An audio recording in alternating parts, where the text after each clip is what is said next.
Good morning, everyone. Welcome to the Trade Ideas Pre-Market Show for Monday, October the 7th. My name is Barry Anderson, moderator of your trading room. Thank you, William. So you guys can hear me and see my screen in our main room. I am just waiting for Torty, and they're just like clockwork. Man, oh man. Thank you, Torty, in our YouTube room. So we're good to go. So this starts a little bit of few earnings plays this week, guys. This is next week, and of course for the next month or so, we'll be well into earnings season. I think J.P. Morgan is on Monday. Sorry, on Friday. But there are some other ones this week, and I'm sure William must know about them. So anyway, we're at the beginning of earnings season. So let's take a look at what's happening this morning. SRRK. Um, let's see, up 200% on positive trial for treatment of spinal muscular atrophy. So that, and is it a third phase three? So that is phase three. So it's later. So SRRK is up a lot because of that news. Just to wake up to that this morning, if you were holding that, no clue this was happening though. I mean, look at the weekly chart for SSRK. Look at the weekly chart. No clue this was going to be announced today.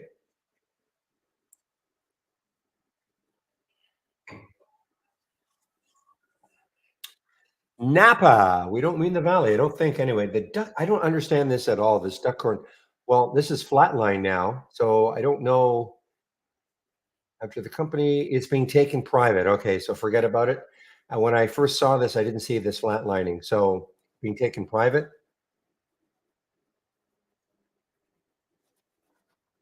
Mighty Might. MYTE, low float, pretty low float, 19 million. I tried to read this news, something to do with Cartier. I don't mean the diamonds. I don't think I'd mean the diamonds anyway. Trying to read through this news. Seems that they've bought or sold something. Anyway, MYTE, Netherlands, a company out of, actually, this looks like it's Germany. I don't know why it said Netherlands.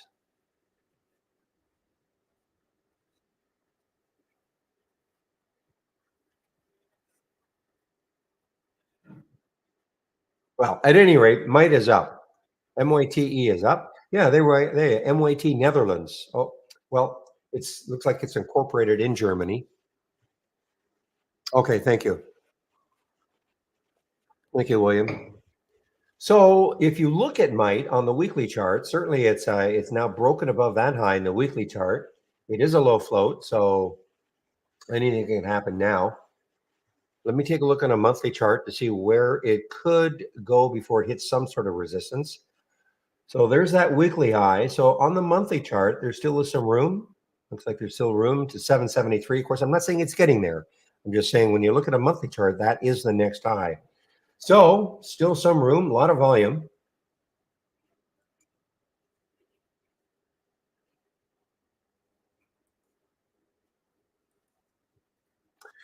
I think Rime, RIME. Yeah, this is a very cheap one, under $1, but some of you will look at this. So Rime says they score work with a $200 billion client. See again, it's the press release, guys.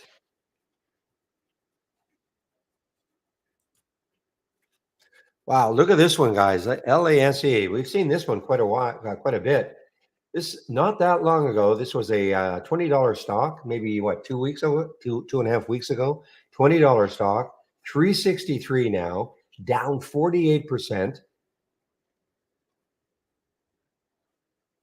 I don't see the reason. I'm seeing this announcement that they're moving to a new 50,000 square foot facility to accommodate growth, etc. I don't see the negative in this. So there's got to be something else going on.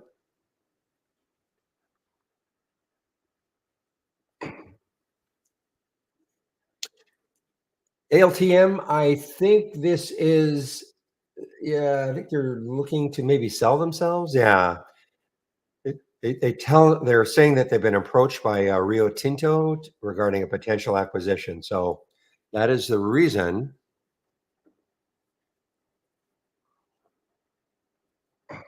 Probably right, Perfect. I'm talking to Perfect in our YouTube room. I just don't see any news on it. Got to be something though. It's not. It's got to be something to have it kick that badly. Tiger, yeah. So William, you're mentioning Tiger. Yeah, I mean there are a ton of shorts available. Interactive Brokers.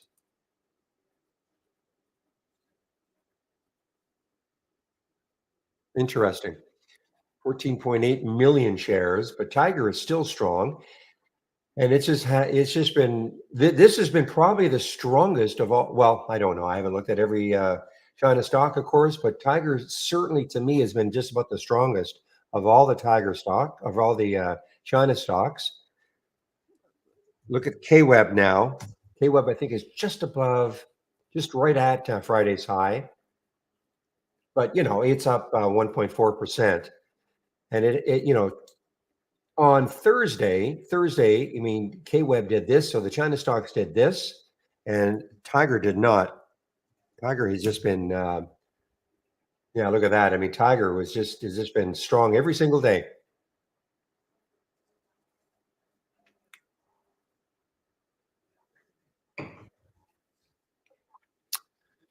GSIW, another China stock.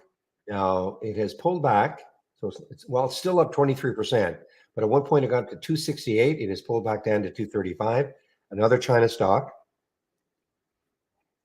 And of course, why we're maybe interested in this one is because all the room it's got. Look at the daily chart.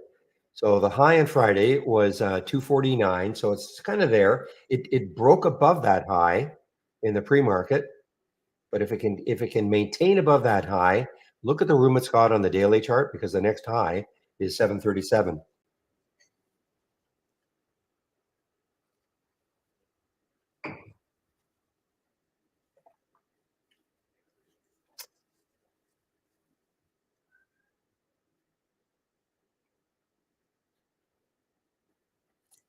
Let's see. I'm just looking for a couple of other ones. EQNR, is it on here somewhere? EQNR. Yeah, I found it somewhere else.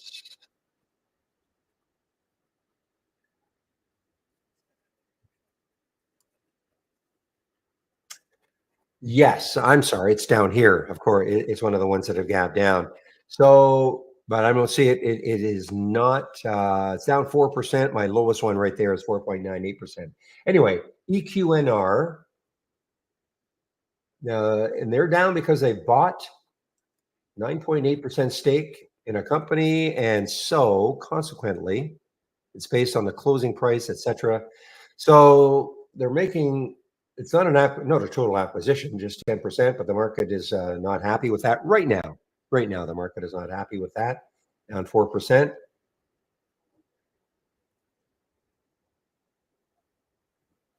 Boy, you look at this daily chart also. The next low in the daily chart is 25, so it's got some room still.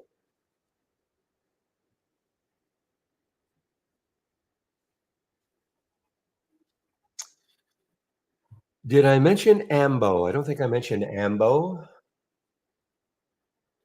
You're trading higher after the company announced it entered into a $1.3 million non-exclusive annually renewable licensing agreement with Inspiring Futures. So that is your news for AMBO, education stock. Let's see if they are. It's a U.S. company, but I wonder if it has a lot of dealings in China.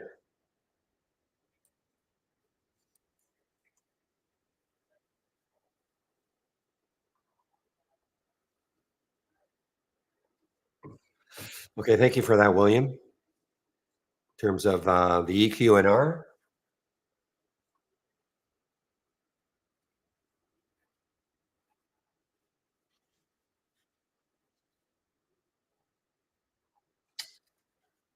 All right, guys. So let's take a look at this SRRK. Still hanging tough. A lot of shares available for me to short at Interactive Brokers, over 200,000.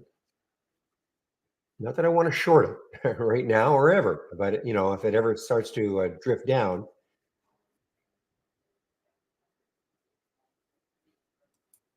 Trade of the week is Lunar, LUNR. Suggested entry is above 775. So, yeah, so the weekly high of last week was 881.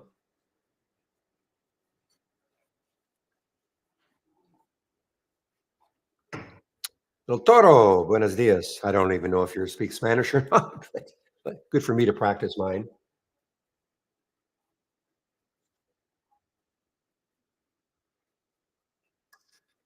Okay, let's see. TRVN. TRVN. I think I mentioned this one. TRVN. Boy, that's down 47%. It's right here. Trading lower after the company received or announced it received uh, a NASDAQ delisting notification. So it's not just about the fact, so it's more than most of the time these NASDAQ delisting notifications are because the stock's under a dollar. So there's more to it than that.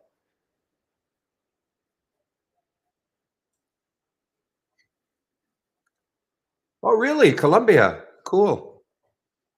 I had no idea, Toro. My wife has been to Bogota.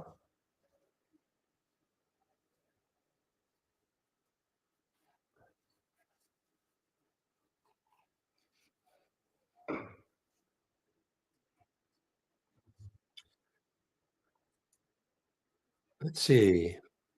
HRTG, let's see, down 17%. See if there's any news on HRTG.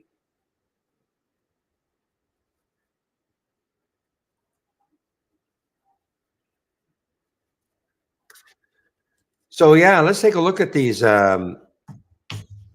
nuclear reactor plays. So OKLO, which has been kind of the laggard behind SMR and NNE, it's certainly starting to catch up. So the next high in the weekly chart would be last week's high, would be 1129. So it's pretty close to that. If it can take out 1129, then 1245 is the next high.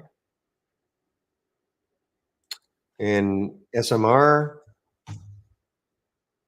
so strong. Let's take a look. Yeah, SMR. I mean, it's not doing anything incredible right now. It's only up 8 cents, but it's still pretty strong. And again, when you look left, look at that 17. Then NNE, same sort of thing, guys. So we've got these nice gaps to potentially fill for the three of them: NNE, SMR, and OKLO. What's the market doing? I haven't even looked. So the market is, let's see, the market, so the SPY is starting to recover.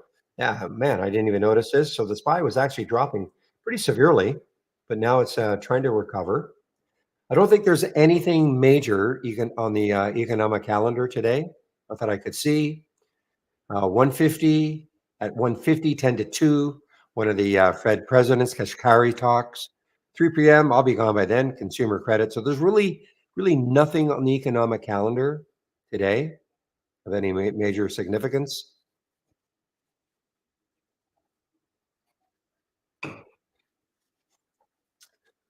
So with that in mind, let's take a look at the sectors to start the week.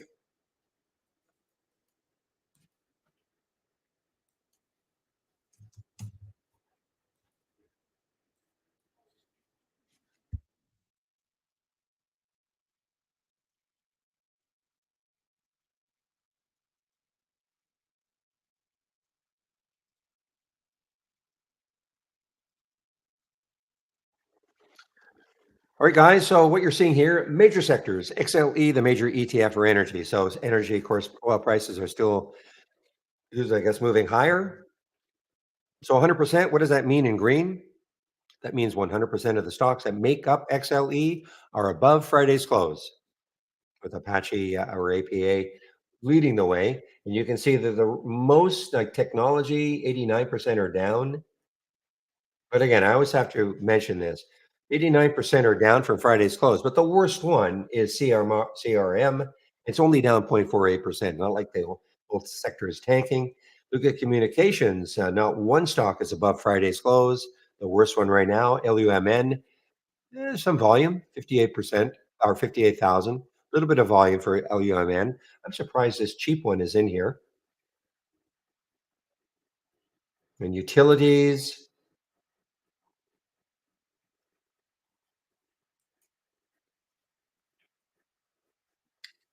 But what I want to look at, and it's XLE is still moving further and further away from that 200-day moving average. You can see that. Look at that. So a nice recovery for the energy sector, moving away from that 200-day line on my daily chart. That is the 200-day moving average, moving further and further away from it. And the one that was starting to drift down towards it was retail. Let's take a look at retail. Yeah, so retail on Thursday was just it got below it, but it did close above it, and then Friday had a nice little recovery. So I have a feel. So I think that there's no major sector below the 200-day moving average. XRT is the one that's probably closest. We'll take a look at technology, XLK. Yeah, it's still above. Communications, XLC, well above. Let's take a look at financials. Financials, of course, all the big banks are going to be releasing earnings this week and next. So well above. Utilities, XLU,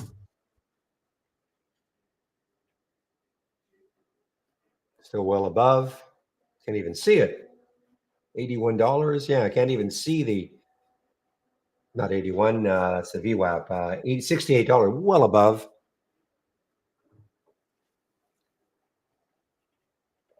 So when you say, do I go over the SPY or the Qs? I mean, I have a SPY chart.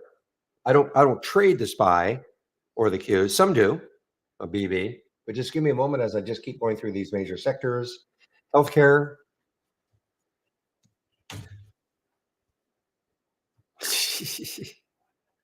William, you miserable. No, you're not miserable.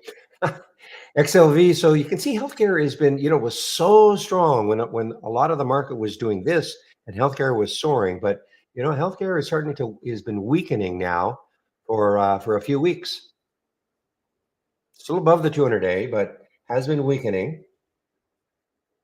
Take a look at materials, XLB.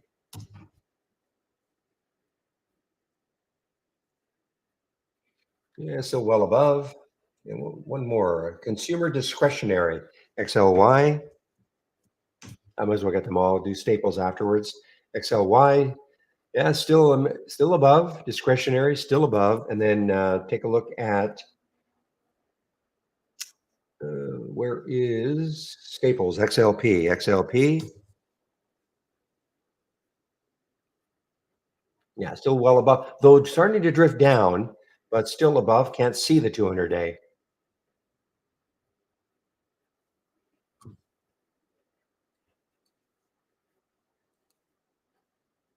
So again, as far as your question is concerned about, sorry,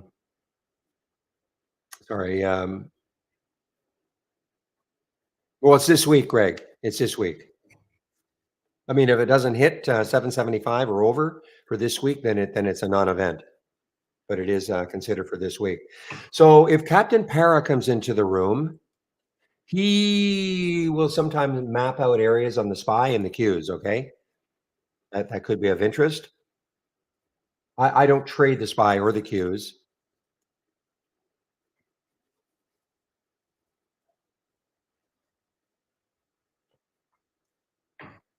And there are others in the room that will trade the SPY or the Qs. But I'm more of somebody, I like this trade individual stocks, but I have a SPY chart always on one of my other monitors. Okay, so I am completely aware of what the overall market is doing.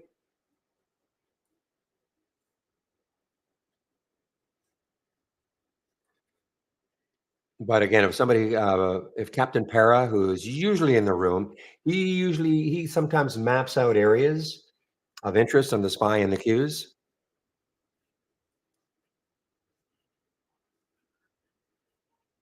It's always to buy. Yes, Greg. It's not a short.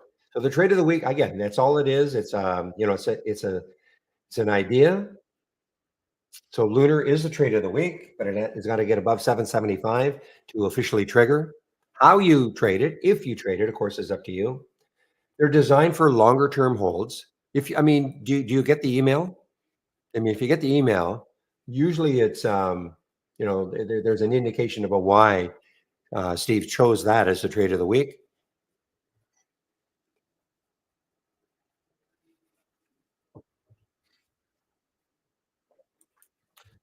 So SRRK, and by the way, welcome BB to the room. And when you say you're new, are you new to trading, new to trade ideas?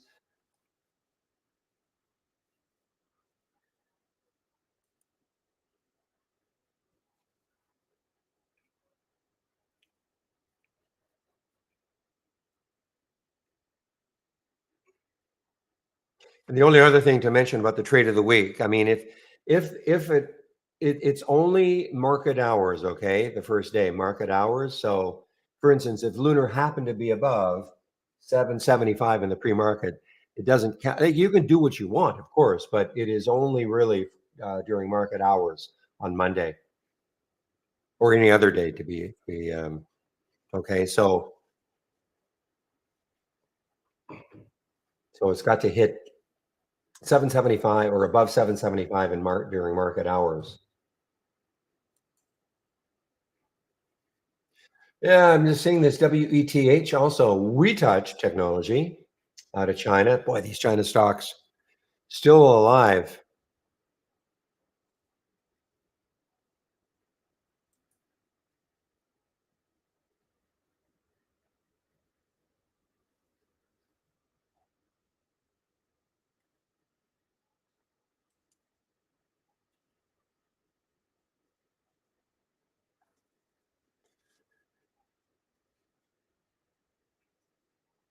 So the pre-market high, yeah, I mean the pre-market high for SSRK was $35.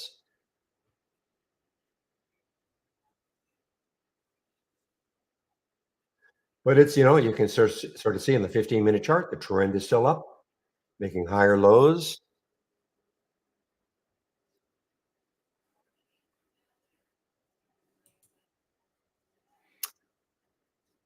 All right, so Truist has raised the target price to 36 from 20 after their news, I guess, this morning.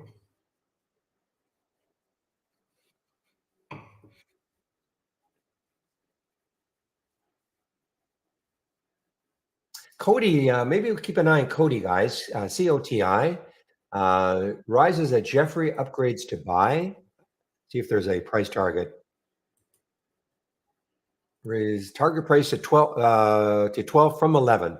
Okay, so that is Cody COTY. So what sort of room does it have? So the next high in the daily chart is around 940 or so. If it can take that out, it's got, to me anyway. To me, it's got too much.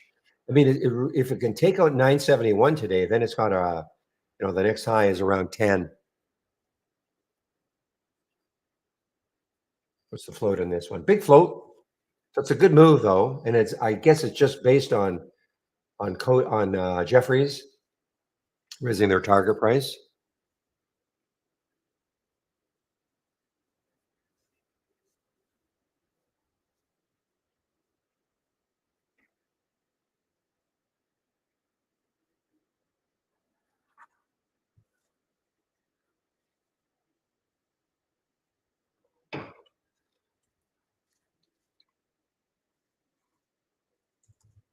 Take a look at KWeb. Yeah, I mean it's still it's up. So it's above Thursday's high. Sorry, Wednesday's high.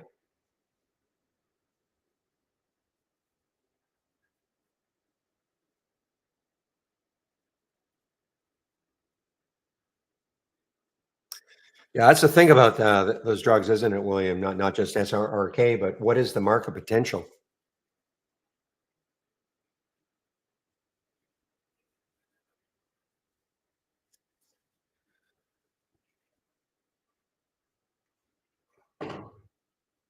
That's why when you see some of these companies that receive orphan drug status or designation, usually those drugs have got a very, very there's not like a huge market potential. It's a great story, but usually they don't have great market potential.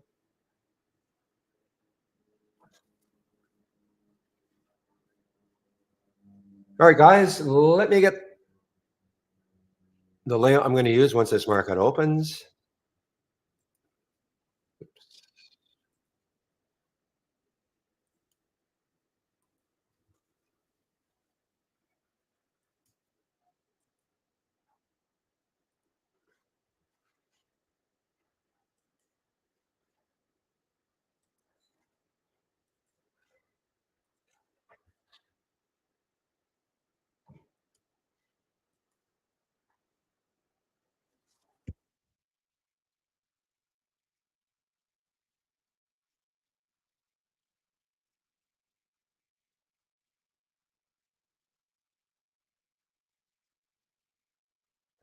You know, John, it's funny you mentioned SKX is Skechers, right? Hmm. So when I was in New York a couple of weeks ago, I bought my first pair of Skechers, and I cannot believe how comfortable they are. It's those slip-ons that Tony Romo and Howie Long have been, well, Howie Long especially, have been advertising for years. I cannot believe how comfortable they are and cheap. They may, well, I don't know about good insight, but no, well, they were in the Skechers store. I don't know if they're knockoffs, but I seriously, I cannot. Well, the ones I have, it's hard for me to wear anything else now. Now they may not last long, but at that price,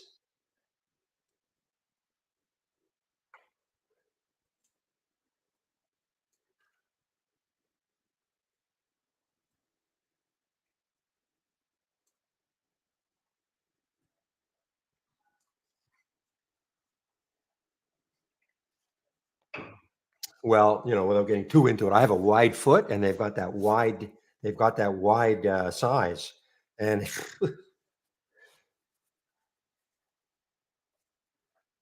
salesperson was excellent. She said, "You won't wear anything else once you put these on." I said, "All right, whatever." And, and these are just the cheap ones, just the little slip-ons. But I walked around when I was in Montreal and New York in them, no problem. Anyway, that's Skechers. So,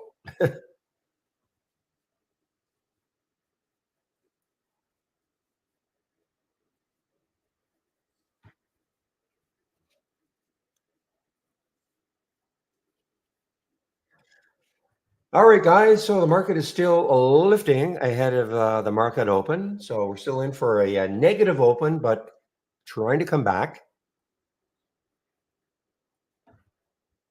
And I typically don't trade in the first 15 minutes. I do try to let things settle down a little bit.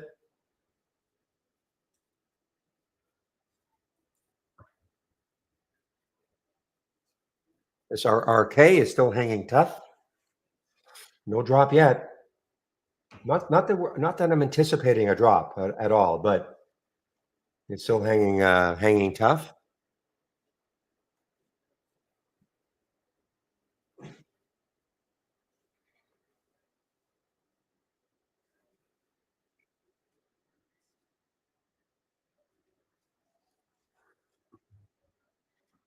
All right, guys, we have less than a minute for this market to open. So let's have a great, great start to this trading week.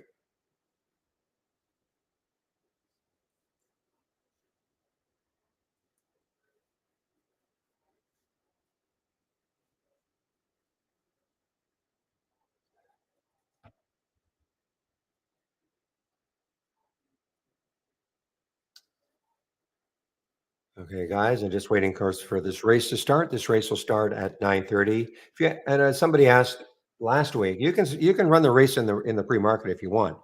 I just um, I just like to run it starting when the market opens.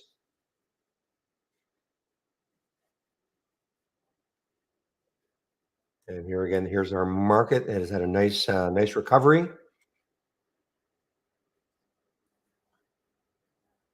All right, guys, we are open for business now.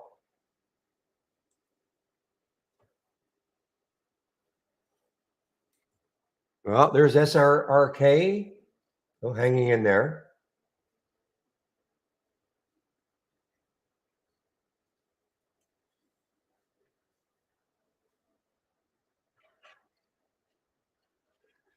All right, there's AKBA. Didn't really see this in the pre-market. It must have been a low volume, but there's AKBA, and they did have some news. And U.S. Renal Care signed supply contract enabling, et cetera, et cetera. So there was some news. There was a PR that went out, and that is for the AKBA.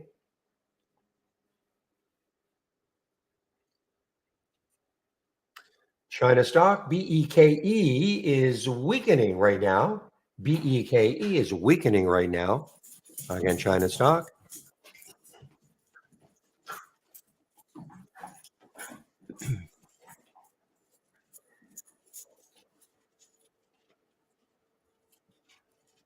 Okay, SRRK, guys, is on the move still moving higher. And there's the high in the pre-market, 35. So that's that could be a magnet. Now, here's our first halt of the week, LASE.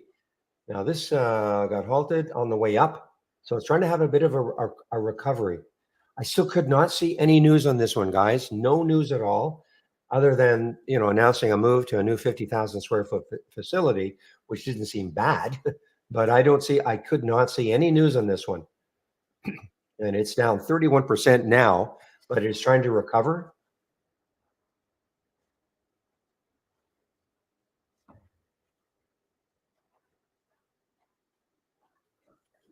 Well, I see that. Yeah, I mean they're under investigation. Yeah, all these law firms crawl out of the woodwork, and clamoring for people to join a class action suit. I do get that, but I don't see the actual news about why it is down so much today.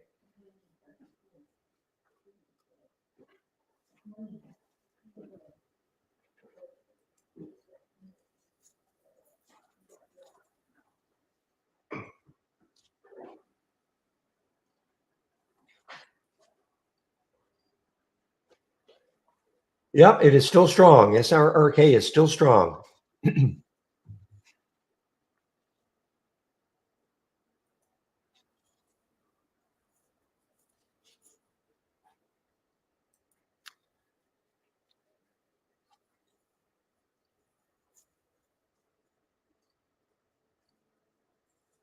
Double YAI, guys. This is excuse me.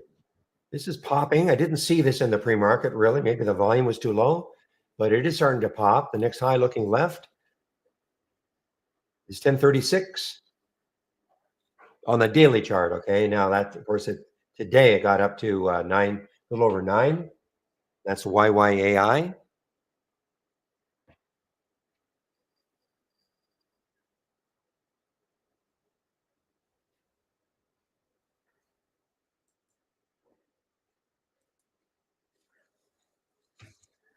Well, there's your drop in Tiger.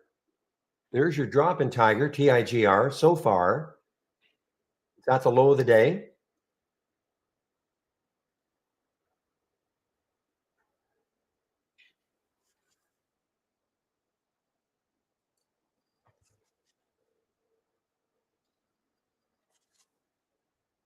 Opening bar in the SPY.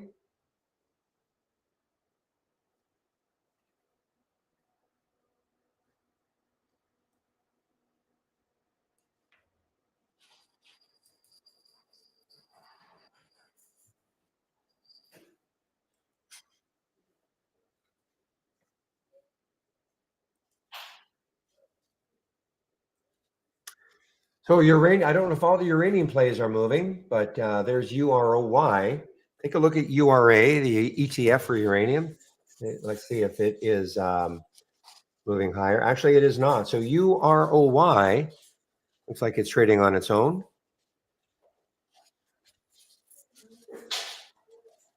Triple D. Let's see why this one might be moving. Boy, the 3D printers.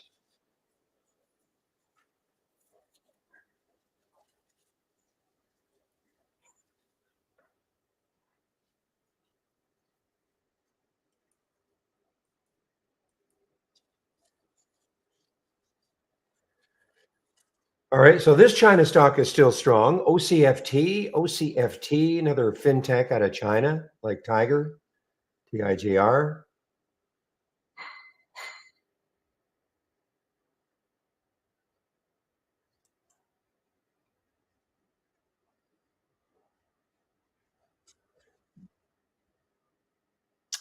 Surf Air Mobility, okay, SRFM. This is moving higher as we speak.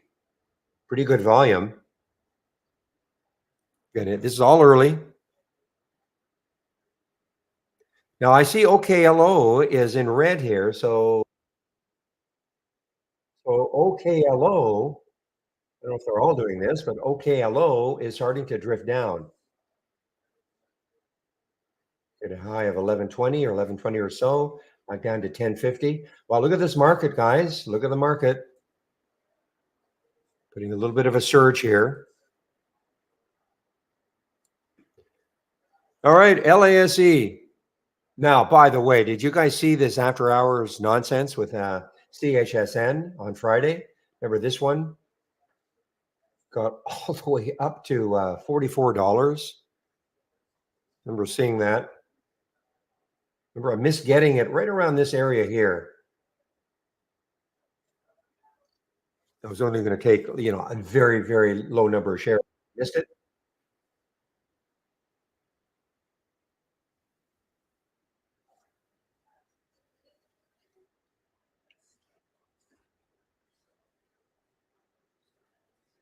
So let me take a look at NNE. I want to see if they're all moving down or is just OKLO.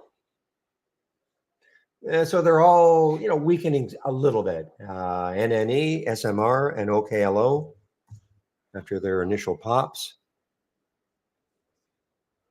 Yeah, so they're all kind of weakening a little bit.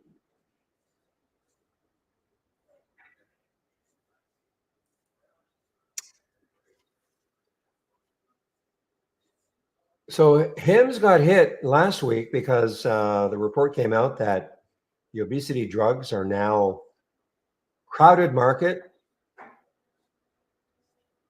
But here's HIMS, guys, HIMS.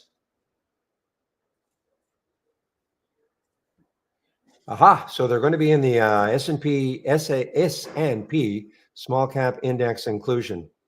I don't know when that's happening, but it must be happening fairly soon. And that is HIMS.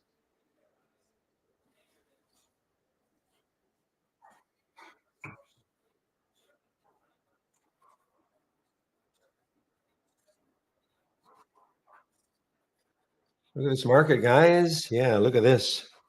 So that's the second 5-minute bar.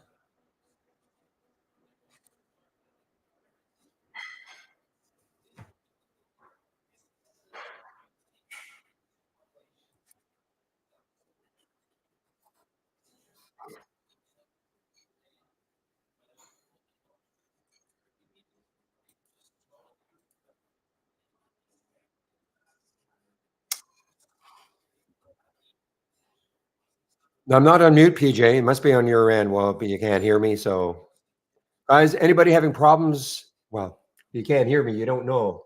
Look at HIMS, guys. Wow, HIMS.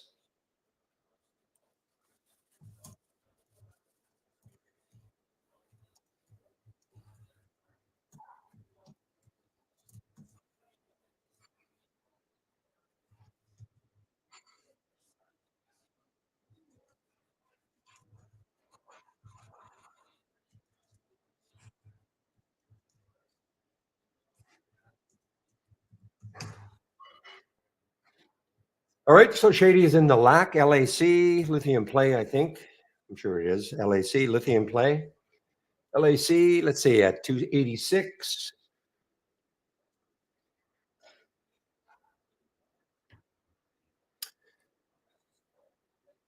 Yeah. Well, I can see that if it can take out 292, and that's the high, I think, today.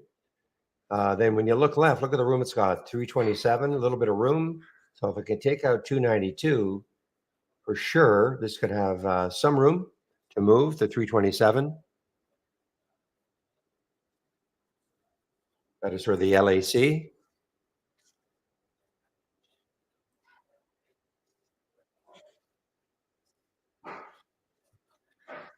So Tiger is actually moving higher right now, guys. Yeah, well, it's starting to recover somewhat. I shouldn't say moving. It's still, well, still up 8%. So it has not given it up completely.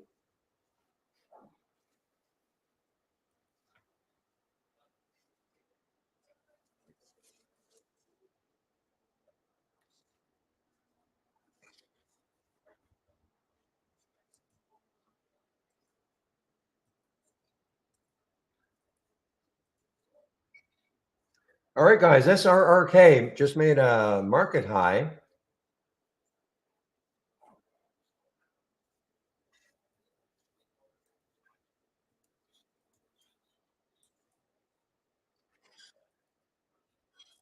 And that was a beauty, guys. And if you have our AI,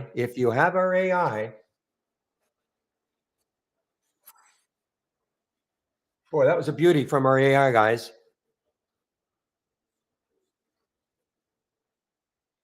It is marching. So again, we had an alert 2731 right there, and it immediately popped.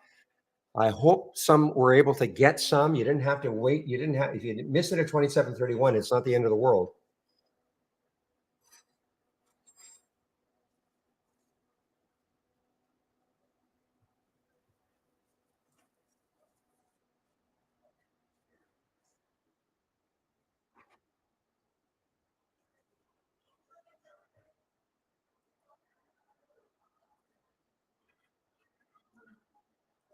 Wow, so Lays is having a tremendous comeback, guys. LASE having a tremendous comeback after being slammed down. And again, I cannot find any specific reason for it.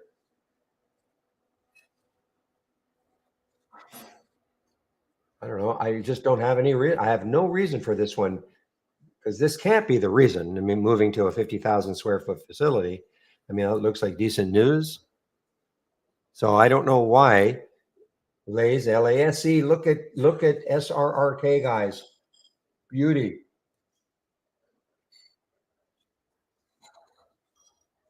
Sorry, William. I think you're short this.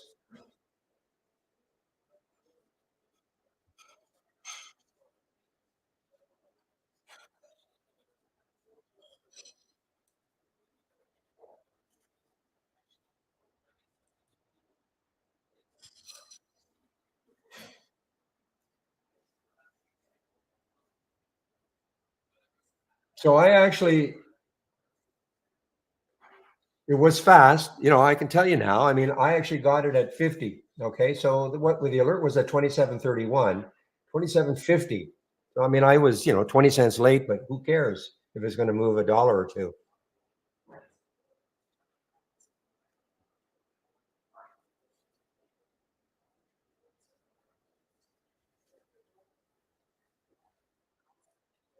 Wow, we look at our Halts resumes, guys. It is super active right now. LSB, I don't think I've ever seen this one before. LSB, not LSD, LSB. I don't think I've seen this one before. Another China stock. Halted on the way down. Wow, SRRK.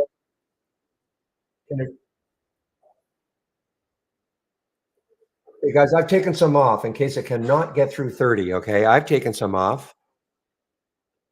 But if it get through 30, and remember, the whole idea of this one is the pre-market. And where it got you in the pre-market, and that can act as a bit of a magnet.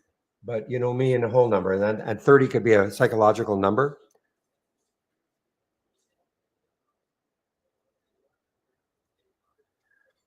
So if you're wondering, where could you have seen SRRK? Well, first of all, we talked about it in the pre-market, number one. Okay, number one. Number two, momentum scan right here, over and over. Number three, large cap gainers from the open right here. Okay. Number four, it even appears here. This is the biggest gainers from the open. It doesn't have to be a large cap. So lots and lots of areas where you could have seen SRRK, and then of course in our AI right here. And I always like to mention all this because people say, well, how could I have seen that one? Well, many, many places you could have seen that one.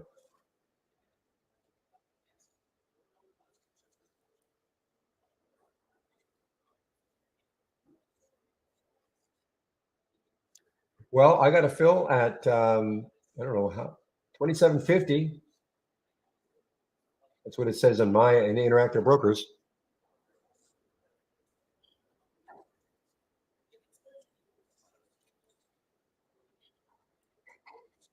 in that area.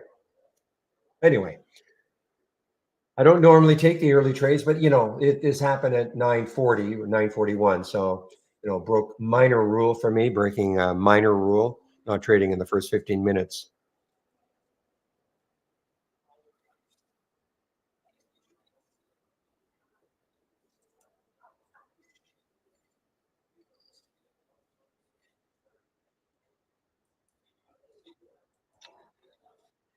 Another one, guys. Wow. So, what sort of room does this one have? CRNC, the next high looking left is 341. If I can get through that, 367. Maybe not enough room for CRNC.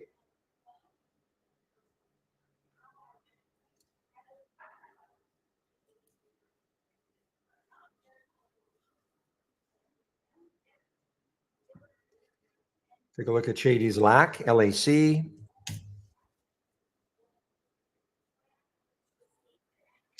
Big area right now for it to get through. On that weekly chart, 292. If it gets through that, then the next high in the weekly chart is 327.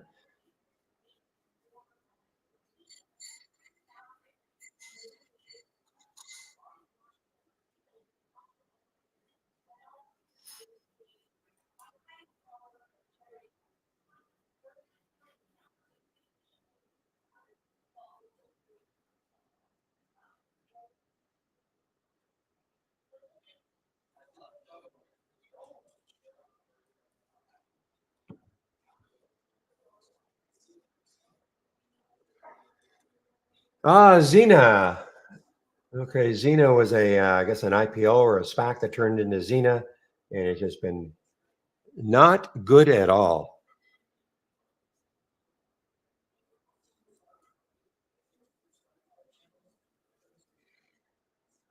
No shorts available for me in Interactive Brokers for LASE, LASE. So after that big pop, big recovery, it is now starting to drop.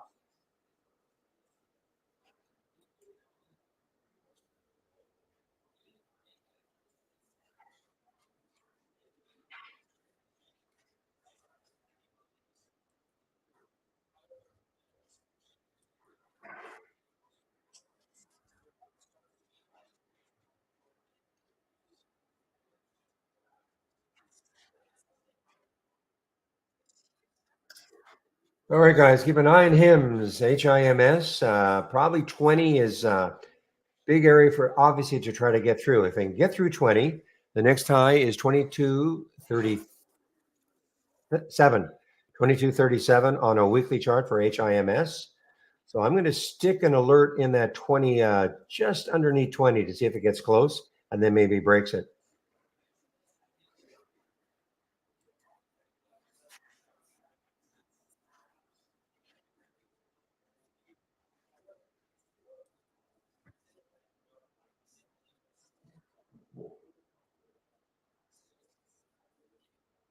Boy, look at OCFT. Did no slowing down. Another China fin. Let's take a look at the monthly chart. So on the monthly chart, the next high is 455. So there is some room, okay, for this to move before it hits that high. See 455, yes.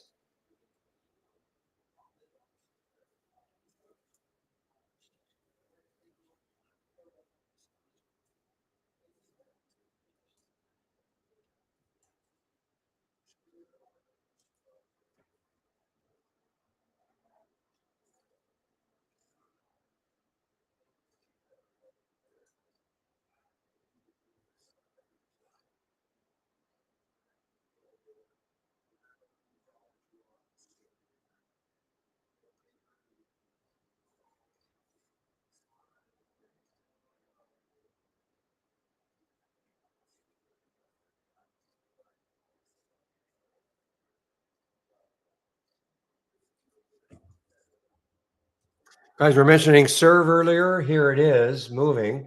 Yeah, SERV, Serve Robotics. Seaport Research with a $12 price target on Serve, SERV.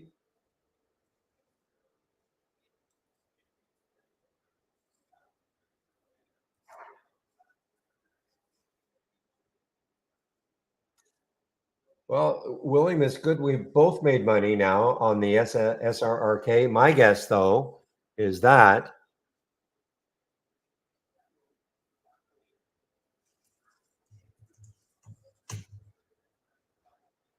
there's probably going to be more downside.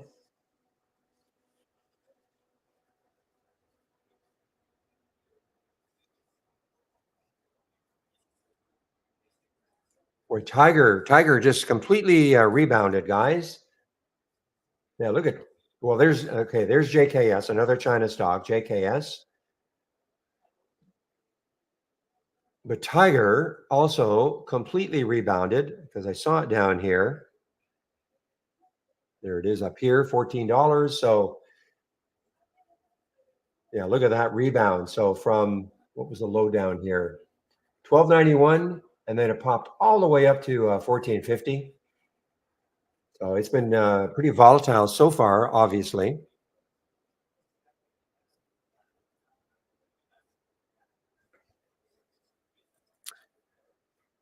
Boy, another China stock, DQ. What is KWeb doing? I mean, KWeb must be up, but how much? I mean, it's still strong. KWeb, China stocks are still strong. So it's taken out the high of last week. It's above the high of last week now for KWeb, and it's just been on a tear, well, 2 weeks. And now this is the third week. Another China stock, ZZK. Wow, look at that SRRK right back up now. So I may be wrong about drifting down further.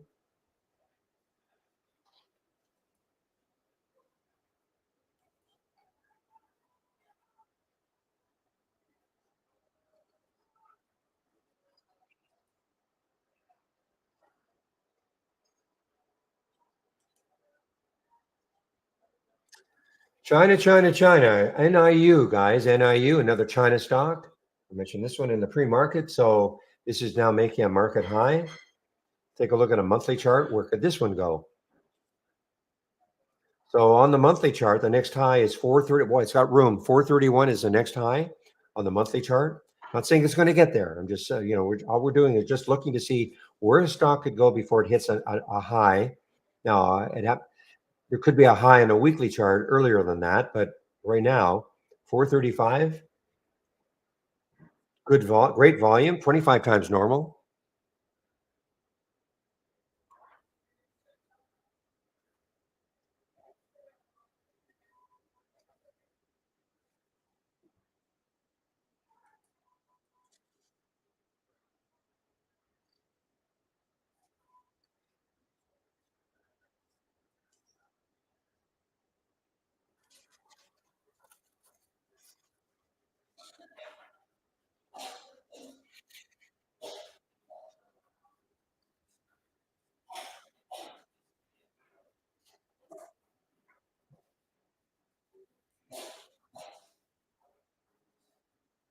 Yeah, so HIMS is just kind of chopping around right now. So, wow, look at SRRK. Can it take out 30? I don't have that much left, but I took some off. Just watching SRRK if I could take out 30.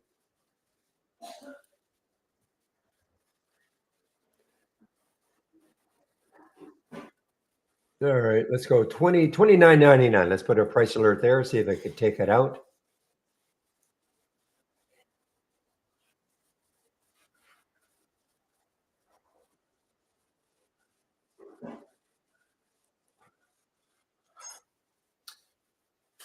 DJT having let's see, the next high looking left is $21 on the monthly chart. DJT 2160, 2086. Sorry, so it has room on a monthly chart anyway. bring it back to the weekly chart and see where it could go. So the next high on the weekly chart for GJT, 1798. So what's that weekly high? That weekly high is 1845. So there's a little bit of room still for GJT. Boom. Not quite boom. So we're at 30 now for SRK.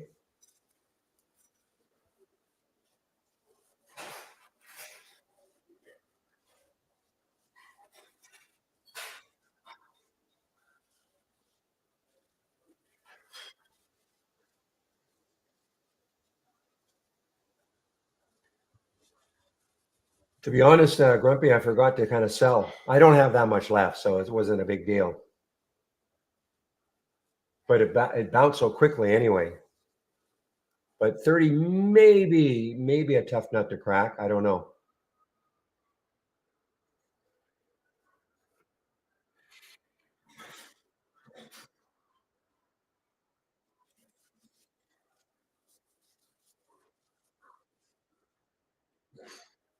Yeah, I don't really look at it, PJ, but I know what you're talking about over here, I guess. But I don't really look at it too closely. I don't trust it.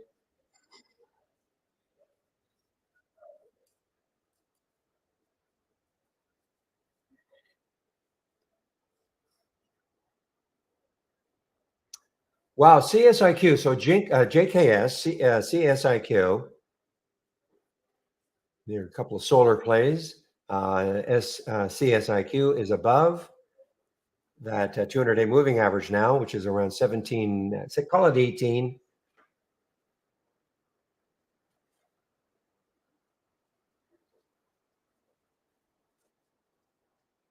Yeah. Okay. Now that's it for me in the SRK.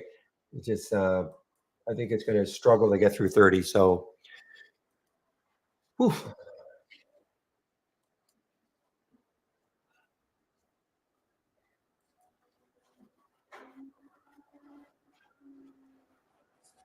Doesn't Tesla have some kind of a day today, a robotics day or something? Is Tesla doing something like that today?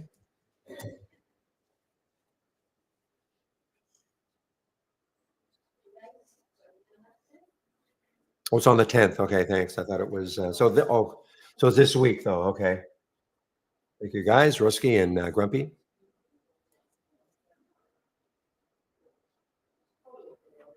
Well, I just look at 30 though, PJ, as being the psychological number, not even having a clue about how many shares are set. But look at that. I mean, it's right back. It's right back. I may be completely wrong, but it's right back. Now, if it gets through 30 and holds, I may re-enter. Holds for a while.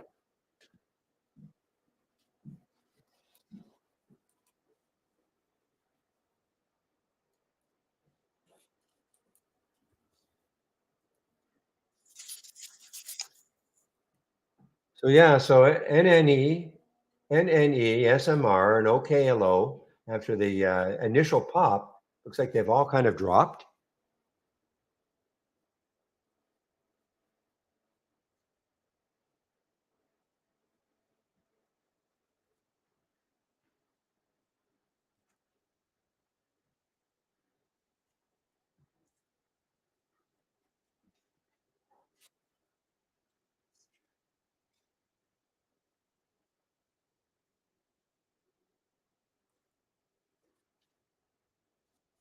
See, just will struggle right at that whole number, 30. But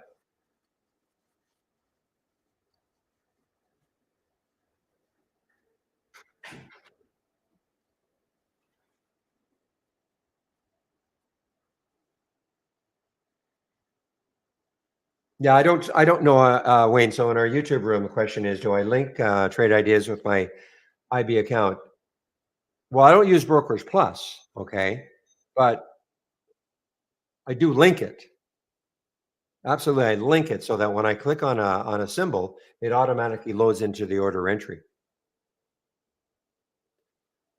And there goes SRK without me. Oh well, briefly anyway, got up to 55. So so I don't use Brokerage Plus. I don't trade within Trade Ideas linking to Interactive Brokers. What I do though is I link. So does that make sense? We have our external linking tool. So when I click on, this is for anybody also, if when I click on an alert, any symbol I see anywhere, when I click on it, it loads into my order entry into Interactive Brokers. And we link with many brokers in that regard, okay? And then from there is where I trade it. Wow. Wow, wow, wow. Look at this SRRK. Why am I not in it still?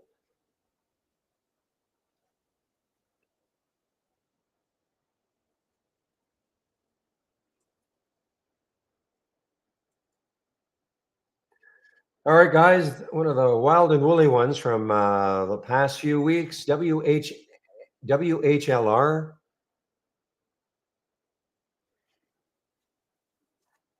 Yeah, we do link with Schwab. We link with Schwab. Here's Schwab and Thinkorswim, and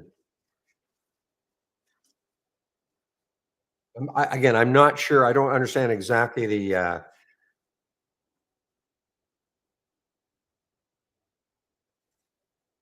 I'm not sure what exactly the relationship is, but yes, I'm pretty sure we link with Schwab. There's a way to establish that external link.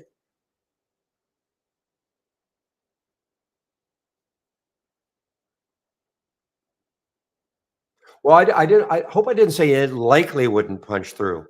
To me, it looked like it tried 30 for a couple of times, and it looked like to me it was going to start dropping. But obviously, I was wrong. I mean, it punched through. So I can't, Devin. I mean, okay, Warrior Trading. I mean, he's just a momentum trader. Okay, and well, the phone support would be useless, Devin. Okay, in our YouTube room, quite frankly useless. But here, because it's hard to over the phone describe what you're looking for, and but I can give you a couple of scans. I can give you a momentum scan that you can try. Okay, I'm sharing a lot of my scans. Okay, and there's nothing magical about what he does. I mean, in terms of setting up a scanner. But on my homepage, if you click on my homepage link, I'm talking to Devin in our YouTube room. Scroll down, and the middle section, my scan. So, for instance, a momentum scan. I mean, that's momentum scan is you can take a look at that. Even this one, the movers to the upside versus movers to the downside, right here. These are a couple of quite frankly, this is like a momentum scan also. And if you're looking for low float stocks, I mean, this race can cover something like that.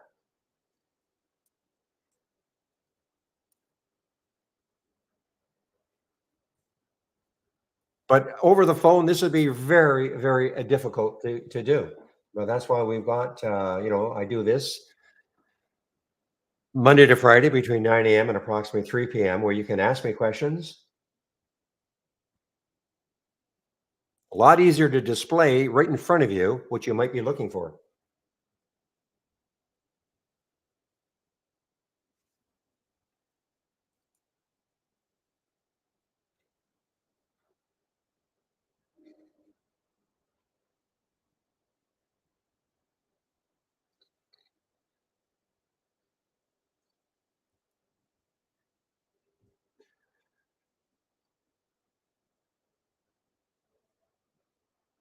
Boy, look at this. This QSG has just been another China stock, cheap China stock. KSTR. I don't see KSTR anywhere, but I'll take a look at it.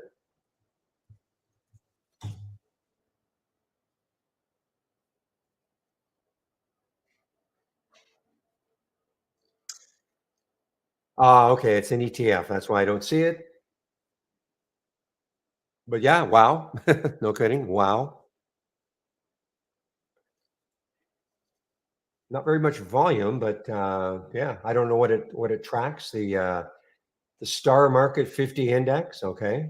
Not sure what that is, but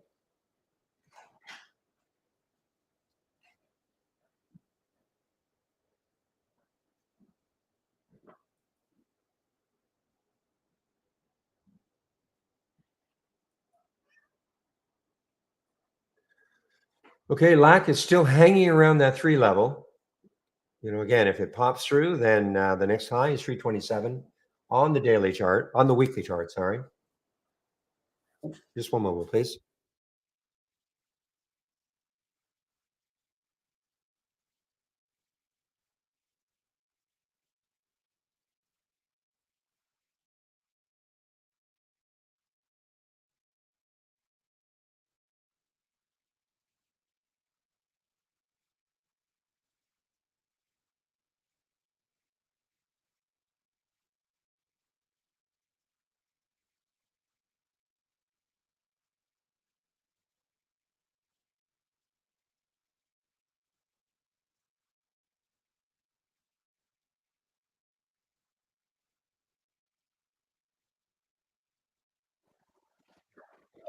All right, guys.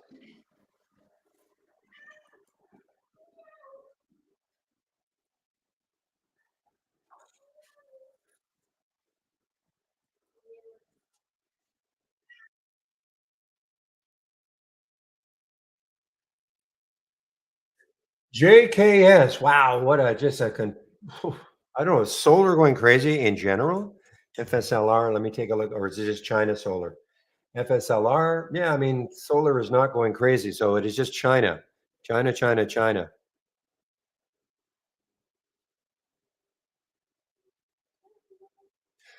Okay, so for instance, Devin, if your scanner is not scanning pre-market, it's probably because you were using the relative volume filter, okay, in the pre-market. Whatever the pre-market, or whatever scan you have, if you're using the relative volume filter, you will not get any information in the pre-market. So for instance, in my momentum scan right there, right click and configure. So notice I've got the current volume, which is the relative volume filter, is at least 3. If I took that out, I would, well, and I'd have to make a new pre-market high. Then I would get information. I would get some probably alerts in the pre-market. But so what I would do, I mean, if you really want, but I can give you what I use in the pre-market. But if you right click on your scan that you've got and you've got the current volume as one of the filters, that's why you're not getting any data in the pre-market.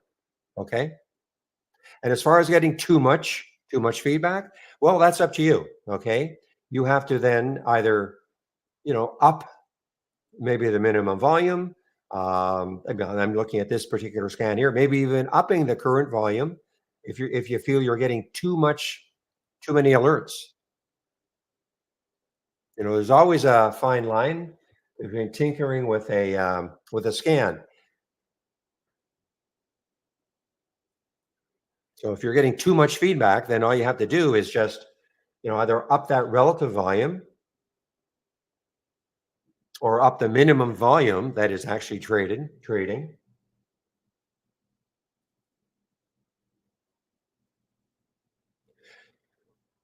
Well, if you want to, oh, well, okay, relative volume is great once the market opens. But if you want to, first of all, why don't you use this? Okay, this is what I would use in the pre-market. This is what I've been using for years.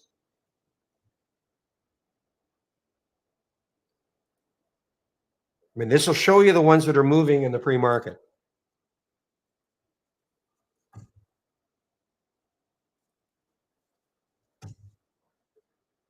So again, if you click on my homepage link and scroll down, middle section right here, and the pre-market actives up and down. That's what I've been using in the pre-market forever.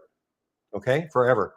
Now it's a top list, okay, or it's a heat map or tree map, but it's going to show you the stocks that are active, up or down, and that'll help you zero in on those stocks. And then once the market opens, you can and that's how we found SRRK in the pre-market. That's how we knew that it was super active.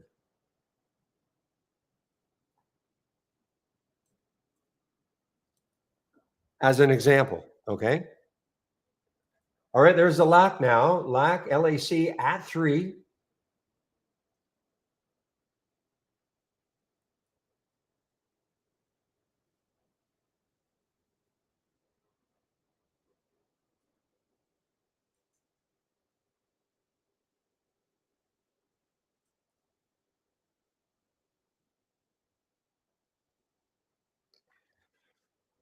Man, even EH, look at EH. What a day it had. I think I traded this one Friday, and look at the day it's having again. EH, China stock, not a fintech. This is in the airline sector.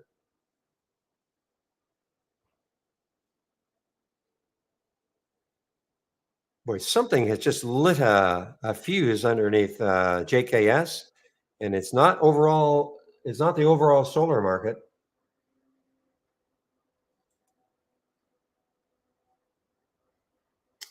Unfortunately, Devin, you cannot do it in our YouTube room. You cannot post links in the YouTube room. I can, but you can't. If you wanted to come to the main room, we have 2 rooms. Okay, Devin, you can come into the main room, which but that would mean Punit would have to also come into that room.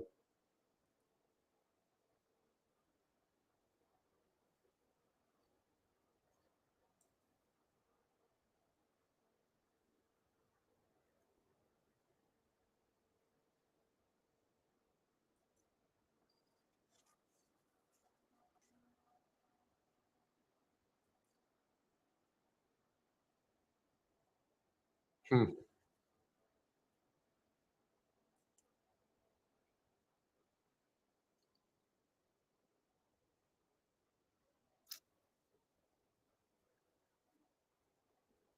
Okay, maybe keep an eye on this one, guys. ACCD. Now, the next high in the daily chart looks like it's right there. Well, 1416. So it's kind of right there. If it can take that out, the next high in the daily chart is around 440. So there is a bit of room for ACCD.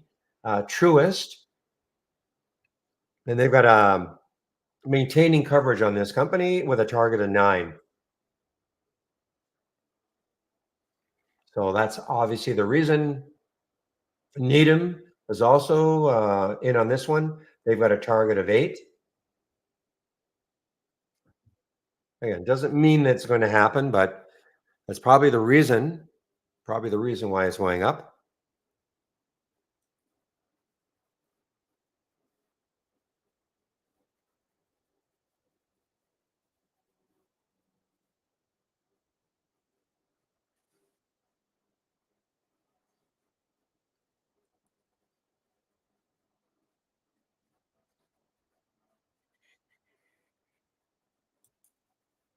All right, guys. Wow, 10:13 already. So I'm going to go over my homepage and information you can find on my homepage. Okay.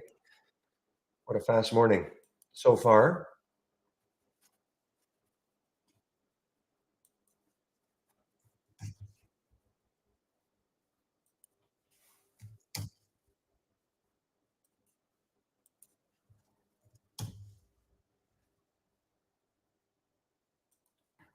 All right. So clicking on my homepage link, this is what you're going to find. So here's how you can take out a subscription to Trade Ideas, and please use my code. That'll really help to keep the rooms free. Okay, Barry 15. That'll get you 15% off the first month only, or the entire year. So again, if you're going to take out a subscription anytime at any time in the future, use my code. That'll help to keep the room free. Get started. If you do take out a subscription, you must do the get started. Runs you through 10 short videos running your first video to download and install, first startup and login. Right down here, introduction to scans and the 2 key elements of Trade Ideas, top lists and alert windows. Okay. If you're new to trading, this is a series of videos, all free, Trading 101. Okay, about 38 videos. Michael Noss of Trade Ideas. He put this all together. Okay. I do a stock of the day video. You can sign up for it here, free, of course. Trade of the week is also free. You'll get it before the market opens every Monday morning. Now, if you sign up for the trade of the week and you don't feel you're getting it, please check your spam folder. And if you have Gmail, check your promotions folder. This is our education section is here. We have a great user guide. So here's that getting started. Again, now a lot more detail about what an alert window is, what a top list window is.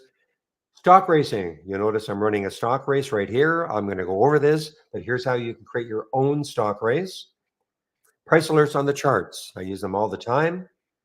And watch lists. If you want to create your own watch list of symbols you want to follow, here's how you do it. Okay. And daily support. So I do take a break between 12 and 1 Eastern time. One of the other traders takes over for me in our YouTube room. And today is Monday. It should be Chris Varley. I'll confirm that before I do take my break. And last, if you're looking for my scans and you've clicked on my homepage link, just scroll down and here are my scans that I'm currently sharing. Now, I do not have them all up and running. Okay. I'm just, but I've got a lot of scans in here that I am sharing. So the ones you can actually see, the ones I'm displaying, the biggest gainers from the start of the race is here. Halts resumes is over here.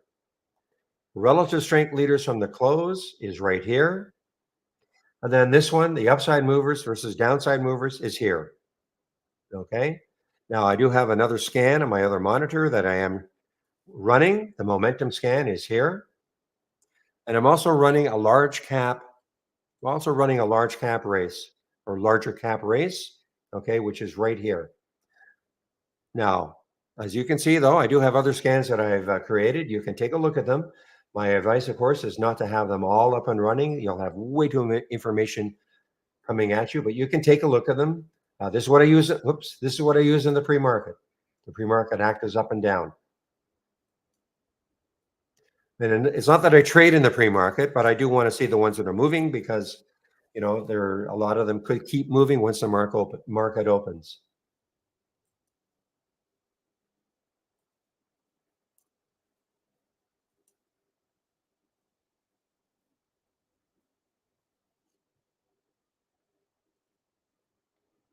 Now, what is Trade Ideas? So let me demonstrate the power of Trade Ideas using this momentum scan. Okay, so this is what we're all about. We are fabulous at real-time alerting.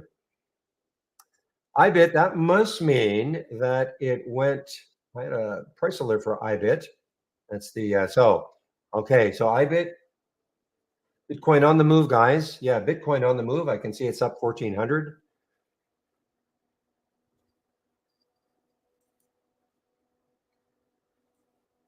So in this particular scan that I do call Momo, if I right click on it and click on configure, this is what it's looking for. So if I click on the summary, so if the price is between $1 and $100 and the current volume is at least 3, that means it's got to be trading at least 3 times normal up to this time of day. It is time of day sensitive. This gives it the momentum. The volume in the last minute, at least 1,000% of normal, and in 5 minutes, 400% of normal. So bottom line is this. If all of these filter values are met and the stock makes a new high for the day, we get a real-time alert. That's why we're seeing ONCY, meeting all these filter requirements and making a new high for the day. There are a lot of screeners. This is the screening aspect, of course, of this scan. A lot of screening programs are out there, and there's nothing wrong with a screening program, but where we take it, the next step is the real-time alerts, okay? The real-time alerts. So if you like the scan the way it is, you can have it. Of course, if you want to modify it at any with any, like for instance, you may not like the price range. Maybe you don't like something in one of the filters I'm using, or maybe you want to add a filter. That's up to you. Okay, but this is what I like to see. I mean, I'm not trying to impose what I like to see onto you. You can modify it if you want. Now, you want to build your own scans from scratch? Of course, you can. These are the real-time alerts that we have right at the very top, the two most popular, the new high and the new low of the day. But as you can see, as I scroll down, there are a lot of other real-time alerts. And if I move down a little bit more, these icons, these represent the filters that we've got. Now, if you're looking at this for the first time, don't get hung up on how many we've got. And think, man, this is way too hard. How am I possibly going to learn all these? Well, the good news is you don't have to. Okay. The only reason there are so many And I think this makes perfect sense, is that when the company started over 20 years ago, they felt that most people probably would not want to have to learn a complicated programming language in order to create a scan. So that's why they had to create all these different real-time alerts and all of these different filters, so that for the majority of our customers, they could combine them to give them the type of scan they're looking for. Okay. But you don't have to learn them all. Me, I only use the new high and the new low of the day and just a handful of those filters.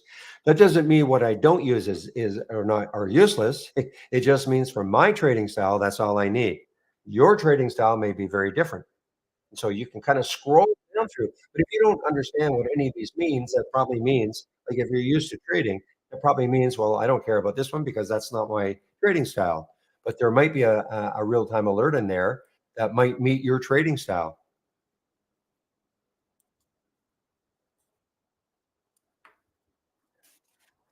Give me one moment.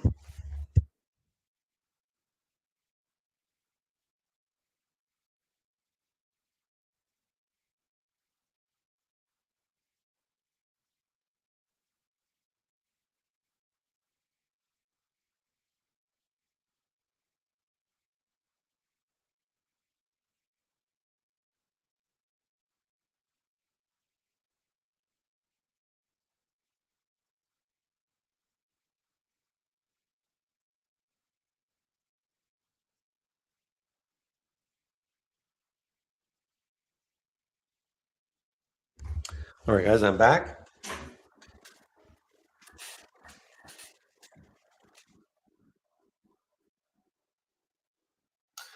Okay, guys. So yeah. So first of all, if you're new to the rooms, welcome to the room. We have a YouTube room, and then we have what I call the main room. So if you're sitting in YouTube and you want to have a little more action with other interact with other traders a little bit more, if you go to my homepage, you can stay in the YouTube room if you want. It's just not as active. But if you go to my homepage, click on my homepage link, and this is what you're going to see.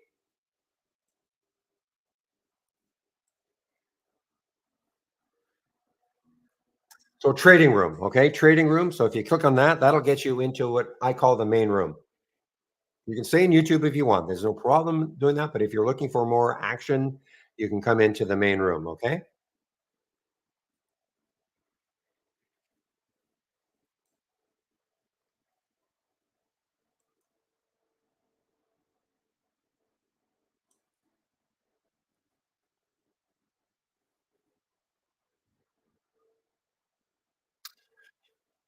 All right, guys. Now, again, this is it's a trading room, but it's also a support room. So I do my best to help people.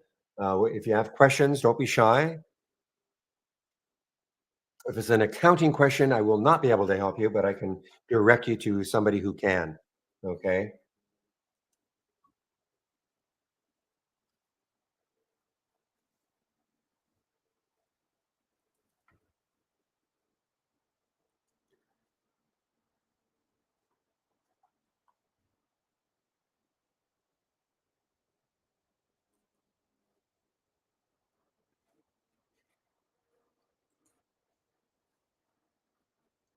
All right, guys. Let's see if anything else is. What happened to that Xena when it came out?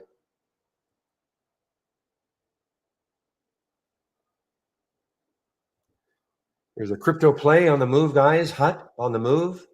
So, what is the next high looking left? Looks like around 1265. So, a little bit of room for Hut.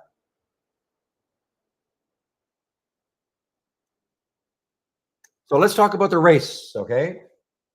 This race that you see. And I call it the biggest gainers from the start of the race. So, what does that mean? Well, I'm running 4 minute races.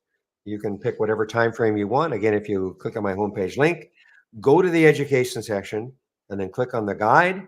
There's a whole section on stock racing and how you can set up your own race. This is the race I like to run. So what does this mean? 4 minute. Well, I run 4 minute races. We're about 3 minutes into it. So since the race started, QSG has moved 7.9% since the race started. Okay. And you can see that, yeah, this has been a great mover.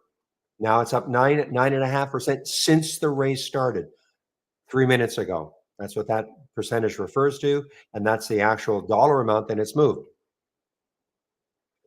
Now, you'll notice that there's a list of stocks that are created automatically for you, and eventually there'll be a top 10 list. And this is made up of the stocks that have won the most races over the course of the day. So, assuming that QSG holds its lead over SNAL, another 25 seconds ago, it will have won its fourth race of the day. Let's see, it only has another 18 seconds. Let's see if it holds on. Probably it will. That's a big move, guys. I mean, 13.5% since the race started. 56-cent move.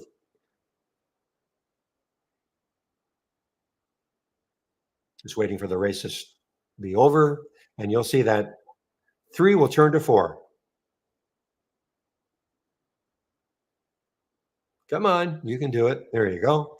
So the 3 turned to 4. So QSG just won its fourth race of the day. So this is what I would do.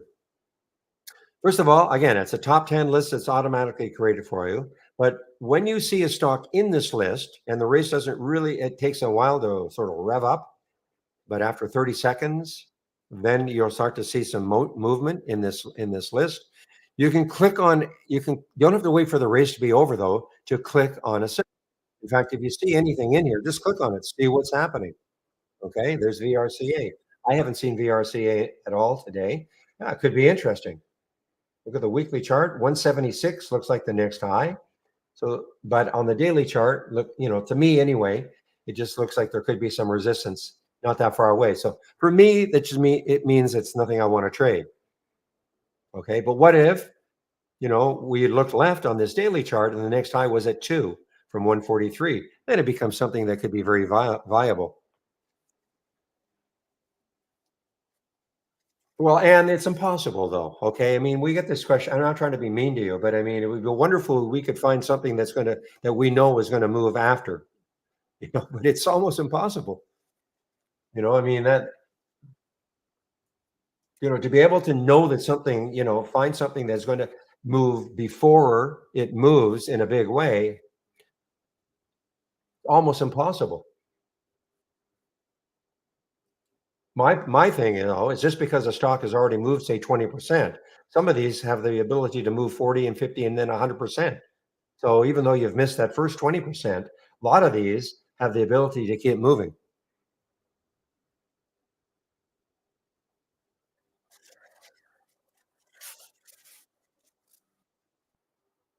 I mean, you could say the same. Look at the SRRK. Okay. SRRK was up huge in the pre-market.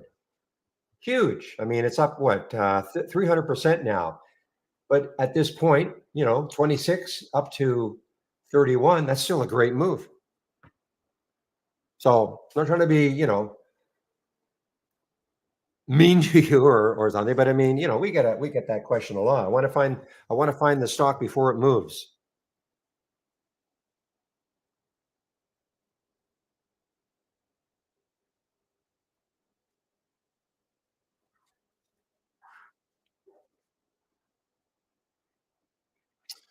Okay, Devin. So what's happening is that if you see this filter box, okay, make sure it says none. More than likely, it'll probably say only the profitable trades. Okay. Personally, I don't care. I want to see them all. I want to see them all day long. Okay. So I think that's all you have to do is in the filter box, just uncheck whatever is checked. Then you'll see the trades all day long. Okay.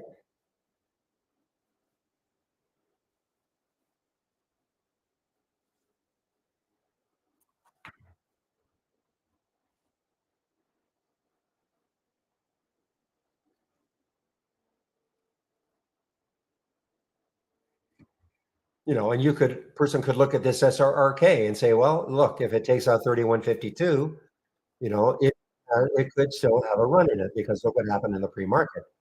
Got up to 3506.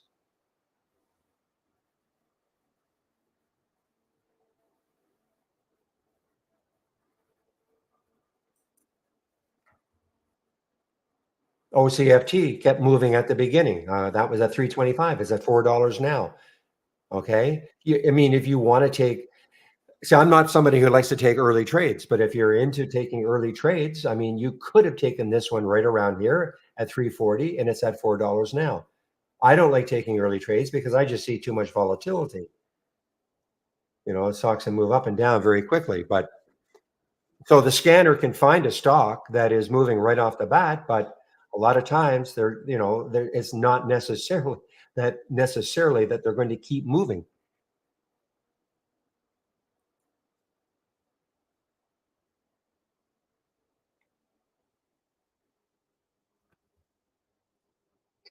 So getting back to the races.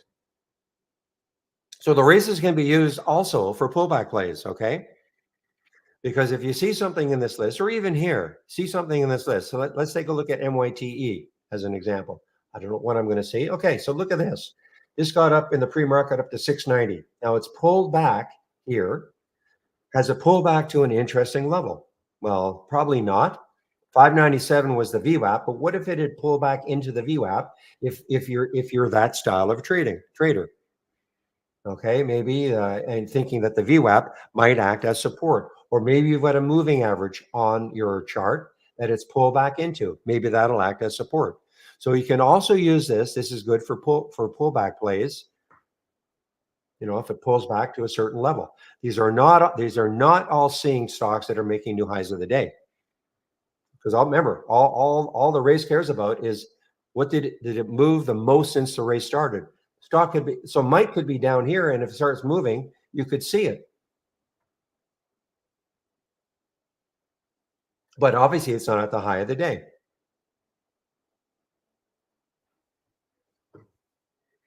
So the question now should be, well, why are these stocks showing up? Well, all races start from a top list window. So if I right click on this race, and one of the options is open top list window, okay? So this popped on my other monitor. So this is the top list window that this race has been generated from. Notice when I right click on this top list window, there's an option that says launch real-time stock race. So this is what I want to see in this top list window. It doesn't have to be what you want to see, but this is what I like to see. So if I right click, configure, click on summary. So as long as the stock is between $1 and $50 and the current volume is at least 200,000 and it's up 2% from yesterday's close, it'll be a stock in this big list of a big list of stocks that you see here. Can't even show them all, even if I stretch this out. Okay, so that's the first thing. So before we had races, the reason why somebody would use a top list window would be, okay, show me the stocks that are up the most today. As long as you had that as a column header, you can sort on any column header in a top list window. So the C percent is the change from yesterday's close. In this case, the change from Friday's close. If I double left click, it's telling me that SRRK is up 318% from Friday's close. Oh, QSG 53%, etc. Okay, all the way down this list. If I want to see the stock that has moved the most from its opening trade of the day, I can double left click on, as long as I have it as a column header, which is the change from the open percent, that's that icon. So QSG is up 39%. Here's the SRRK up 18%, etc. So, I mean, it might be nice news to have or information to have. And if you just want to follow those top ones, fine. What the race does, though, is what if what's active? Here's Riot, okay, a Bitcoin play. What if for some reason Riot, which is now up 3.4% from the its opening trade, what if for some reason it just started to move? Well, there's the hint. In fact, I was going to use HIMS as an example, HIMS. What if HIMS just started to move for some reason? Right now it's up 5.9% from the open. What if it was now 7%, 8%, 15% moving up this list of stocks? How would you ever see that? You couldn't. I mean, there's a huge list of stocks. How are you going to find that one that's really starting to move? Well, that's what the race does. The race doesn't care whether the stock is, up the most from the open or up the most from the close. All it cares about is what is the stock that's moving the most since the race started. So that's how you can find stocks that have maybe pulled back and then are starting to move. Or the stock could still be at the high of the day and just starting to move again.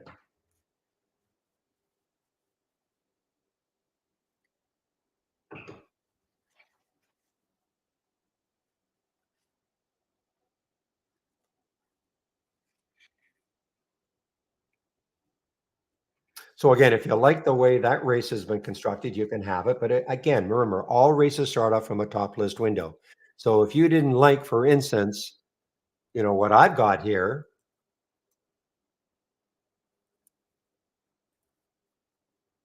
this price range, and maybe you want to add a filter or do something else, that's fine.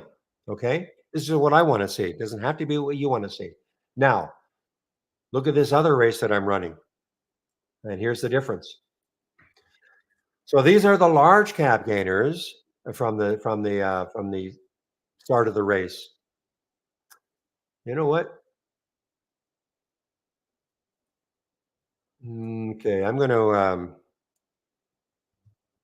Don't know why this happens. Just give me a moment, guys.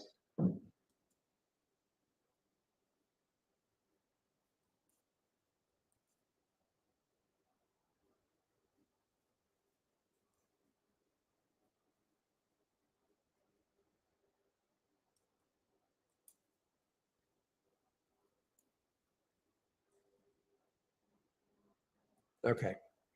I keep renaming this because I mean it sort of doesn't look. I want to call it the large cap gainers from the start of the race. Okay, and for some reason this it's not saving it for me. But anyway, um, so the difference between these two, okay, notice that typically, now that's actually a pretty big move, a 1% move in this one. Typically, though, you're not going to get large percent movers in this one, not like, 8% movers like you see here, 4% movers like you see here. And the reason is that I added a couple of filters to this race. So if I right click on this top list window that is used to generate, now look how few, okay, there are in here. Now, sometimes this list is big, but with the market being down, the way it is, there's just not going to be as many in this list typically. So what I did was I added two filters. Market cap has to be at least half a billion, which is, for a lot of people that's still not large cap, but there is no market cap limitation here, and also the float has to be at least 50 million. So that's why you're not seeing like a huge list of stocks that you see here because of these two filters that I added. Now, if I were new to trading, I would probably concentrate more on a list like this because while these are, awesome to trade if you're on the right side of them, they're very volatile. And, as quickly as they go up, they can go down even more quickly. These are a little less dramatic or volatile, okay? They're still great to trade, though. Look at the SRRK, won 8 races. The same thing. A top 10 list will be built for you automatically. And again, I'm sharing this race.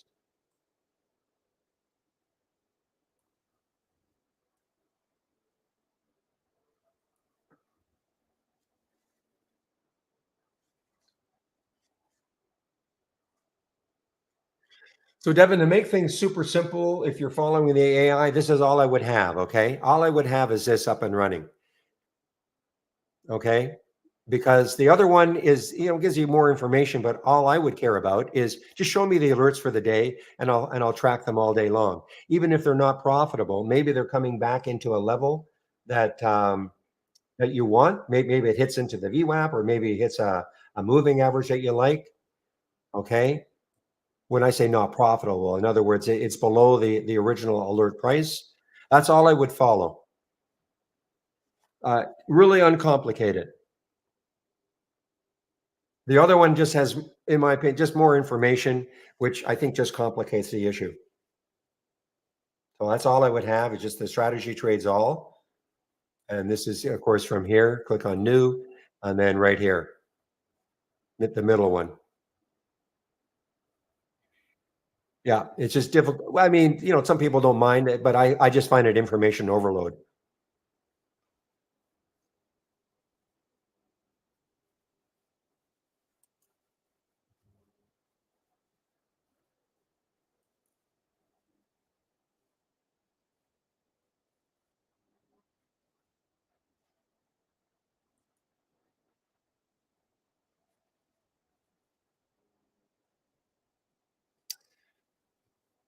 Oh man, that EH just kept moving higher and higher and higher without me. Today, without me, I traded this one, I think, on either Thursday or Friday. Probably it was Friday. Probably it was on Friday. Yeah. So that see what I'm saying, Devin? I mean, to try to answer a question like that over the phone, and to be honest, I mean, we just don't have the manpower to because we could be be spending a lot of time on individuals on the phone. We just don't have that manpower. It's a lot easier for me or somebody else 12 to 1 to answer questions like this where we can just demonstrate right on the screen. And also, it reaches more people because for the fact that you're asking this question, there could be, 30 other people that really benefit from my answering that question. They just either too shy to ask or they didn't even think about asking.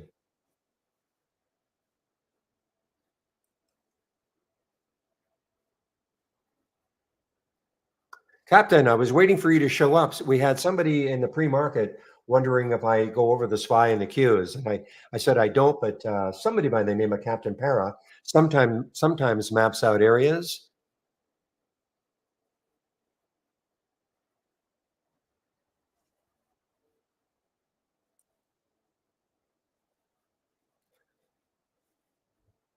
Whew. Okay, so there's Weth. There's Shady in the Weth. Now that has what sort of room does this have? 236 is the next high. Looking left.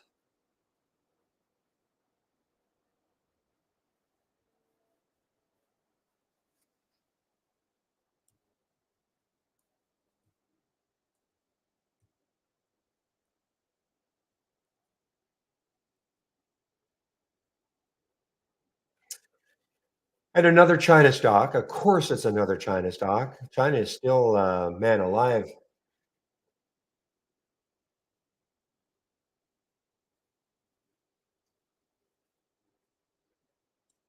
Oh, EH just continues to keep rocking here.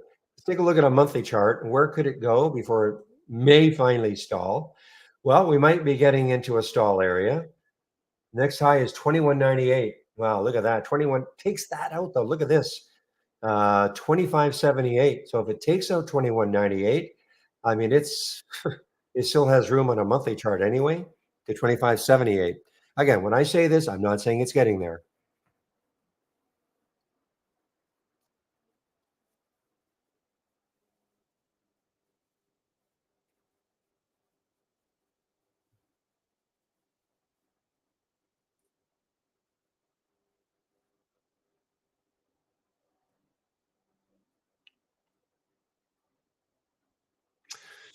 Okay, just a minute, guys. Pepe, I've got to get my poison drink, so just give me a moment. I'll be right back.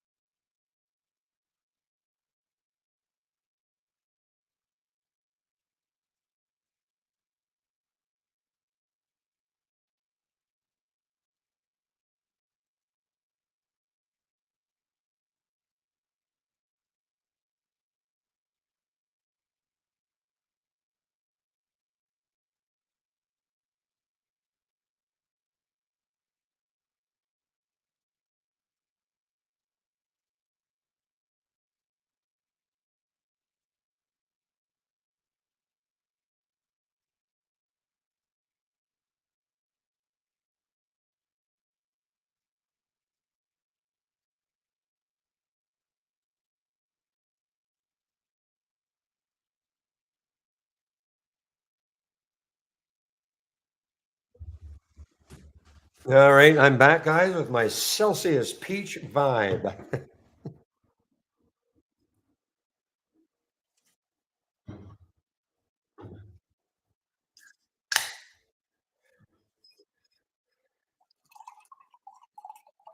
And you hear me pouring it into my mug. Yeah, I can sip on this all day.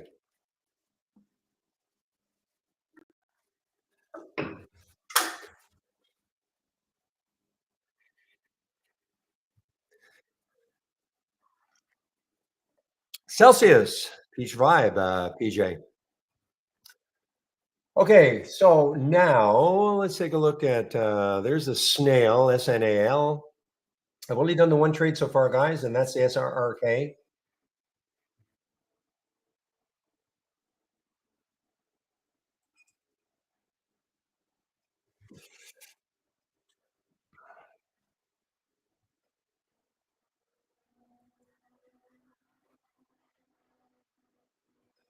Well, on my last day of ever doing this, I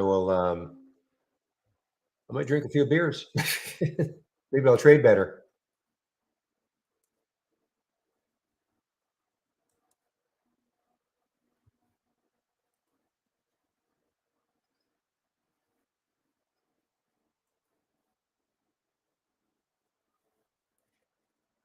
Well, there's the OSFT, guys. No, I wasn't in love with this one, but look at the OSFT. Ah, look at H. My goodness. Well, I mean, moderator room, PJ. I might, yeah, trading is in my blood, but wow. Geez. I mean, this was such a wonderful one. Because look where it closed also. I mean, look at EH. It closed at the high also. Okay.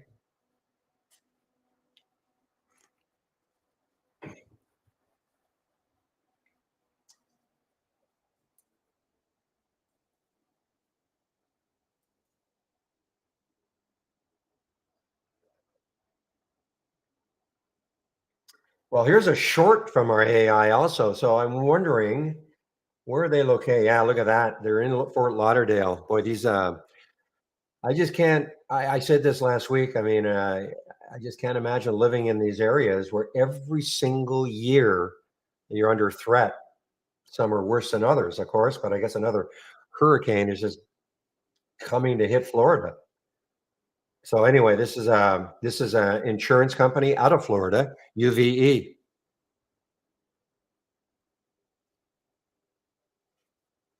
Gosh, I'm not in the SRRK anymore, but wow.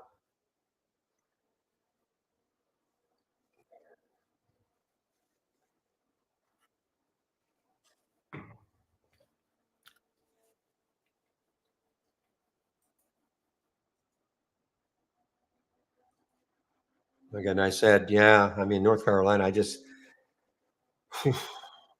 can't imagine it, honestly. I know Pepe is in that area, but I think he's okay.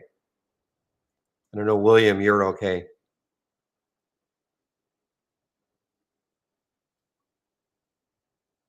Is that good to be west? It sounds like, yeah, that should be, yeah, west. Of course, that should be.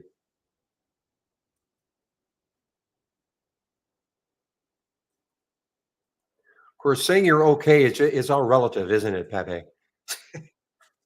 Compared to what?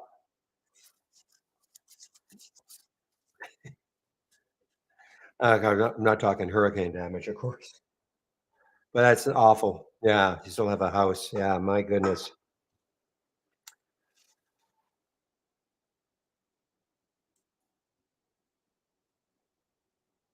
Well, up here in the Great Pacific Southwest.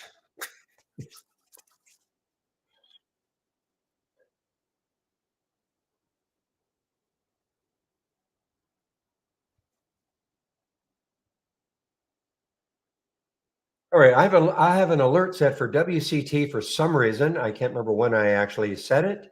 WCT. Ah, this is that China. I believe it's a China stock, right? And so an IPO, and I had so it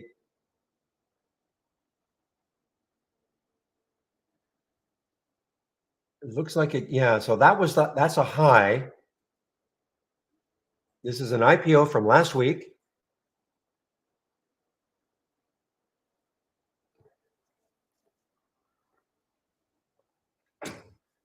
Yeah, that's the only bad thing about living in Vancouver, while the West Coast is the time zone, and that's why I have to have the artificial stimulants all day long, just about. 4 in the morning is awfully early. So it was China, though, right? Draw WCT is China.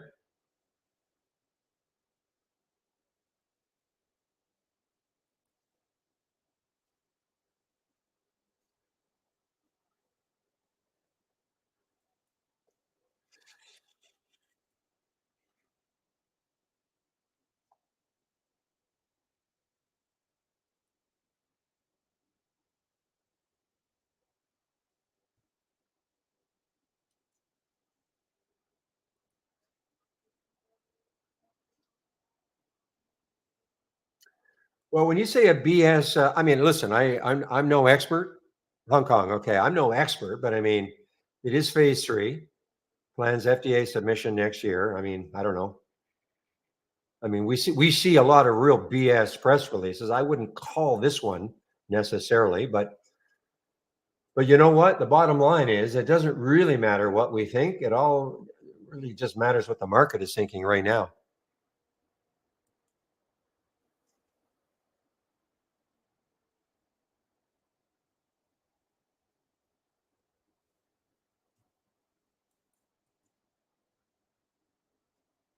Well, that Peter, that you're. I mean, that's what Michael. That's what William was wondering about. Like, what's the market for this sort of a drug? But again, it doesn't matter. I mean, right now, all we try to do is take advantage of a move. I'm not marrying this stock.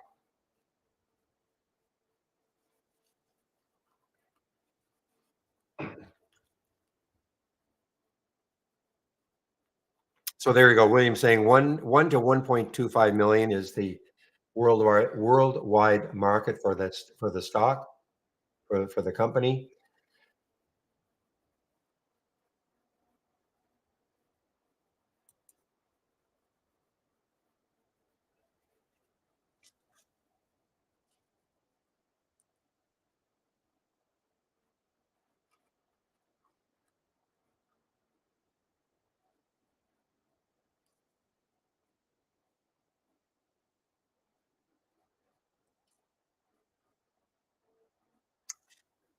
The float for well, all I can tell you is what we have for the float. We have 11.8 million for the float for WETH. Question in our main room.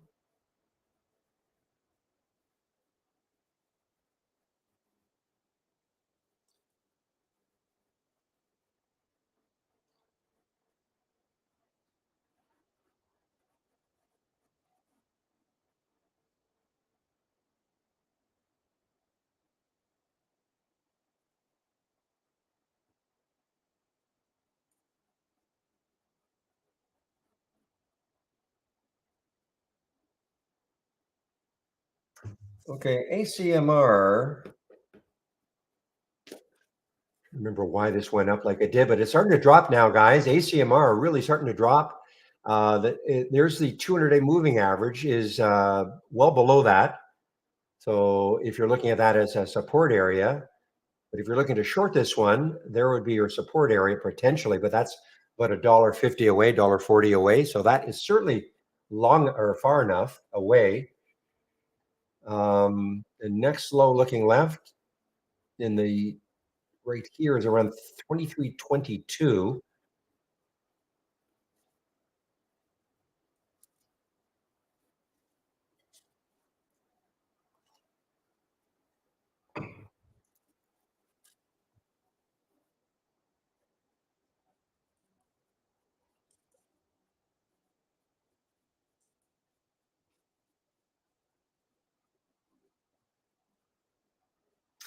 Okay, so I know you guys were talking about LQDA before. So look what it's done. Okay, it's pulled back now to the VWAP 1114. Will that hold it? Okay, will that act as support? If you're a VWAP player, well, that might be a sign to get into it. If 11 got down to 1104, maybe put your stop there and see if that VWAP really holds it. Again, I'm not recommending you do it. I'm just pointing this out that if you're a VWAP type player, it's something you might want to look at because obviously it's got a ton of room to the high of the day.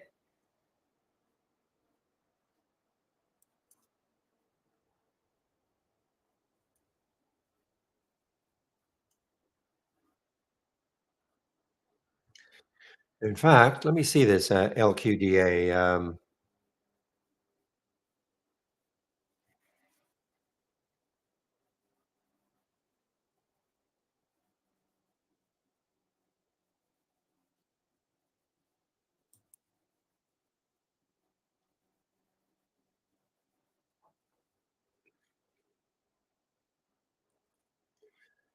Give me a moment, please. I've got to find it somewhere. No, I guess I have to. I'll type it in again. I just want to load it into my brokerage platform.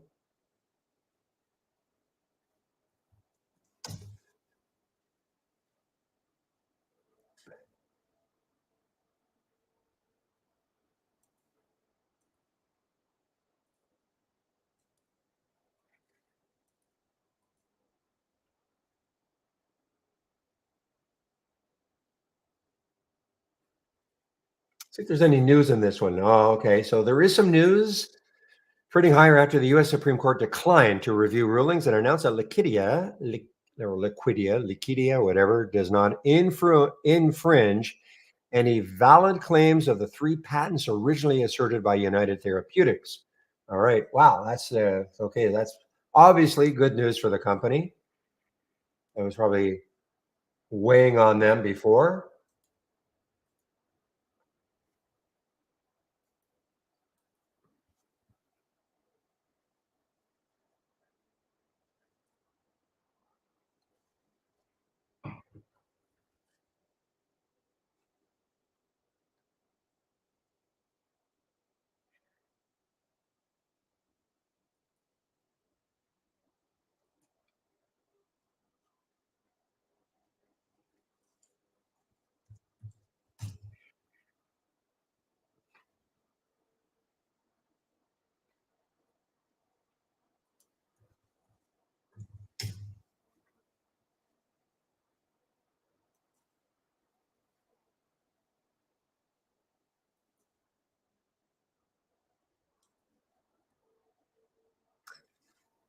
All right. William, you were talking about this. Wow, that SMCI. Holy smokes. SMCI.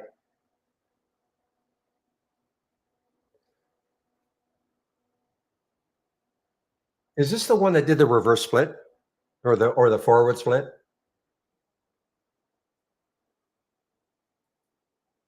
Okay, thanks. Yeah, because I remember the symbol. Wow.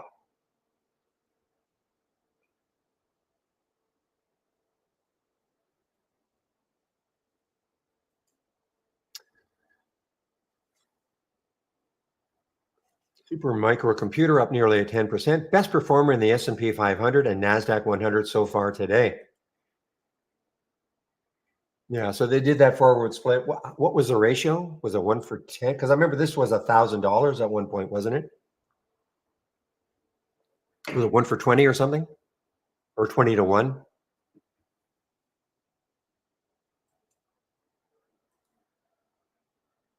1 for 10. Okay. So it's actually quite a bit below where it was because that'd be $500 or so, $470. Because this was $1,000 stock, wasn't it?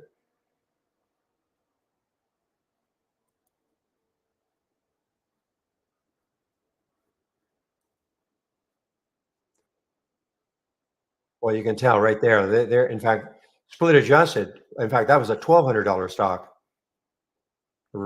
Forward split adjusted. This was a $1,200 stock at one point.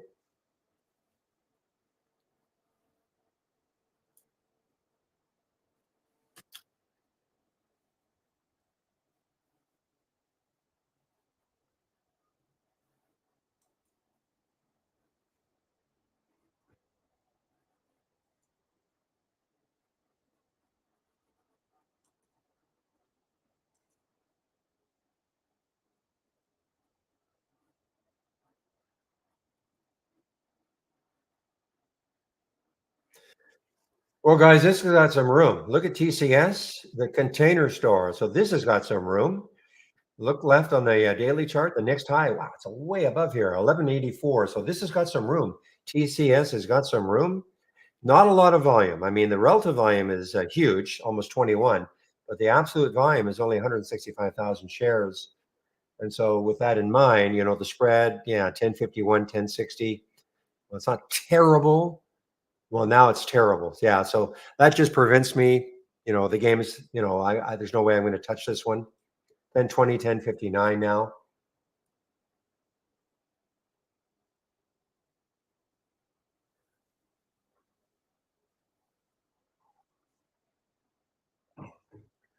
Because you never know. Even if the spread tightened up like it is now, with 1020, 10, all of a sudden they can yank that bid. So I'm just not prepared to. There got to be other things that are quote unquote easier to look at and to trade.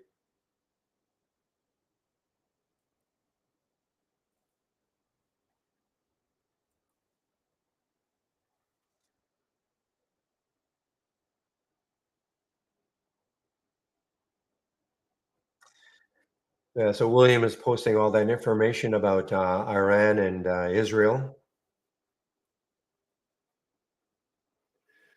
So your oil stocks, your energy plays, XLE. Let's take a look at XLE. Not much movement really.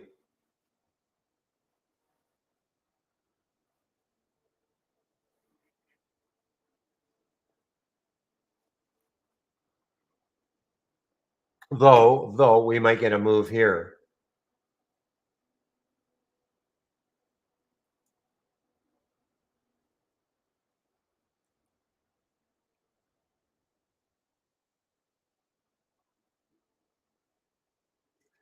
AKYA. This could be interesting. Take a look at it on a monthly chart.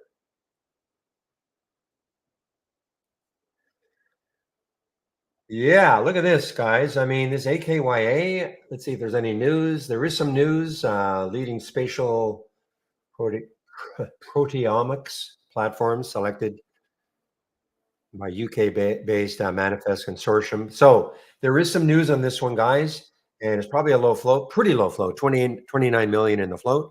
So this is very interesting. Look at the monthly chart. Look at the room, 466. 465 is the next high looking left. And I'm not saying it's getting there, but you don't have to worry about too much chart resistance now for AKYA.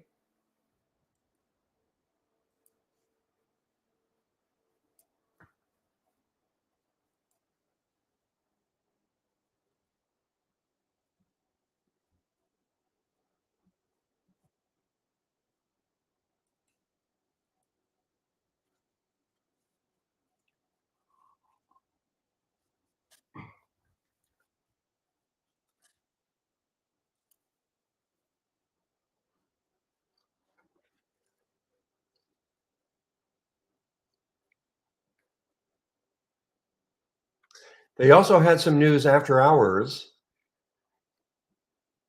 I don't know who this guy is, but maybe he's got some weight. Scott Mendel appointed as chairman of the board of directors. Okay, so that was after hours on Friday. And this is for the AKYA.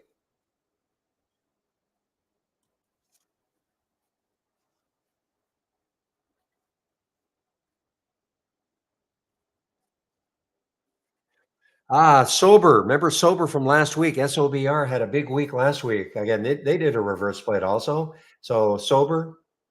Now look what happened though. This Sober got up to SOBR got up to 754, but it closed way down here, almost cut in half. Okay, so you got to be careful. I mean, it's looking like it's going to be tough to hold its gains, but and Sober just got halted. SOBR just got halted. But that, I mean, you got to be really careful because it just gave up all its gains, and I think it might have even closed negative on Friday.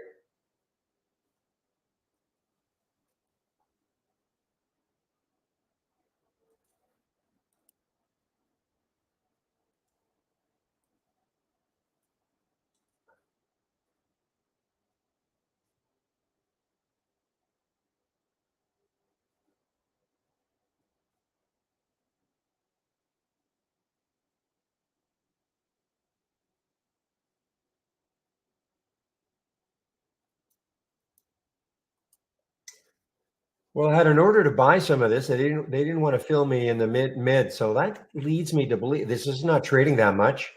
The rapidity of trades is not obviously that much. Only 250,000 shares. I tried it was sticking a bid in between that 321, 324 using IB's mid, and it would not fill me. So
okay, look at the SPY now, guys. So the SPY, as William was talking about, having this dip now, bit of a dip.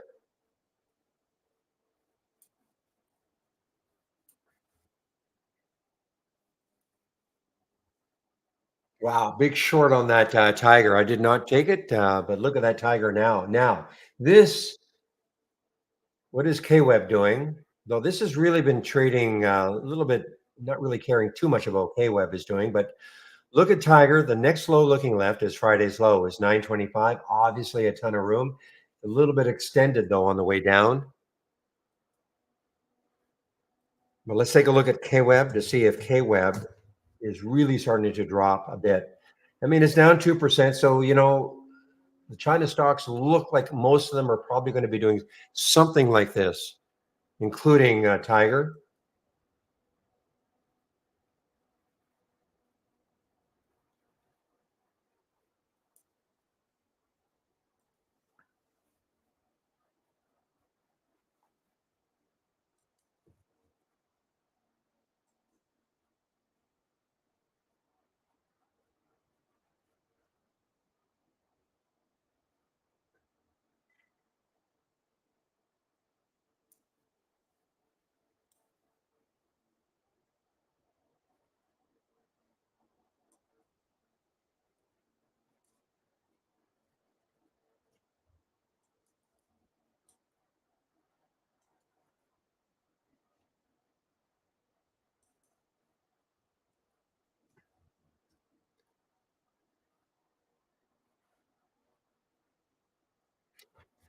Okay, guys, time is it now? 11:09. So I've got another 50 minutes or so, 50 minutes or so before I take my break. Chris, pretty sure Chris will be taking over for me.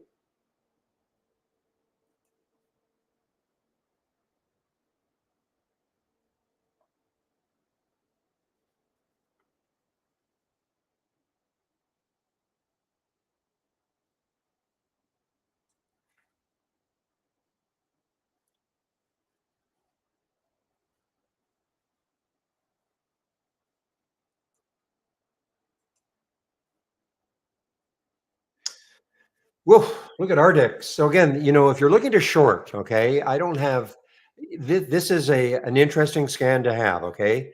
The compare count, upside movers versus downside movers. So you see the red right there. These are all stocks making new lows of the day. If it's green, the stock is making a new higher of the day. Okay, so if you're looking for some kind of a short scan, you can take a look at this one.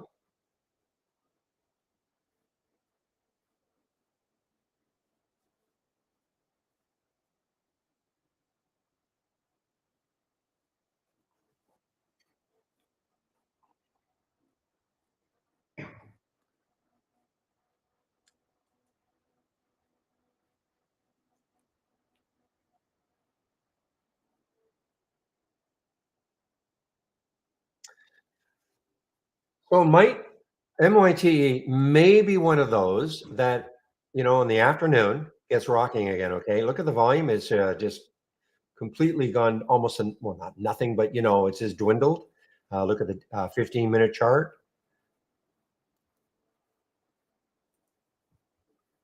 Okay. Look at the, so if later on in the day, this, catches a bid, get some volume back in, this could have one of those late dayers. On my homepage, Iris, just go to my homepage link and scroll down. It's not just a short one, okay? It's just showing you stocks that you could short. It's upside movers versus downside movers. So just go to my homepage, talking Iris in our YouTube room.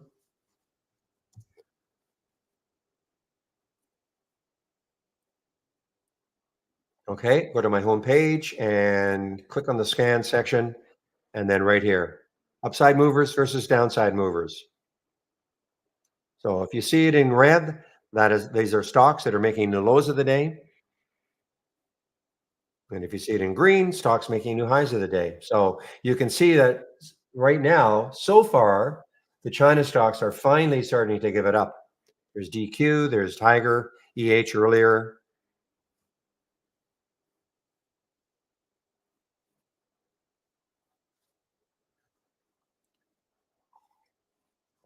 Yeah, well, Tiger did an IPO, John, a few years ago, and it was one of the bigger IPOs. I think it got up to about $40.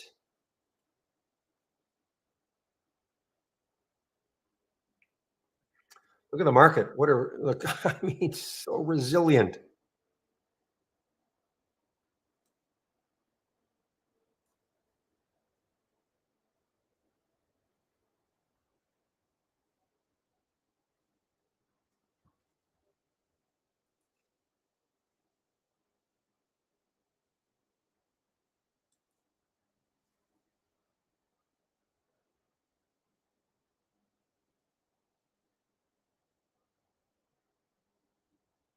No problem, Iris.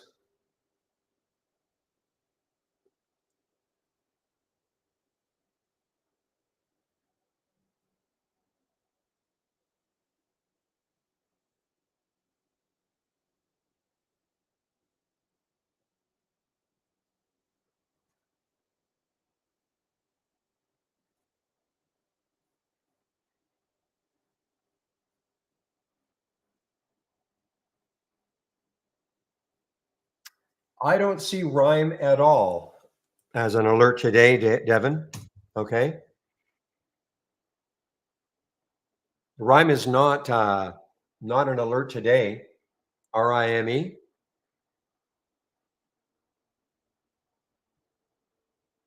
You're not talking about these little flags here, are you?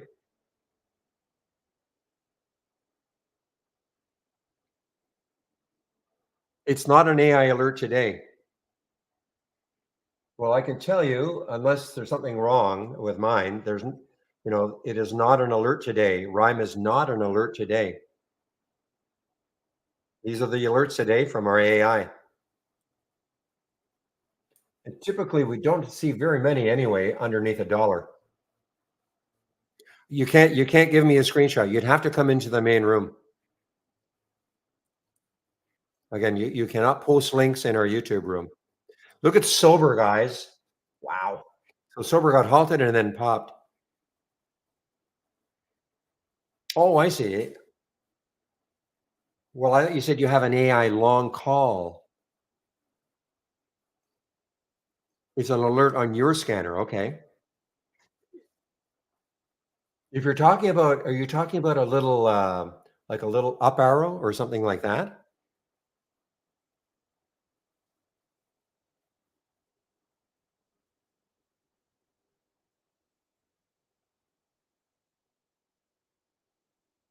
Okay. So that all that is when you click on any alert at any time. Okay. Okay. So watch, I click on, okay, let me click on MYTE as an example, okay? Let's see if I can find it. It's not going to show up. Let me click on SOBR.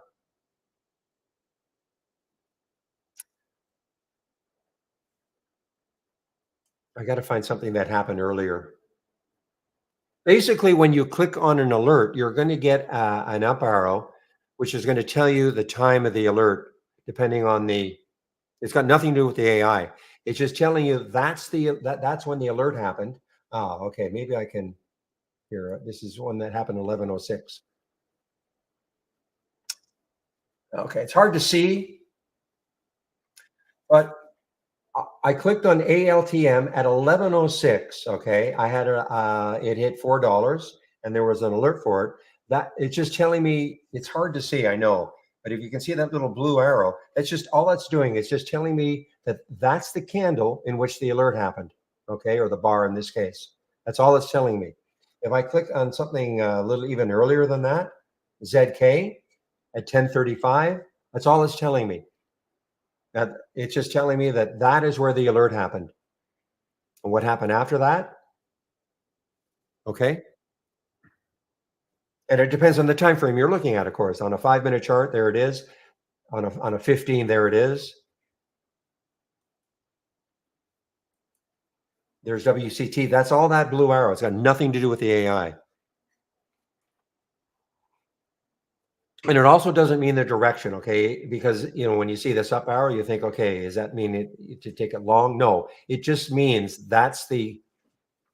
Whereas the AI, if it were happened to be a short alert, you would see a down arrow. But this is just telling you the. So if you had say a scan, and you were going back in time, looking back in time here. So I can click on CRDF, and I can see right there. It's hard to see, I know, because it's buried in here, but there's that blue arrow. You can say, okay, what happened from there? Not much really, but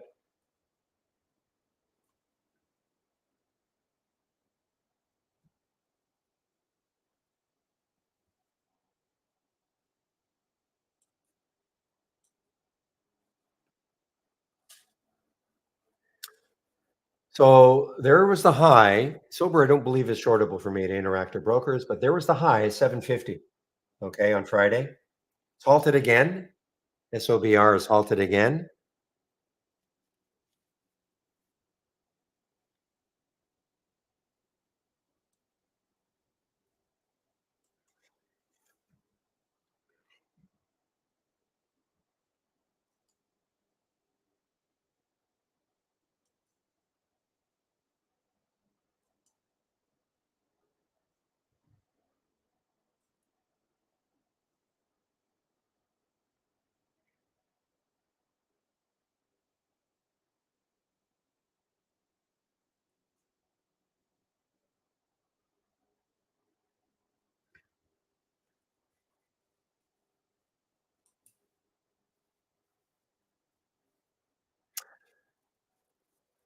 Okay, guys, let's see if there's anything interesting happening. How about CART?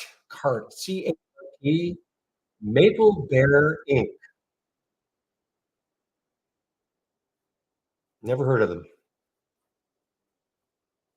I've seen CART, but I didn't know they were called Maple Bear. But anyway, the high. So this is almost a lifetime high. I mean, the lifetime high is obviously up here at 42.58. This is almost a lifetime high for CART, CART.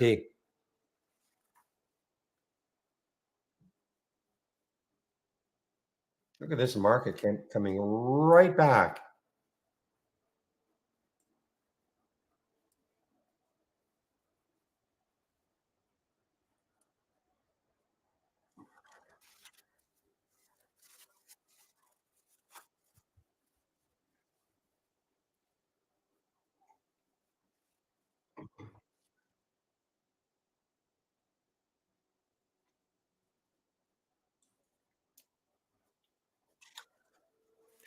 All right, guys. So Sober just resumed.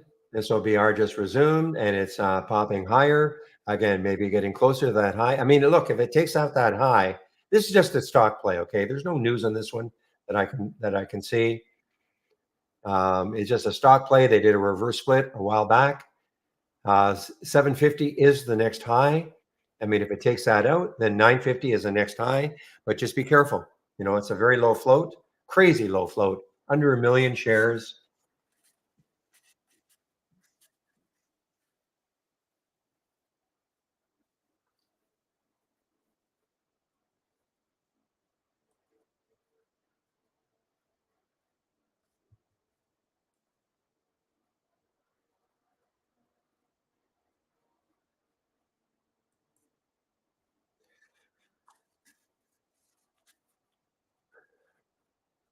Yeah, I don't have sober shorts either.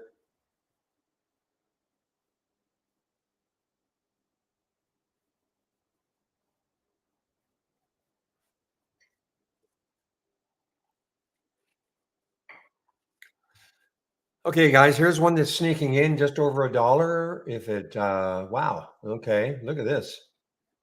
What did this do in the pre-market? Or this was this on Friday?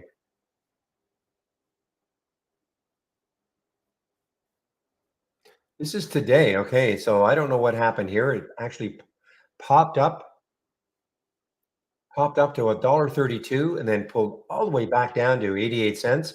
Over a dollar now. SKYX. Okay, X is in xylophone, so or X-ray. So let's see if it holds a dollar because this has got some room, obviously. If you just look at intraday, time was that? That was at 9:25. So that was 5 minutes before the market opened. It popped up to a dollar 32. Don't know if they had any news. So secures $11 million strategic investment at $2. So it's sort of a financing.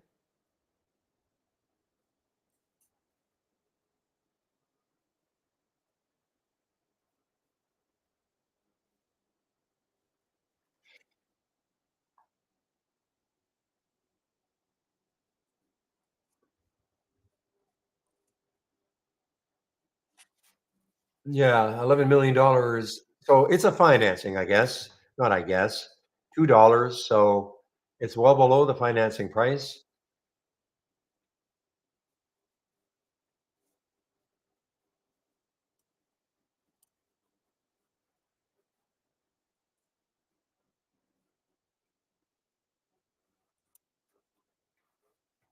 Ooh, look at this one, guys. AVNW. This could be an interesting short. Underneath 24, underneath that whole number, there might be some support around 22.38 or so, looking at that 5 minute chart. This could be an interesting short, guys. AVNW, excuse me, it is has earnings, well, had earnings on Friday, I guess, after hours. Is that right?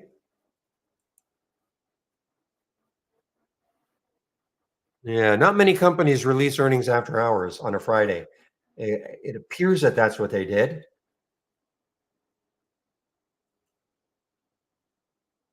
AV&W looks really interesting to me anyway, underneath that whole number.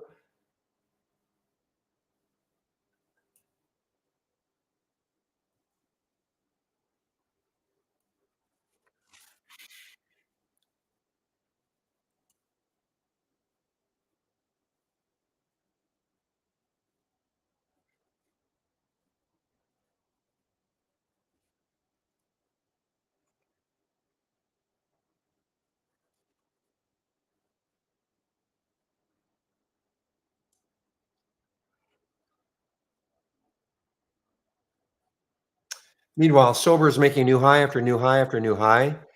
So, man, it took out the high now of Friday. It did take it out. Next high up here at 950.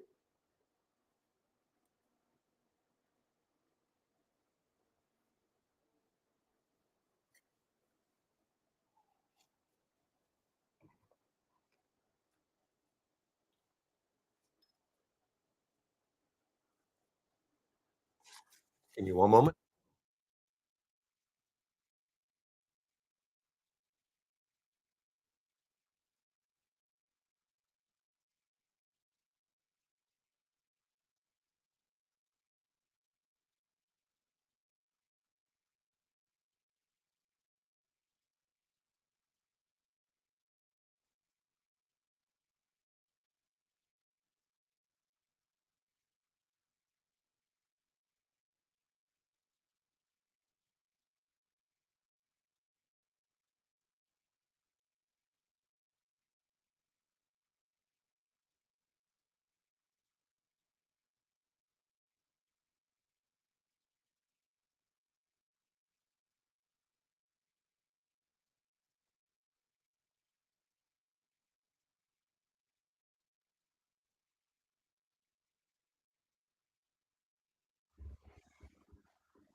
So, guys, UVE is actually having a nice bounce now.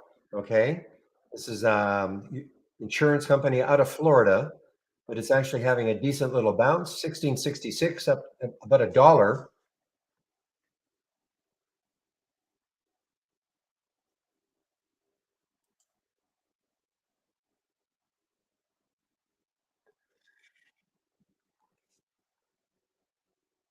Look at the resiliency of this market. I mean, look at that. I mean, it's almost at near the highs again of the day. So the Dow's down, Nas is down, SPY's down, but I mean, nothing huge.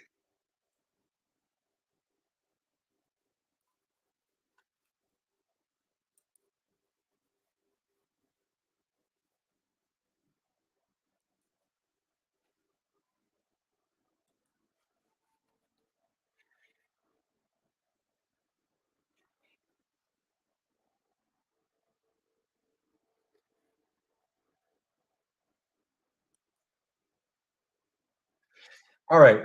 Is this resting now? QSG, okay. QSG. What's the VWAP? 533. Wow, quite a bit below the VWAP. Too bad. I wish that were more like the VWAP because this could have a bounce again. China stock and some profit taking, obviously, still up 29%. Ton of volume, 8.4 million, 120 times normal up to this time of day, which is now 11:30. Wow, fast morning.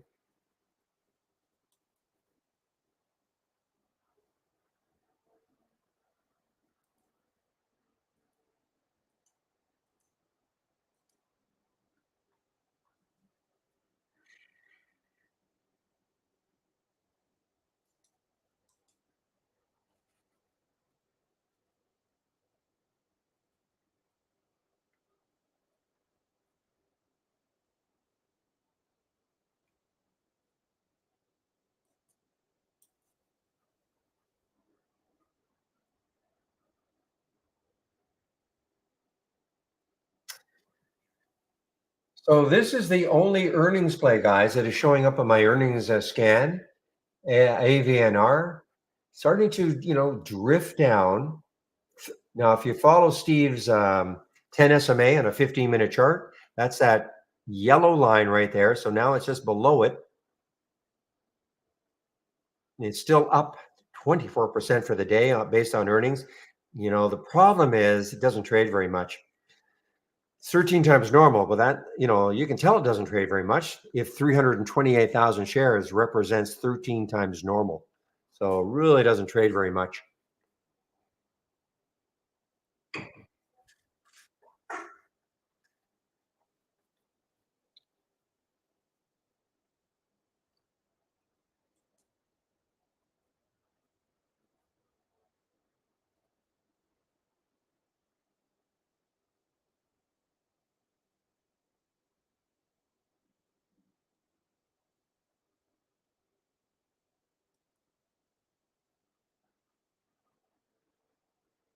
So I think Shady, you're in this AMBO. So right at that 200-day moving average, okay, right there, popped a little bit above it.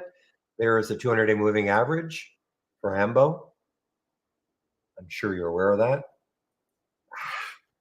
Tried to get the UVE, but I did not get the fill I wanted. Shoot.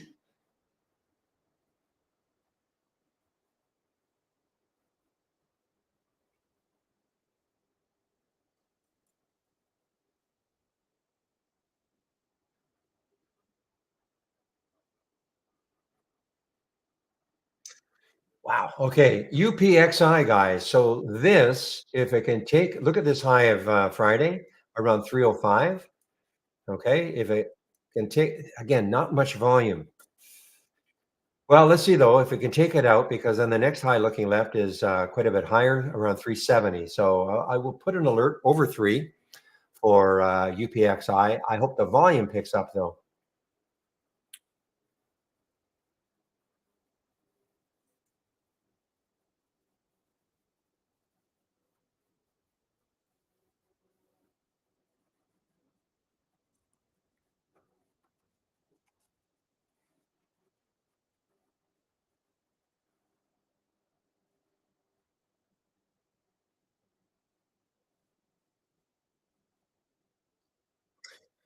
Well, FANH, let's take a look at this one. Looking left, the next high is very close to the next high, 1173, and then look left over here, and the next high is around 1177. We can get through all of that. Is there enough room? Not really.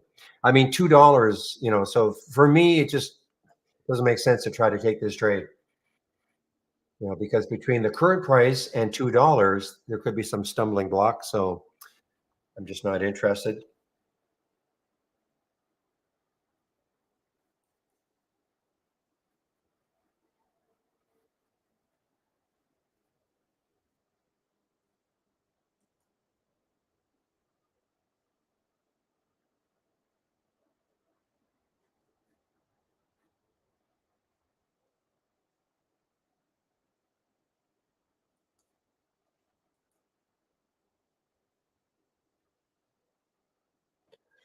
Okay, now I've seen this ONCY. I've seen it down here. I've seen it in the momentum scan. And now let's take a look left on the monthly chart. Where could it go before it hits any sort of resistance? So ONCY looks like the next high is 1140 on a monthly chart. And if it can take that out, 1145. So, to me, there could be just too much resistance between now and 1145. If it can somehow take that out, then, 182 is the next high. I just wish there were more room. It could run before hitting those highs on the monthly.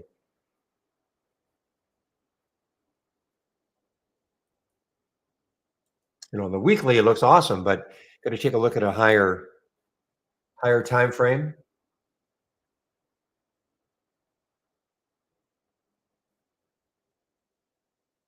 No, all you have to do is this, Devin. So the question is, how do you remove relative volume? But remember, your scanner's in the pre-market. If you're looking for new highs and new lows of the day, in the pre-market, you have to have a couple of things. But first of all, you can take. Yeah, I'm assuming. Are you talking about an alert window, Devin? Is it an alert window?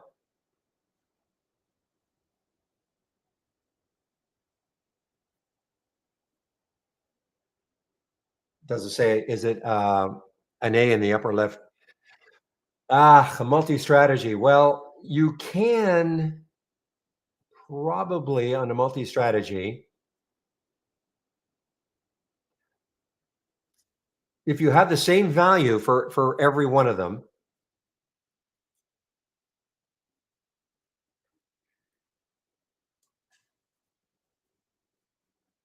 Let me bring one up.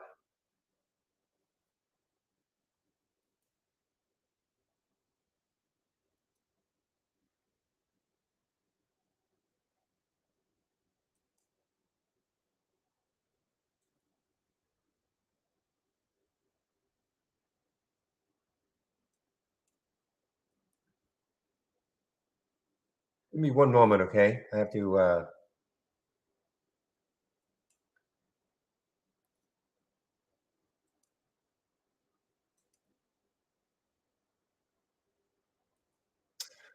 All right. What you can try is this, okay? Here's a multi-strategy window that so if I right click on it, okay, and then configure all, the problem is that in that multi-strategy window you've probably got some filters in there that may not, like, more than just the relative volume may block stuff from coming in. But you can always try this. So right click on your multi-strategy window, click on configure all, and then edit selected. Now you can, check all of them, edit selected. Now, if you see the relative volume, okay, and it is probably the same number for every one of them, then all you have to do is just, if I had 3 in here as an example, I would just delete it. Okay, just delete it. But you're also going to probably have to add the pre-market high or pre-market low, depending on what you're looking at as a particular. I wouldn't use that in the pre-market. I'll tell you, because I just think that there could be other filters in there that are just really going to prevent many things happening. If you would come into the main room, I could take a look at it. But that's how you can delete it, but you're probably gonna have to add. Let me see if you can add it, en masse.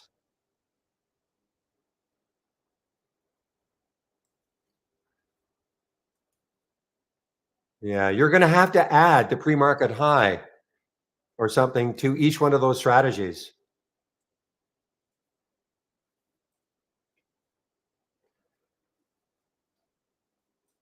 Yeah, to come into the main room, I'll give you the, how you do it.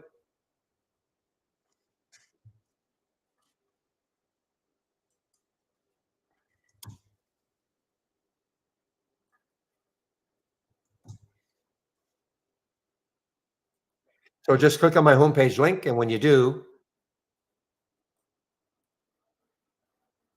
I might have to stretch it out a bit. Where you see trading room, that's how you can sign up to get into the free room. Okay.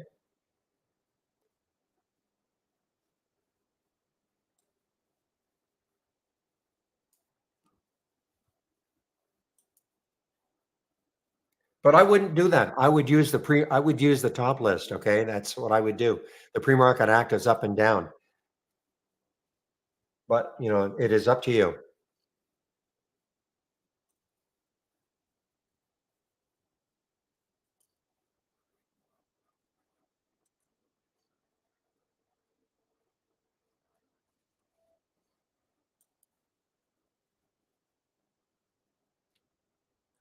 Yeah. Sober got halted on the way up. Yeah. There's this. I haven't shown this at all today, but blue, blue screen you see here. Excuse me. This is time and sales from Interactive Brokers. Okay. Nothing to do with trade ideas. Nothing to do with trade ideas. So this is showing the halt price. There's Sober. The halt price is 876. This column here is trying to give you a bit of a clue as to where it could open when it comes out of the halt. Really no clue. I mean, it's the same halt price, same price as the halt. And again, time and sales from Interactive Brokers, nothing to do with trade ideas.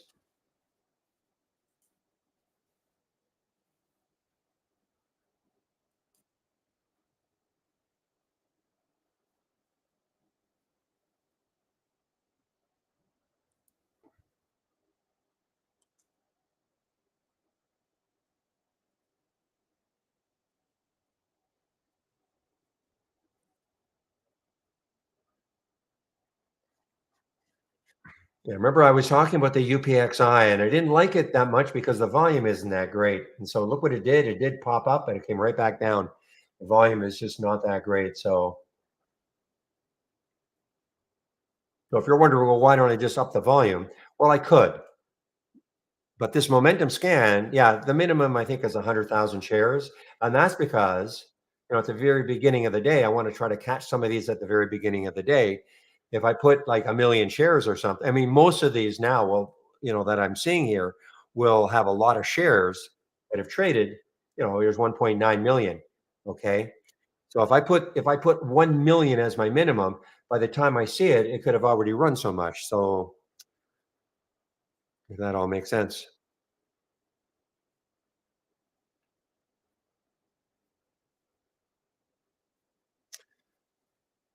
You do something like this. Okay, if that was a multi-strategy window, then you right click and save or share to cloud.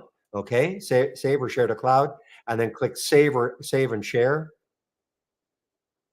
And when you do that, then that link is copied, and then you Control V to paste it in. Control V then to paste it in. There you go.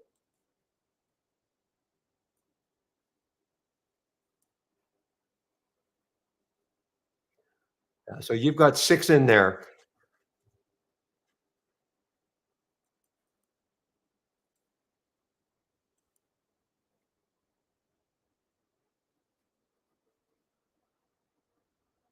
Hopefully that didn't ruin my. Oh, I see what happened. So it overlaid.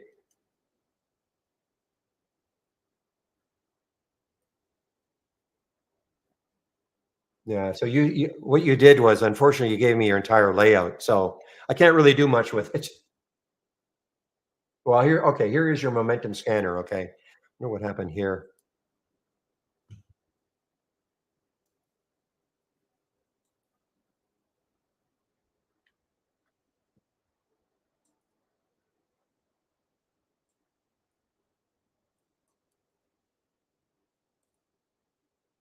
Well, this is it. You've only got one in here. It's a multi-strategy window, but you've only got one scan.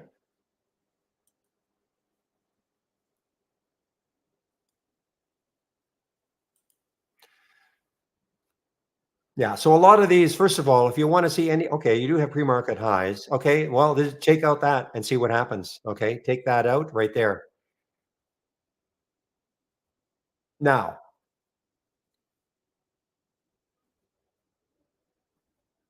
so you've got a minimum, maximum float of 500,000. Yeah. So, or sorry, 50 million. Sorry. Yeah. Well, take this out and see what happens. I don't know if you're going to get anything from these scans or these alerts. I don't know. I don't know if they work in the pre-market, but certainly you've got the pre-market high, so that'll work. So try that. Just take this out and see what you get tomorrow. Okay.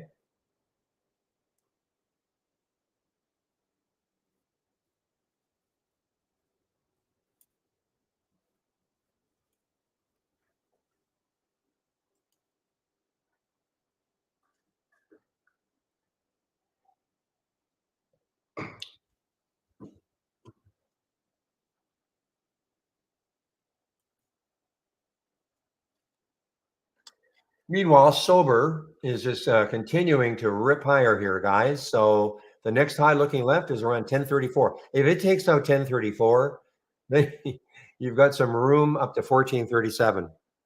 So just take out, yeah, just take it out. You saw what I did. Just go to the and just basically delete it and then save.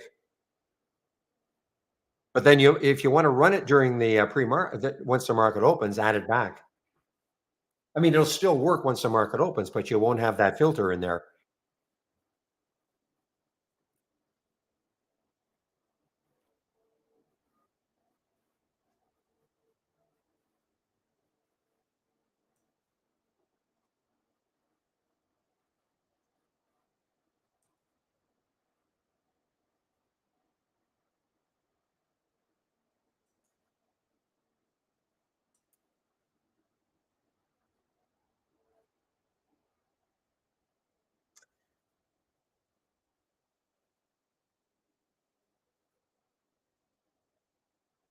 I was just going to say it just got halted. Yeah, you could tell it was going to get halted. The bid ask was not changing. So that was your clue, was going to get halted again. So let's see where it could go. 12, 25. Not going to go to 25, but 38. Do we have 100? Well, you can see, I mean, this column is giving you a glimpse as to where it could open, but you can see how volatile those numbers are.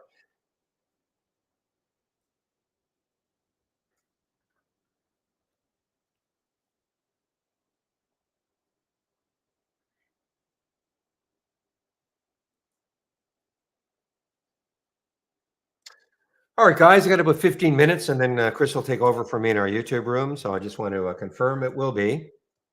I'm pretty sure it will be.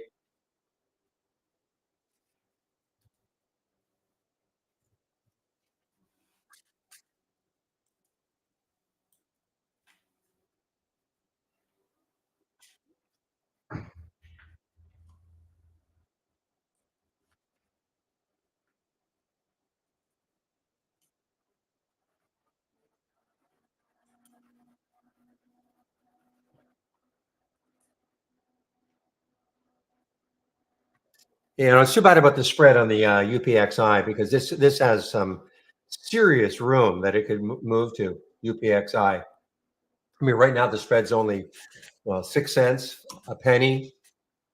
It's just that it widens, can widen a lot. But look at the room it's got, UPXI. Weekly chart, 461. I mean, that is just a tremendous amount of room. Even on the daily chart, okay, 360, 370.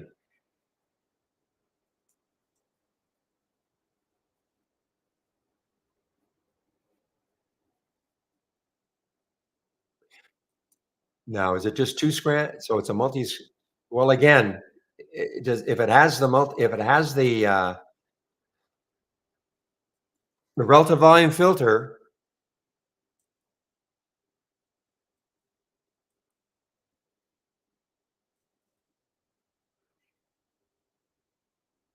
you got I mean, you've got a lot of scans in here now probably. Yeah, I mean, you got all these. I mean, it's you'd have to go through every one of these to see whether or not the relative volume filter, okay, is in here.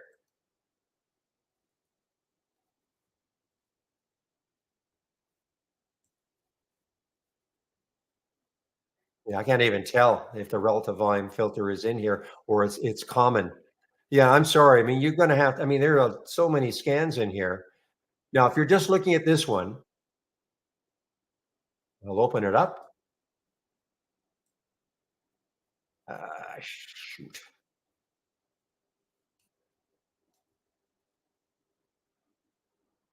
Just give me a moment.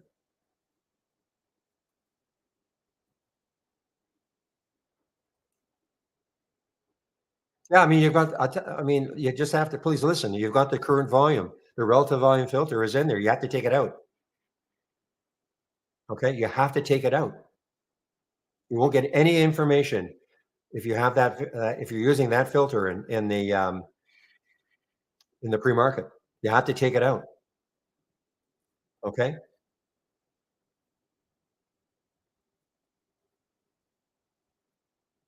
So what you have to do is look at the individual scans then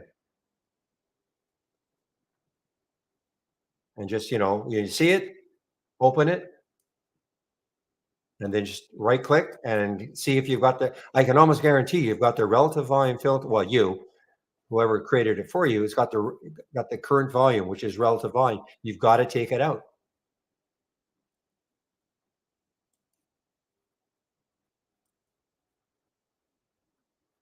Okay.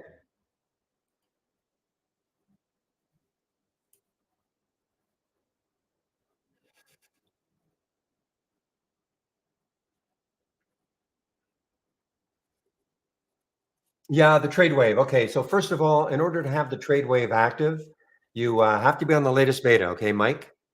Okay. That's number one. You have to be on the latest beta. Number two, now if you're not on the latest beta, I can, go to my homepage.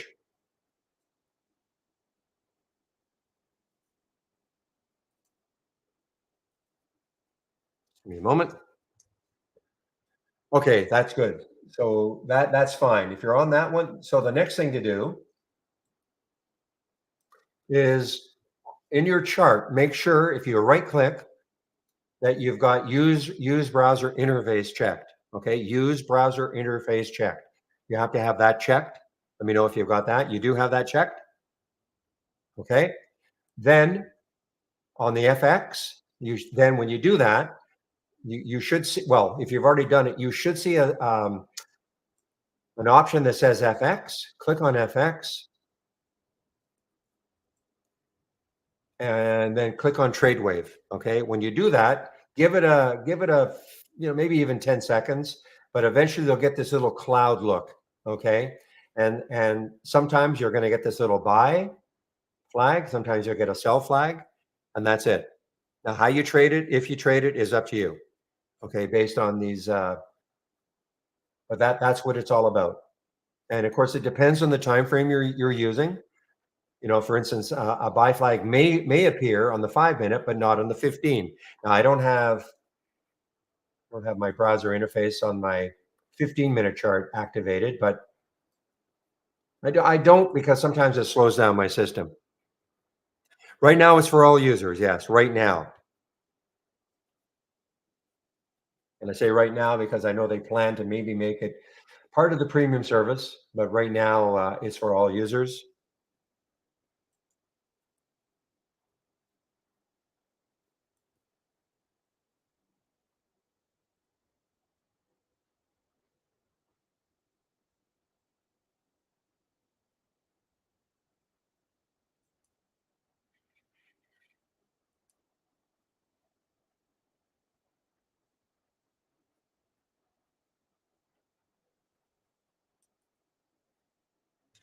All right, guys. Chris will be in our YouTube room in about 9. Actually, usually shows up a little bit before. There's WETH, WETH, just made another new high. So now this has got all sorts of room on a weekly chart, 362.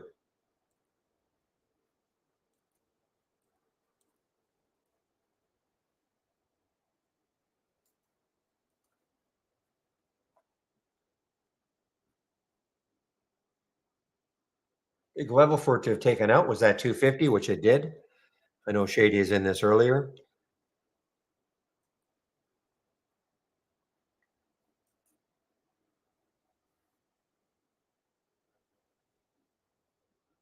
So what I'm going to do now is I'm going to put the YouTube link in the main room because I'll be taking my break in about, under 10 minutes. Chris will take over for me in our YouTube room. And so if you want to head over to YouTube, listen to Chris. Here is the link.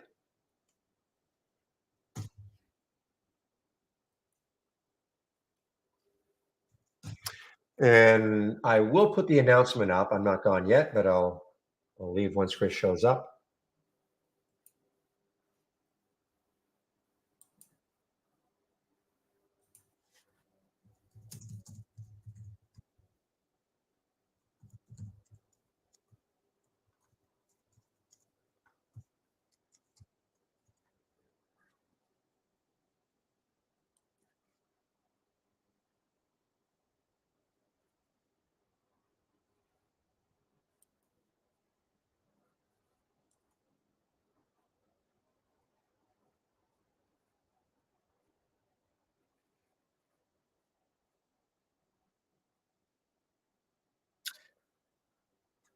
Okay, guys. The SMCI, what did it end up doing? So a little bit of a pullback, but trying to move higher again. SMCI, of course, the next high looking left, it got right to it. Amazing, isn't it? Look what it did. It got right almost to the penny, probably 48.44, and it got up to 48.50. So that's what stalled it so far.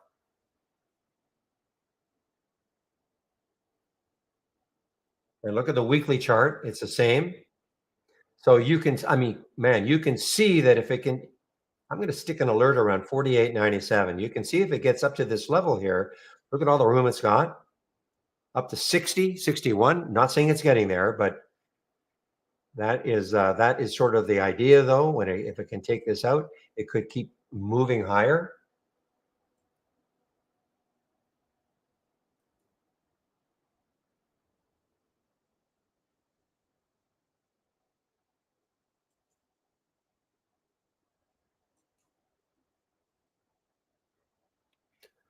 Well, let's see where the VWAP is. The VWAP is, wow, it's way down here, 45.76. Oh, it might. That would be a fairly big drop from here. There'd be a couple of dollars.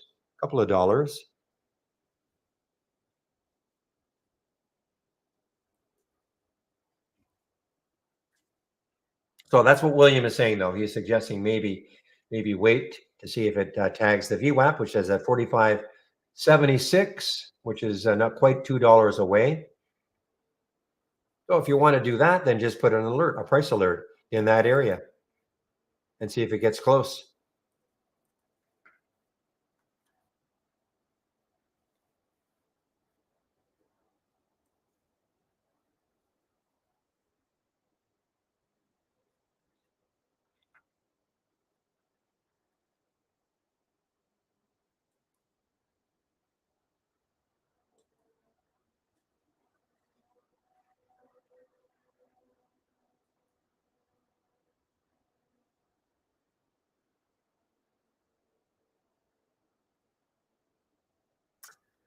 All right, guys. Again, I'm just waiting. Excuse me, just waiting for Chris to show up.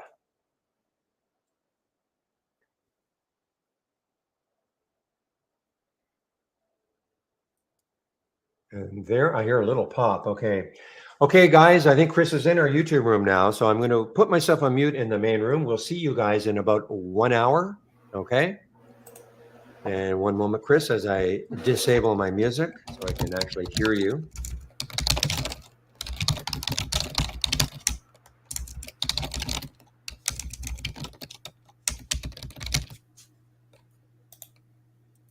There we go. Okay, Chris, how are you? I'm doing fantastic, Barry. How are you? Fantastic. You're not doing fantastic. You're just making that up. Well, no way to really know. Nice to hear from you, though. I like to always chat with you on a Monday morning. As well, I enjoy it. I lurk in the room from time to time without anybody knowing, just to get some words of wisdom from you. Pearls. They're called pearls. Yes, indeed. And the world is our. How about that? SRRK? Man, oh man. I was also watching SOBR right now. Oh, jeez. I mean, just what do you even say? Yeah. Well, no news. They did a reverse split a while back, and but if you were listening to me, you noticed what it did on Friday. Yep. And it soared, but then it closed way at the bottom. So, but it's just a stock play. Who could predict it? Like you said, just a stock play. Yeah, that's it. I was just gonna exactly. I said, like you said, it's just a stock play. Yeah, no, I don't get upset. I mean, people get so upset. Why is this happening? It shouldn't be happening. Who cares? And that's take that middle 2/3 if you can, and move on. Exactly. The same thing with everything in the market. Are you going to be mad about it, or are you going to make money with it? It's up to you. You can't do both, though. You can't do both. All right, my friend. Well, let me. I got a few things I got to do, so I will see you in about 1 hour. All right, my friend. You enjoy that break. Okay. Thanks. All right, everybody. Barry making his way to a break. I've said it before. I'll say it again. I don't know how the heck he stays on the mic all day long like he does. Not just stays on the mic, but I know he takes his points where he goes a little mute for a bit, but he stays pretty engaged all day long with everybody and answering questions and commenting on stocks in the market and all kinds of things like that. So, fantastic team member to be with. All right. So, with all that said, happy Monday, everybody. Hopefully, you are all having a solid and positive start to the week. So I just want to adjust my mic a little bit, make sure I'm coming in clear for you all. We're sitting up here in the market near the nosebleed seats of all-time highs still, chopping around again a bit. So I think we've seen the same kind of theme for a little while here.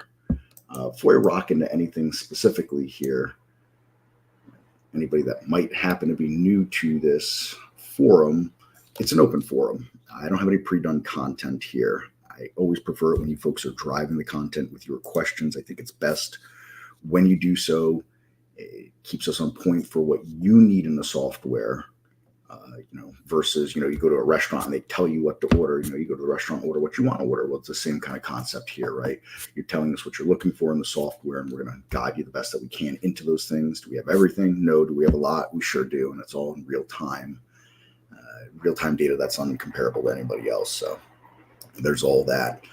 Often, the questions you have as well are similar, exactly the same as questions other folks have. And selfishly, as I always say, me answering questions for you folks makes me better at my job, puts me more in touch with what's going on, gets me thinking more about the software, trading, the market, so on and so forth. So it's that community vibe that I'm always really trying to promote around here, as I do believe there is room for everybody at the top who's willing to put in the work and has the discipline.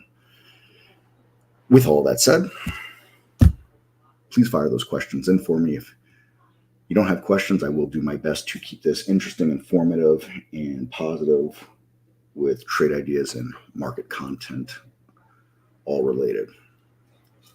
I'll take a pause for 1 second, see if anything comes on in here, and we'll move forward accordingly from that.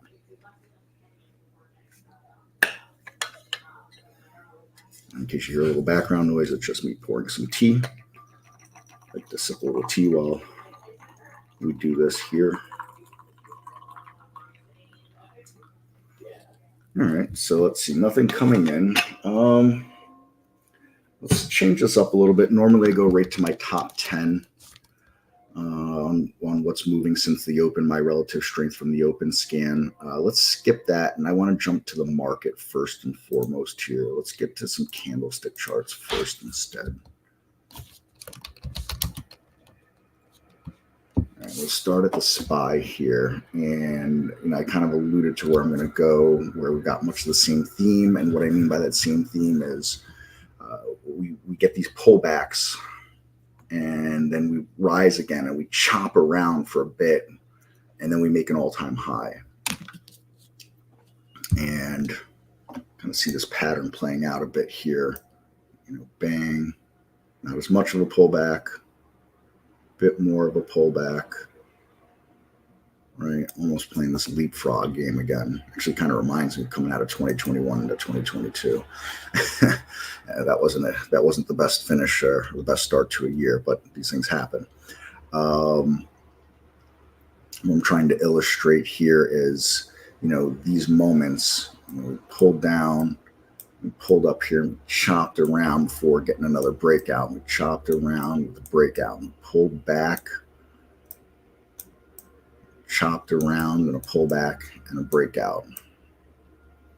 And so that's where we're sitting at the moment here. So, you got people yelling on whatever media platform people want to listen to them on, YouTube, CNBC, Bloomberg, Twitter, whatever the heck is out there, and that, it's all coming to a crash and get ready and batten down the hatches and everything like that. But, the issue with most of these people, if not all of them, is, we were going to crash here and here and here and here and here and here and here.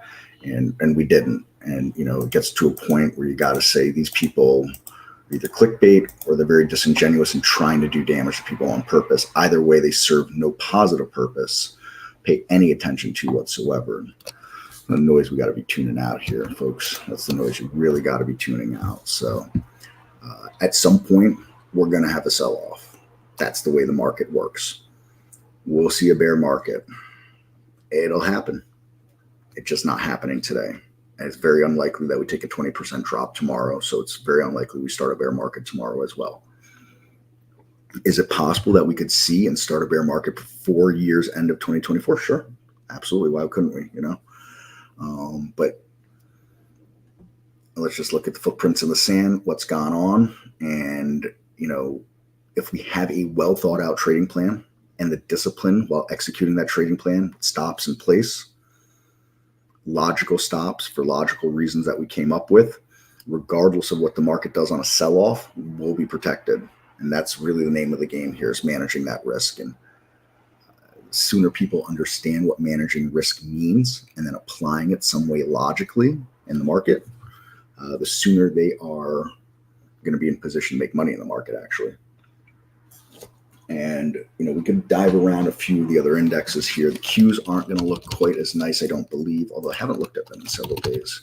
But they've lagged all the rest.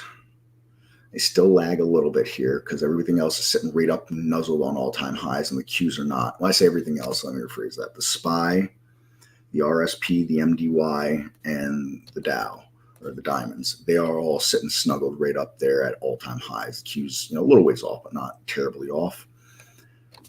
Some people want to throw caution to wind with that. I can't blame them, right? We don't get all willy-nilly out here and just throwing risk out there and not considering the fact that sell-offs not only can, but do happen. And we got the IWM here, still a pretty darn good ways off from an all-time high, that 244.46 number that happened really quite a while ago. We're going to even have to zoom into a weekly chart to see that better here. We got to go way back here towards the end of 2021. Almost the middle of the fourth quarter of 2021, find those IWM highs. But, if we're looking for green shoots, and I'd always prefer to be positive than negative, we couldn't break down this over all that time. We could not break down that level. And we've slowly made higher lows. And we've made some higher highs, but we haven't made another new higher high in a little bit here. So, make of that what you will. There's without a question a battle between the buyers and the sellers, especially in small caps, that is going on. And we get a front row seat, those of us that are market participants and charting these things along, front row seat into who is the ultimate winner in that, right? We're not going to be able to predict it. But again, well thought out trading plans put us in a position to take advantage while being protected on these things.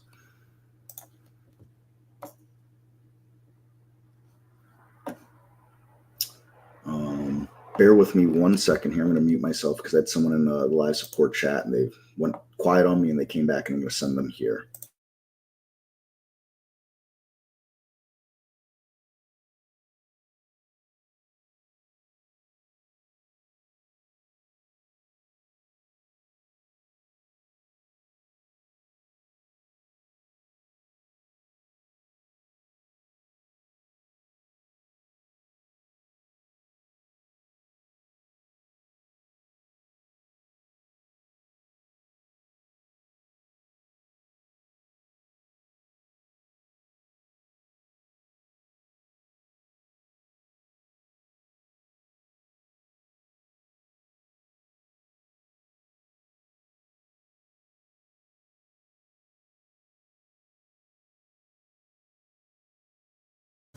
All right, very good. Thank you for your patience here. And again, folks, any questions, please. I always prefer to answer your questions when it's software market related versus me just talking to you folks.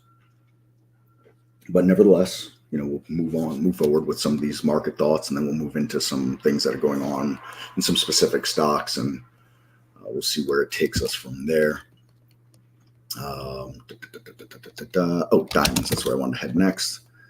DIA representing our Dow Jones 30, and as I've said countless times before, there's a lot of people out there, and every one of them is a more successful long-term trader than I am.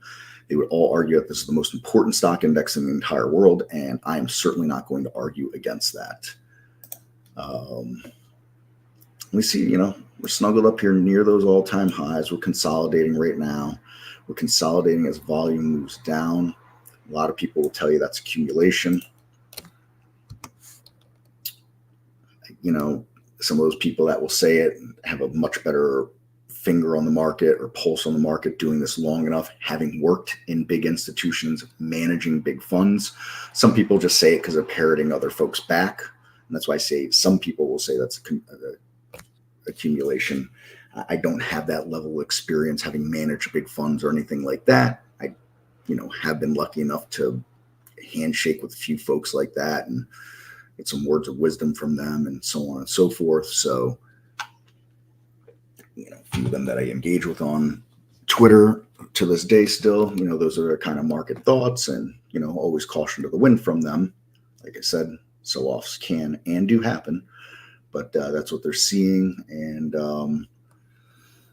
it stands to reason at this point. So there is that. All right, so let's see here. In the support chat, I had Juan asking me, is it possible to have 2 or 3 charts open simultaneously with different tickers each? And it is 100% possible to do that.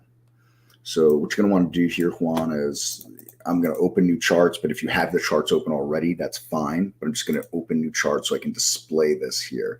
Here's one. Let me just open a couple of these here. Bear with me while I get those open. 2, let's get a third one for good measure here.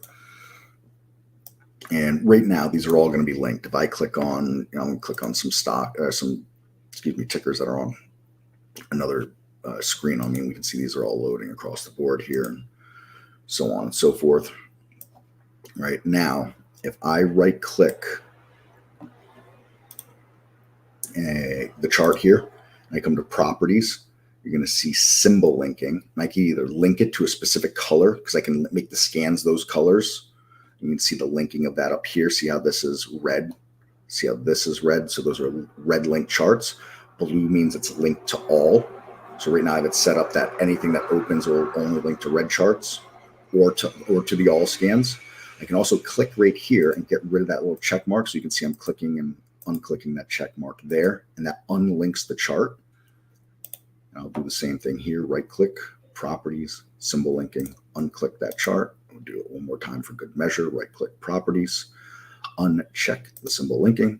And now if I click on this here, you're going to see that these charts up here changed, but these all stayed on NVDY.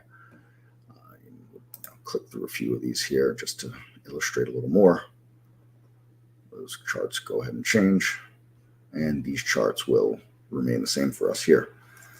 So that's how that can be done. There's our charts, if I may. There we go. Very good, very good. So hopefully that helps get your question answered there. And if you've got more, feel free to put those in. That's what I'm here for this hour.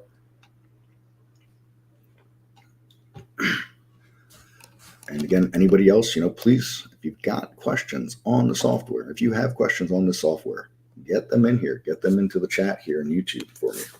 All right? It's super important.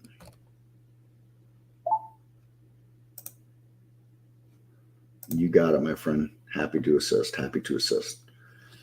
All right. So nothing else coming in specifically right now. I think that's all right on the market dive around for the moment here. Let's, I guess we'll change gears and move into stuff that's moved relative to the open with strength today. We'll start with CRNC. That was the winner of the last race, and it's the leader of the top 10 winners. You know, everything being relative as far as this chart goes on a daily chart, it's pretty awful. I wouldn't be surprised if there was a reverse split at some point on this. You know, for whatever reason today, and again, it goes back to Barry and I's transition here. Does it really matter why that happened? It doesn't to me. Not as a trader. As an investor, it might matter, but I'm not an investor, or not when it comes to what we're talking about here, anyways. Very nice opening move here.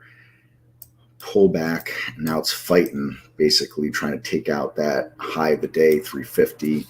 And I suspect, as I always like to do, let's just draw a line on high of the day here, around the high of the day. Let's see how that lines up when it transposes on this chart. And also, just in case, folks, I swap back and forth between what I call our legacy charts and our browser charts. Our legacy charts have this option to make these lines. It's very limited how the lines work, but they do transpose on other time frames like you just saw here. If I'm on our browser charts, let me do this. Let me duplicate here. I'll make it a browser chart. If I'm on a browser chart here, folks, you got to use this drawing tool here instead to draw your lines. There's different lines that we can draw, annotate, and all kinds of things like that. These will not transpose, unfortunately. Not at this point.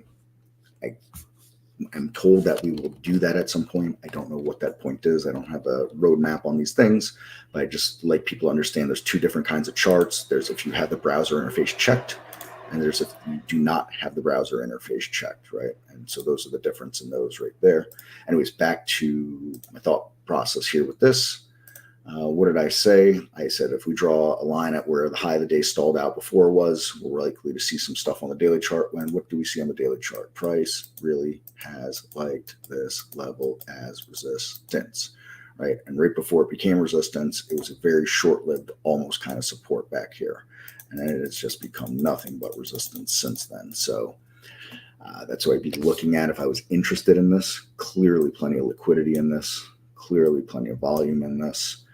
We've seen it rise, fall, rise. Now, is it where it was at the open? No, not quite, but that's what stocks tend to do during the day.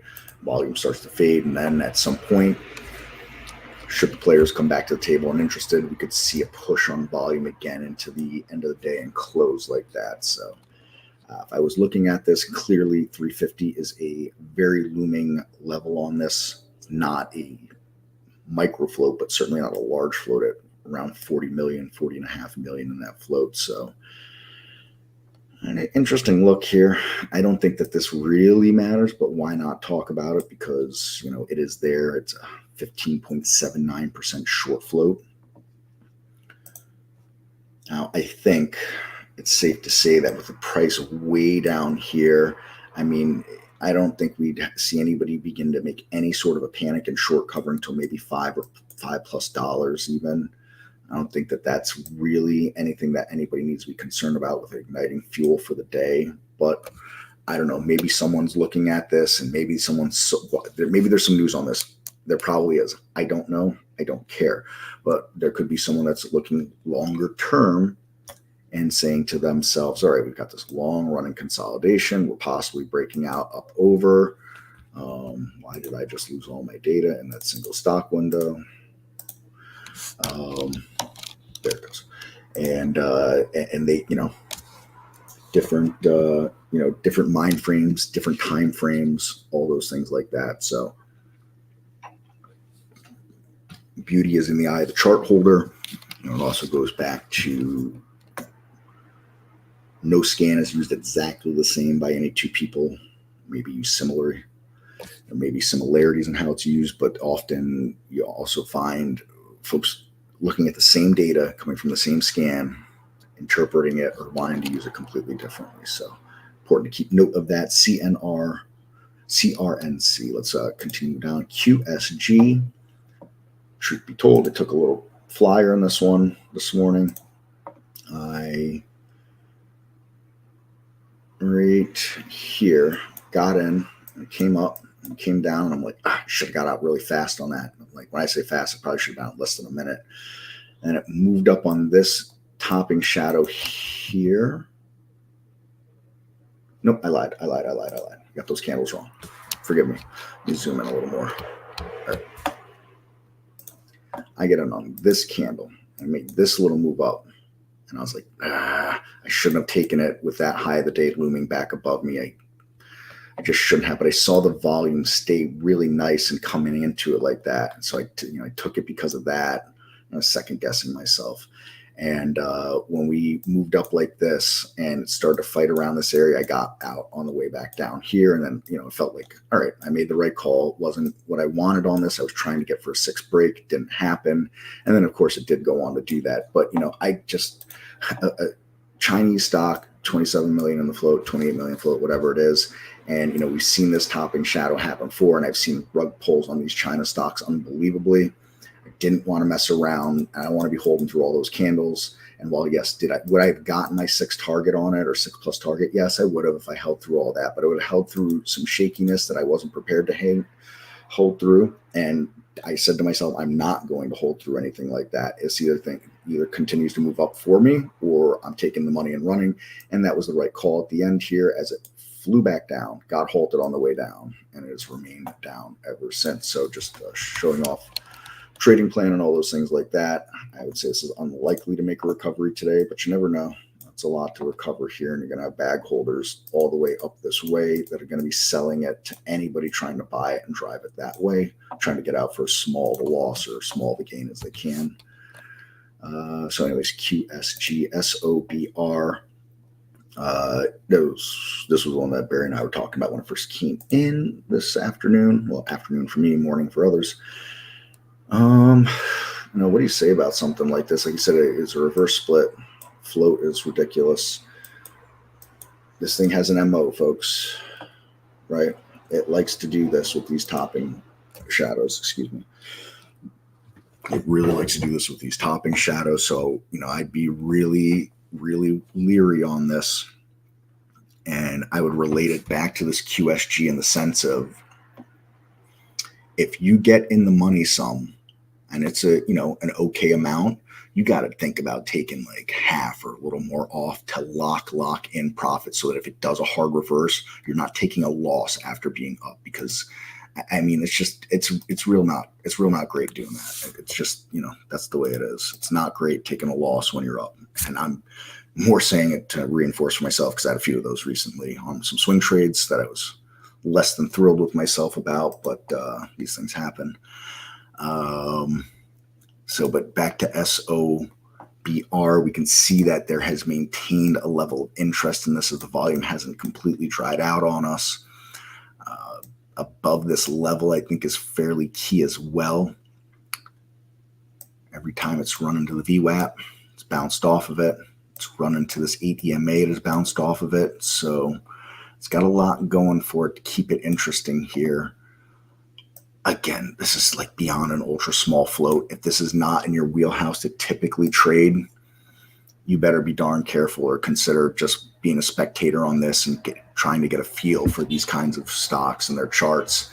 And it may not be something you ever want to trade. Generally, I stay away from this kind of stuff. When I see a 5-minute bar that's got, 5 minutes or so, it's got a couple of dollars in it at this low price, it tends to be the kind of stocks I've lost money on in my experience. So I'm just very leery of it. But look, as also Barry said, if you can get, 2/3, even if you get 50% of a move, I mean, look, let's just say you captured from here to here. I mean, that's an incredible amount. That's an incredible percentage gain. Just that little bit. We didn't get here and we didn't sell there. We left all that on the table, right?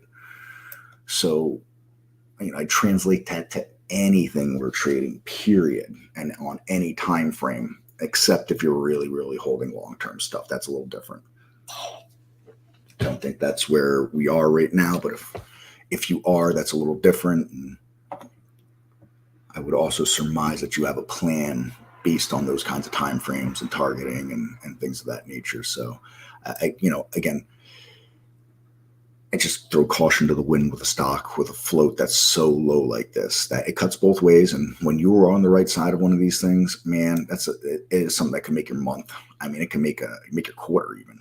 You're on the wrong side of this though. This is the kind of thing that can end someone's trading career, being on the wrong side of this and share sizing too large or anything like that. As we see it begin to make a sell-off right here and bang back down on that 10 level and that 8 EMA on the 5-minute chart, right? And the reason why I mentioned this 8 EMA on a 5-minute chart, it's a really popular indicator, the 8 EMA. It's popular on all time frames, but you know, it could look like it's working on one time frame, and then it's not all of a sudden, while it's still maybe working on a different time frame. So just, you know, have a trading plan, have a reason you're using something.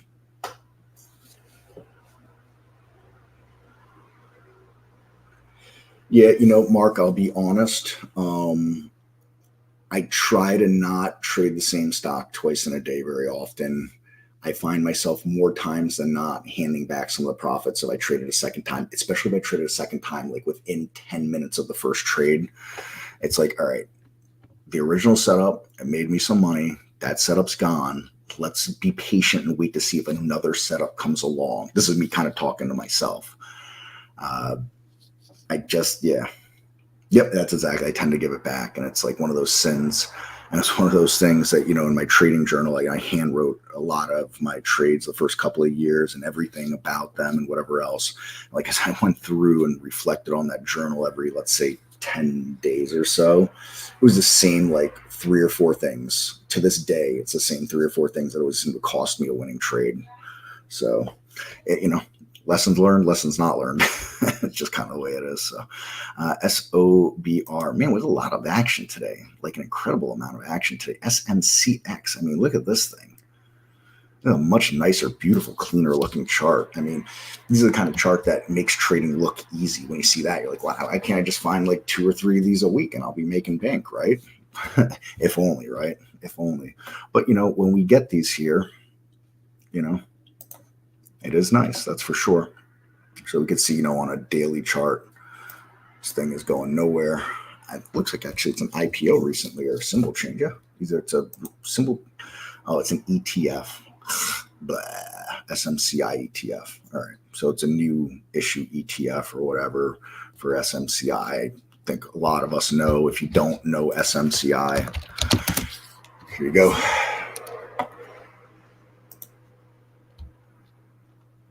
There you go. You know, you got the stock sitting way down here and the way it shoots all the way up. And I mean, just insanity what goes on with this thing here.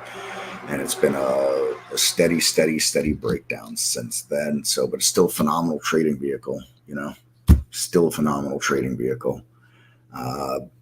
Obviously, it's a leveraged ETF fund here, 2x long. So just be careful with things like this. But, you know, we can still illustrate anything from a chart here.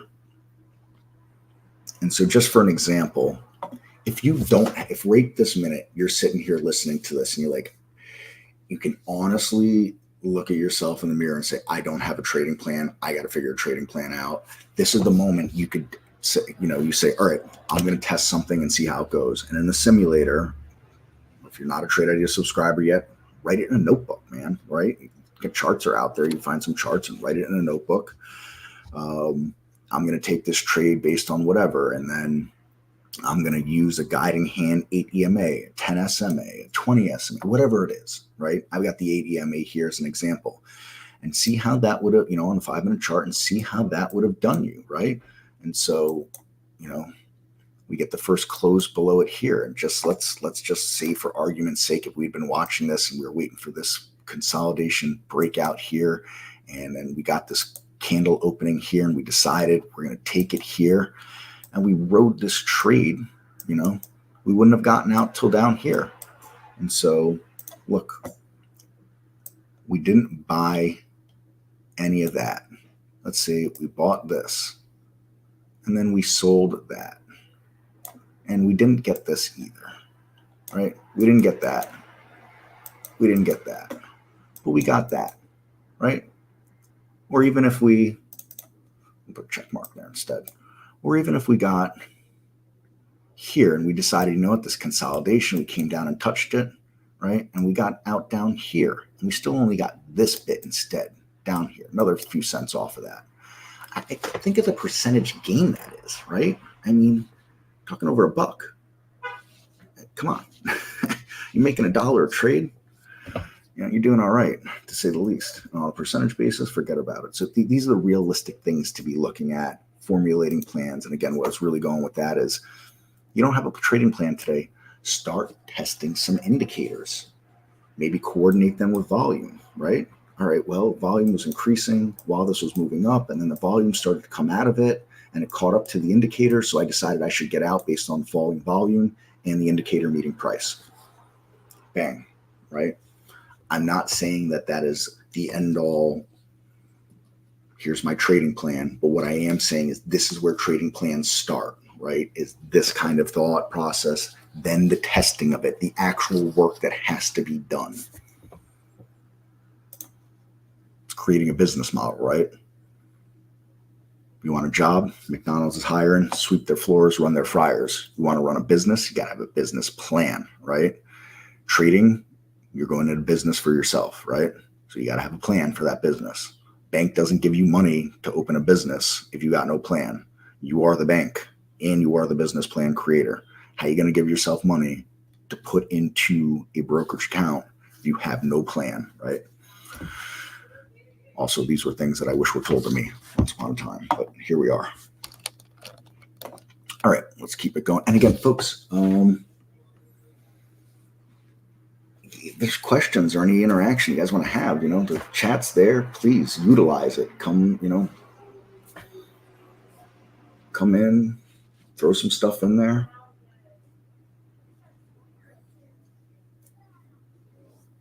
Trade we had to buy at 760 out of 1010 on the 2 minute. Yeah, and I mean, think about that move, right? 760 to 1010 on a 2 minute chart. I mean, that is a fast mover. Those are the things you got to be, you know, you got to be nimble. That's not the kind of stock you're going to say, let me take a position. I got to run to the bathroom. I'll make a piece of toast, you know, things like that. That's a position you are locked in. Nothing wrong with that. It's just you got to know that that's what you're into for that. So, all right.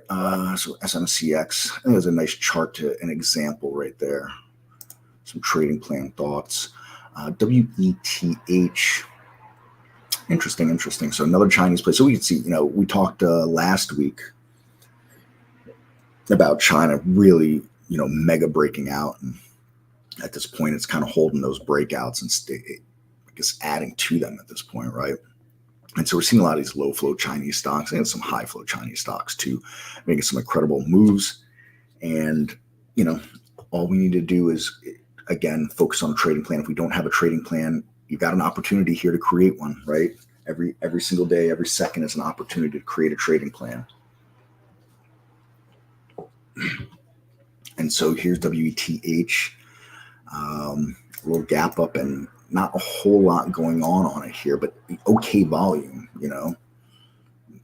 I know these volume bars, you know, they're relative to what we're finding here in that verse at 600K and, you know, over 600K in that one shot. But, you know, we're finding stuff here that's, you know, 30, 40, 50,000 shares being traded over the course of 5 minutes, a decent little bit here to get us up to this level. And we get that lift off. But again, this is the tough stuff here. We saw a real clean chart prior in SMCX. You get this bottoming tail, we get these bottoming shadows, we get these topping shadows here. They're not, you know, the biggest, the worst, and there's not an insane amount of them by any means, but it makes for a tougher trader here. And again, it illustrates why being on top of getting out with money and having a plan to exit when things aren't going our way anymore is so important. You know, this could be one of those ones where, you know, all right, we start to see this lift and breakout. And now this candle opens even or above the prior candle, and we decide to get in. You know, we get a shadow down on us real fast, and we move up into the money, up and down, up and down, up and down, up and down. And at some point, we have to ask ourselves, especially when we see a consolidation like that, you know, if I got in here, I'm seeing this shadow again and a topping shadow here again, maybe I'm getting out. Yeah, did I miss that? If I did that, I did. I missed that. I got this. Did I get this? Nope. Did I get this? Nope. but I got this, right? And again, on a percent basis, we're talking somewhere around 225. We're talking about getting out somewhere around 250, 25 cents on a $2 stock. You do the math. Let me know if you take that percentage gain every day on your portfolio. I know I would. That stuff compounds. I have to say, this has been an exceptional day from the scanner today, to be honest. To this point, anyways, I haven't seen it putting out top 10 winners like this in a week, 3 weeks probably. So, maybe that doesn't sound like a lot, but when it's a day trading scan and all of a sudden, let's say we've got 10, 15 days, trading days, or something like that, and 12, 13 trading days, not seeing it like this, sometimes I think about going back to the drawing board and do I need to make an adjustment to the scan, right? But overall, I don't day trade like I like to or like I was for a short period of time there. But overall, the scan does all right. So here's, first one. I'd say this isn't the greatest looking of all this. And here's why. We get this gap up and a move up, and pull back and a move up. But things that I want to note here. We're a lot less liquid than those other stocks were. We're just over 1 million shares traded now, right? Volume completely drops out here. Almost nothing traded in that 5-minute time frame. That's always kind of scary to me because all that means that could happen at any time with the stock, and you can see it starting to go on here. And then the next part with the 7 million float being in China, and we're seeing these topping shadows earlier on, these bottoming shadows. Those are the kind of things that make me a little more hesitant. Now, look, someone else could look at this and say, no, I see this and I would have done that, or did do this, or I saw it and I made this move. And again, you bought here and you sold here. Not terrible. You bought just under 4, sold up around 4.20. Again, 20 some odd cents on a $4, or at the time under a $4 stock. On a percentage basis, not bad, but not an easy trade, not clean looking, right? Much cleaner looking right here with this SMCX, OCFT, and you got the same story. So for me, important stuff to note and look at. I also got to be honest, I love doing these on Mondays with everybody because it gets me going through charts, and I love going through charts. And sometimes on the weekends, I don't get to go through as many charts as I'd like to. I blame the kid for it. No, I'm just kidding. I'm just teasing. But it's, for whatever reason, it's one of those things that once I got involved in charts and trading, it was like something clicked in my brain. Like, I really enjoy doing this. I don't make a ton of money from it, but I enjoy doing it. I don't make as much money as I'd like. LASE, man. Interesting how much volume is in this thing today, right? Look at that, rivaling on a green day. Now, let's clarify this green day. It's up from the open because it opened way down here, and it's still positive from there. That's where it opened. We're sitting up here. It's way down from the close. We're down 33% from the close. We're up 13% from the open here. So, like I said, this first set here is a pretty decent second set of looking charts. Not so great looking. Not so great looking. Again, I do a relative strength from the open because I want to see stocks that gap down that may recover, but I see something like this and the thing sells off and then it gaps down and it's already got under a ton of pressure from selling off. I'm not likely to be looking at this for a trade personally. And I get it. There's probably people out there that have traded this to the long side and done all right, and good on you by all means. It's not something I'd personally be looking at. That's all. Really tough trader, like I said, coming off, and you just see that the sellers are beyond in control of the stock at this point. So that's not a group of sellers I'd be looking to fight to the long side, and not when there's a number of other ideas that are being generated that are much better than that, clearly much better than that. We'll move on to MYTE. This is interesting. So depository, is this actually a stock? All right, yeah, it is a stock. I just know it's some kind of fund or something like that. So, look, real liquid, crazy volume compared to what it normally does here. That thing is Shadow City all over. Wow, look at that. Like a pincushion, this daily chart is, right? But here we go. We get a big gap up. Big gap up. Sells right off, but didn't fill the gap. When it moved up, it couldn't take out that low of the day. All through here, it couldn't take out that prior low of the day. Slowly moving, and look at the volume build into it. So while it wasn't an easy setup to get in early, this is one of those ones where, even setting a price alert here to take out the high of the day, look at that. If you'd set a price alert to take out the high of the day and then you took it on a 6 break, and that's not hindsight looking as an, oh, look at all the money I could have made on this chart. That's talking real, right? That's something that someone could have done for, this without a question was coming through the scan earlier in the day, right? It's about to start coming back through it mad crazy here again while it's doing this. And you could have seen this early on in this candle, and for sure these candles, and it might not have been a top 10 winner, but I bet it was somewhere here towards the top of winning these races all during this 20 some odd minute period, right? And that's one of the things when I was doing more day trading, I would, especially during the first, let's say 10 minutes, I'd be going through it, and stocks that look like there could be some, serious juice to them moving forward, I'd start setting high price alerts around high of the day. And then I clean the price alerts up as we go on if things become relevant or not relevant, right? So if I'd set a price alert high of the day here, this would have been something that could be considered here on that. And that's not, saying, oh, look at what this scan showed you. You could have made all this money. It's look at the idea that came from this scan that could have set you up for a good trade later. We didn't know. Clearly, we didn't know this could happen, right? Or we didn't know it would happen, but we could have put ourselves in a position to be ready if it did happen. And that's why we work in a lot of ifs and thens. If we can take out high of the day, come back, drawing tool. If we can take out high of the day, then we could be looking at a 6 break, right? And I mean, this really set up textbook. Look at it, takes out that high of the day. Look at the volume that comes into it, right? As it takes out that high of the day. I mean, that was pretty textbook right there.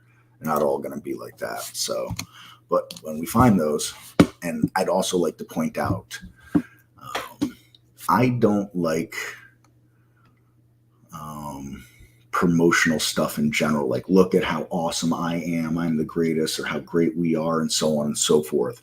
But one thing I will brag about is how our real-time data is going to do this, is going to put this kind of idea generation in front of you. And I don't think there's a lot of, if anybody else, it's going to be doing this for you on MYTE. Like, come on.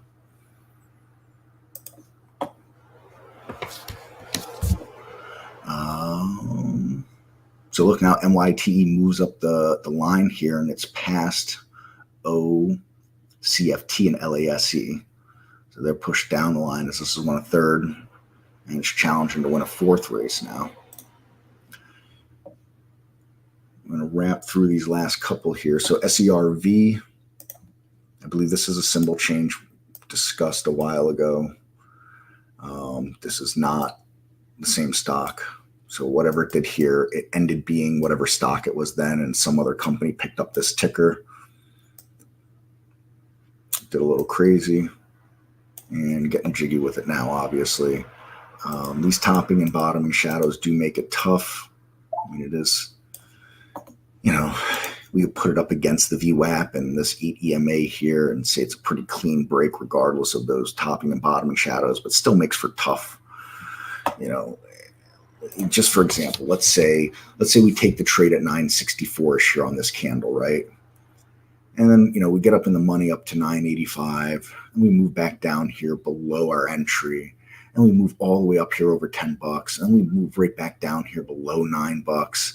We move all the way back up here up almost at 1030, and then we bang back down here to $10 again. Like, that is really hard to hold on to. I mean, on a $10 stock, and we're seeing, 15, 20 cent moves every few minutes, that's tough to hold on to. And that's why, people look at a chart like this that truly have no idea what they're doing in the trading world. And they'll say, oh, gee, look at that move, or I just get that move. But think about holding through every little one of these, and these aren't little, sorry, holding through these percentage moves that are coming down on you like that. That is not easy. And that's why, people banging out 10, 15, 20 cent winners on things like this, they're grinding out wins with that. And that's not an easy grind out win, but that's, the realism of actual trading there is that kind of stuff like that. So, NIU will round out the top 10 here. And big gap up, shoots way up, comes back down. So again, not a great looking chart as far as trading goes. Lo and behold, another China stock. Decent liquidities, soon to pass 3 million shares traded on the day.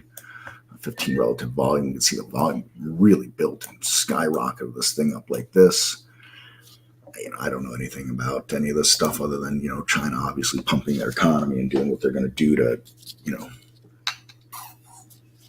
to get the ball rolling in the right direction for their country and their people and all those things like that. And so, a lot of stocks to catch tailwinds from that with, and also stocks to be careful with that, right? You don't want to be on the wrong side of this stuff. So, with some pretty good charts through that top 10. I haven't seen that many good charts in a while through the top 10.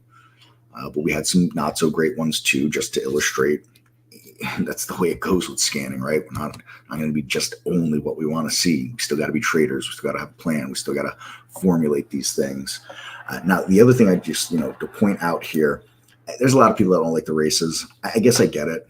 For whatever reason, the races just work much better for me with my day trading than the grids. I don't know why.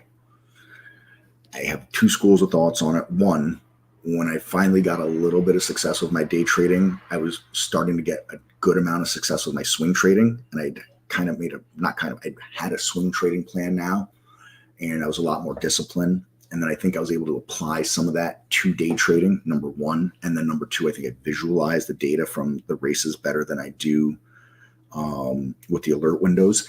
The other thing with the alert windows and topless, I like anything else, I bring a topless grid over. All of a sudden I start to kind of scroll through and I'm trying to look at too many things at once. And with the races, you just got X amount of data that's here and here. Here's my top 10. It makes for an excellent watch list to try to find things that might be setting up later in the day, right? And then what's moving right now across the top here, and in the top, really top, let's say 4 or 5 that I'm really looking at that point. And so that narrower set of data kind of keeps me more focused. That's why I like it. I get it. I've had people come in our support chat and bang on our races, and it's a stupid gimmick, and stick to what you guys are good at with data, and so on and so forth. And I get if you don't like it, but just because you don't like it doesn't mean you have to insult people that do either, right? So, different folks for different strokes and all that stuff like that, right? So, like I said, I like the races. I hate races. I know. No, I don't. I know. I'm teasing. I know. But I actually don't hate the races anymore. Oh, I never hated them, but I actually run 2 races now, Chris. But I just had to pop in because you're talking about that, and I wanted to be a real jerk. Okay. You could be a jerk if you tried, Barry. Oh yeah, I could be easily. You don't know me well enough. Okay, bye. So, sorry, JC. I'm very interested in SMA crossovers and developing my trading plan. Does TI scan for SMA crossovers? Yeah. So, a couple of thoughts here on this. We have. Let me bring over an alert window configure. So here's an alert window configure, and this is pretty blank here and everything with it. We have. You come to cross. Let's come to the search tab. We type cross. We gotta scroll down a bit. Pardon me, let me widen this out. We have these cross alerts that are in here that are pre-built for SMAs. The one thing you're going to find with them is this. They have a built-in volume confirmation or volume algorithm that cannot be changed. And it's based on like historical volumes of the stock itself. And so The alert will not come in until that volume confirmation is made. And also the candle has to close on it too. So the cross could happen. Let's just say we're on a 2-minute here. The cross could happen 1 minute into the 2-minute candle. And then we're not getting the alert till that 2-minute candle closes, number one. And number two, it might be in the 3rd minute of the algorithm trying to find this cross that the volume confirmation comes in. And so we're seeing that alert 2 minutes after it actually made the cross.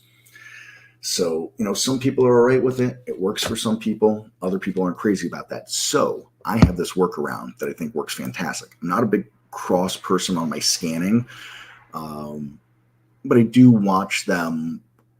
I do kind of watch for them on my discretionary trading and with other scans. The reason why I'm not crazy about them on my own scanning is because a lot of times you find crosses on stocks that are moving sideways, so cross and cross and cross and cross and cross, and never goes anywhere. But finding that cross as maybe you get the cross as you get the breakout here, those are the crosses to really be looking for. Anyways, with all that said, get the basics of my workaround for a cross scan. What I would do is this. I would take a 5-minute high. If we're going up, or a 5-minute low if we're going down, crossing up or crossing down. We're going to do a crossing up in this example, and we can just flip it at the end. I'm going to add that alert. Get rid of what I had pre-selected there. We're going to hide that. All right, so we got a 5-minute high. And then we're going to come to the SMAs. Or actually, let's do this first. Let's use this category. Let's go to filters. We're going to go to SMA. And let's just say we want to find... well, let's say we want to find a 5-minute period, all right, on a 5-minute or 5 period on a 5-minute chart crossing. So what I would do is I bracket like this, a minus 0.25 and a 0.25 on the max and minimum here. If we use the show me function in the middle, it's telling me exactly what I did by adding those values. So show me stocks where the price is no more above it than this and no more below it than that, or it's right at that SMA. And you can tighten this more if you want. I'm just using 0.25%. We could back that down, go 0.15, and you can see it updates in real time as I make those adjustments here on this, right? So now it's at 0.15, all right? And we press OK. And then we come back here and we'll say we want to see it crossing 10 period on a 10 period on a 5-minute chart. We go ahead and add that filter, and we don't have to use the same values. I'm going to for this. And we want to use a negative 0.15 here and a 0.15 here, right? And then I'm just going to give this a $5 minimum. I'm going to put traded at least 1 million shares on the day today. Is that right? 1, 2, 3, 1, 2, 3. Yep. Let's throw a relative volume of 1 in there for fun. And let's just see what this did today, right? And then we're also going to do this here. Let me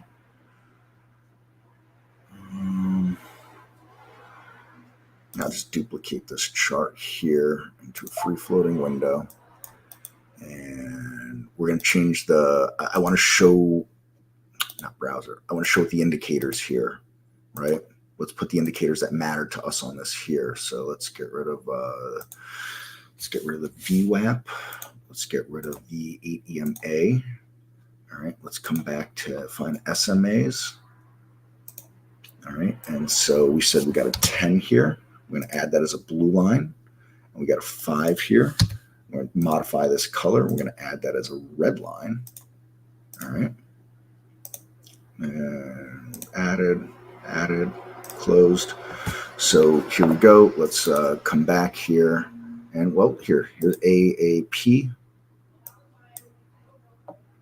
And we're getting the alert here, and we can see, gonna make that cross, right?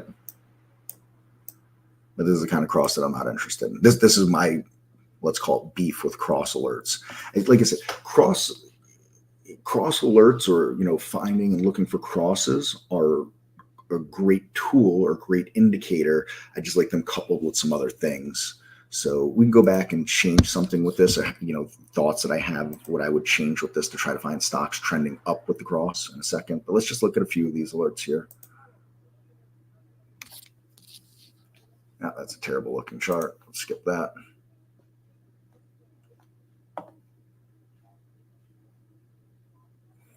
So again, here we go. We get that cross alert right here. It's happening. VSTO.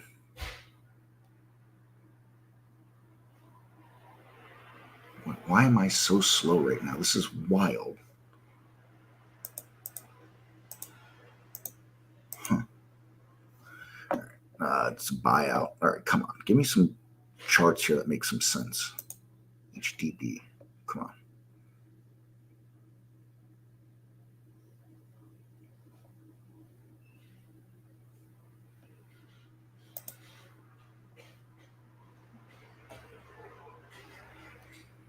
Yeah, so, we're having a tough time with this here. So what I would do is this. Let's loosen this just a touch. Let's come back to that 0.25. Or, you know what? Let's do 0.2. 0.2. 0.2. 0.2.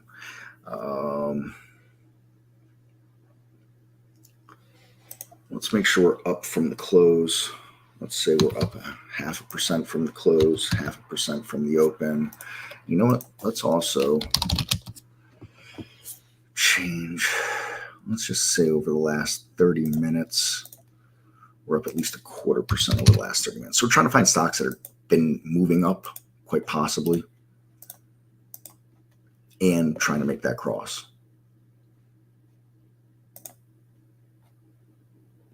And so ST. So we're getting that in here. I wonder if we run the history, if we saw that earlier. Nope. HIMS. I know that's a real stock. So let's see what that looked like. So we got the cross here.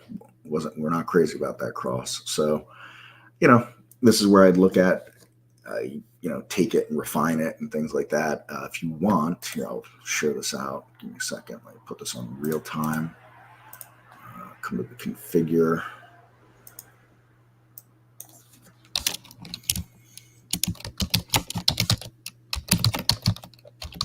We'll call it SMA cross template. Save or share to cloud. Like I said, it's just a template, but the idea is to give you folks something to work with, think about, mold it into more or less what you want to see. So there you go. And I'd also say, that's an outside the box way of thinking on scan creation, right? Here's another outside the box scan. You are welcome, JC. Let me find this one other flag setup. So Andy created this a while back. It's a bull flag set up on daily charts, and I don't know what we'll have on here or not. All right, so here's a couple of stocks coming through it. Let's take a look. So, yeah, I can see why we've got that flag, right?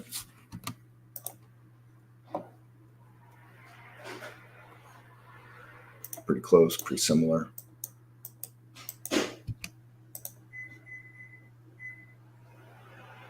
Nah, not great.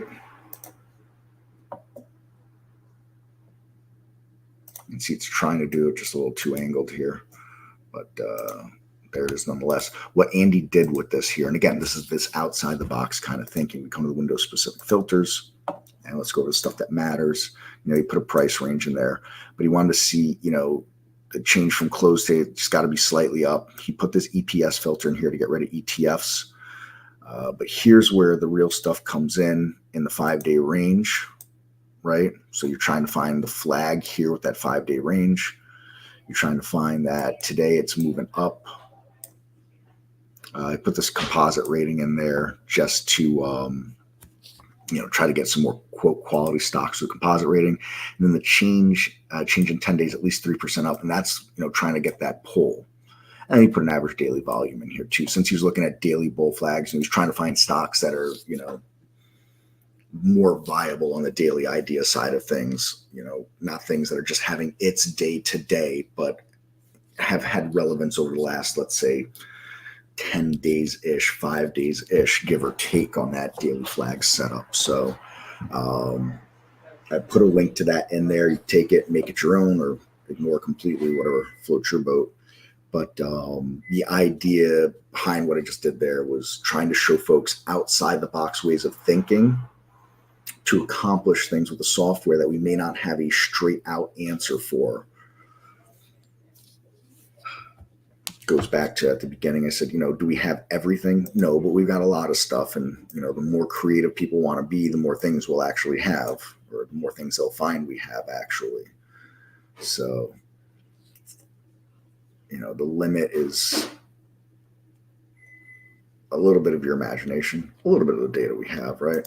But we've got, we have over 500 data points to work from. So I'd like to say I'm fairly confident that, if you scroll through an alert window between all these alert events and filters, if you really want to find something, you can. If you're really looking to do something. Yeah, there are some very, very, very specific things out there that we won't be able to do. I get it. But for the most part, I think we have enough for most traders to get idea generation that makes sense for them. I need 10-second charts. Yeah, okay. I had someone ask me the other day if we have 3 to 15-second volume bursts. Mm-hmm. No. Well, I mean, they can always ask. Yes, absolutely. It's you know what it is, Chris. I don't mind people asking questions. I don't care what the question is. It's when they don't like the answer because exactly. And they get all upset because we don't do something. And Yes. we're as you just said, we're restricted to the amount of data points that we have. And yeah, I mean, we had that question every now and then, like 10-second charts. We don't have it. Well, if you're going to get all upset, I mean, then find another charting program. I suppose I know they're out there, but yeah, then if you use that charting program, what are you sacrificing by not using trade ideas? So. Yeah, that's exactly it. Digital marketing. I don't have there's no documentation on what I just went over with cross alerts. The best I could say is later in the day, this YouTube stream will be posted to YouTube, and you can, I guess, what you started this around 9 o'clock, Barry? 9 o'clock Eastern, yeah. Oh, no, West Coast time. So, yeah, 9 Eastern, 6 Pacific. No. Well, okay. Yes. You mean the stream? Yes. Yeah. 9 o'clock. Yes. Yep. So I guess you say go 3 hours and 45 minutes into the stream once that post digital, and you'll find that section that I just went over around 3 hours and 45 minutes into the stream. If you want to send in an email, I mean, I can type it out and word it out for you that way as well. info@trade-ideas.com. I think I typed that right. Hopefully I did. You sound like you're typing on an old Selectric. Yeah, it's a clacky keyboard. But like the 2 non-clack keyboards that I had previously, the way the keys are spaced, I couldn't do it. Okay. Anyway, Chris, thanks so much again for spelling me for the hour, and hopefully we'll see you next week. All right, sounds like a plan. Same bat time, okay. Same bat channel. Okay. Bye. Bye, everybody. Take care. Okay, let me just get back. Grab the screen. Okay, guys, grab my music.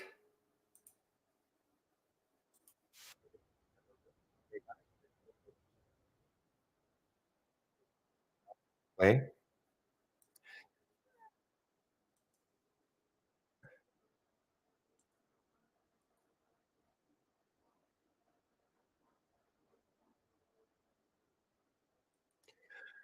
Okay, guys. So as I was on my break, a little ticked off because MYTE. Remember, I was talking about this one might be a late day breaker. Well, it's not a late day breaker. It started to break right at noon, right when I was taking my break, which ticks me off a little bit. But we see this a lot.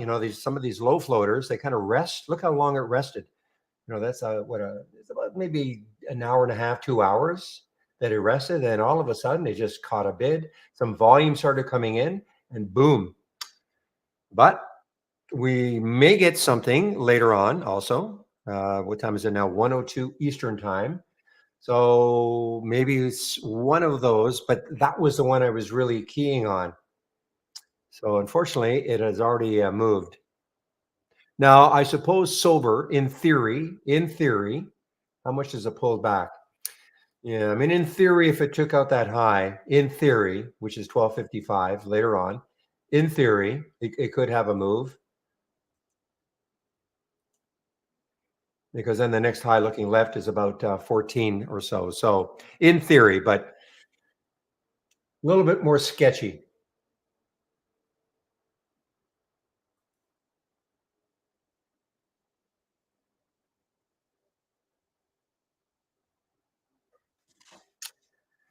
And I just have this feeling, Pepe, where are you?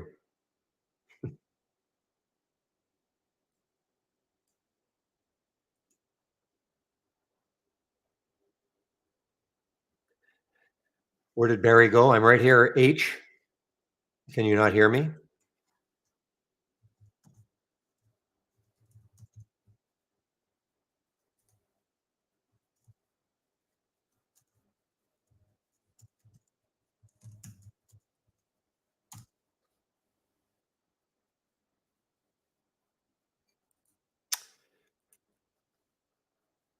All right, guys. So CLSD. Let's take a look at CLSD. I did a reboot of Trade Ideas, giving all these a fresh start now.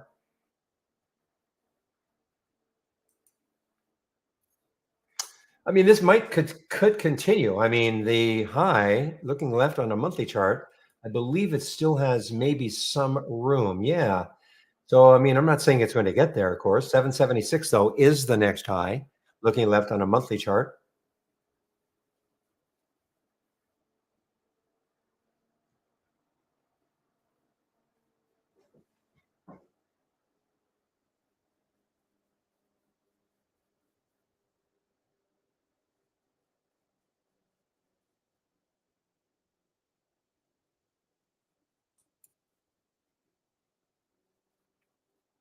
Yeah, I can't. It's going to be impossible for me to try to recreate all this. Okay, Devin.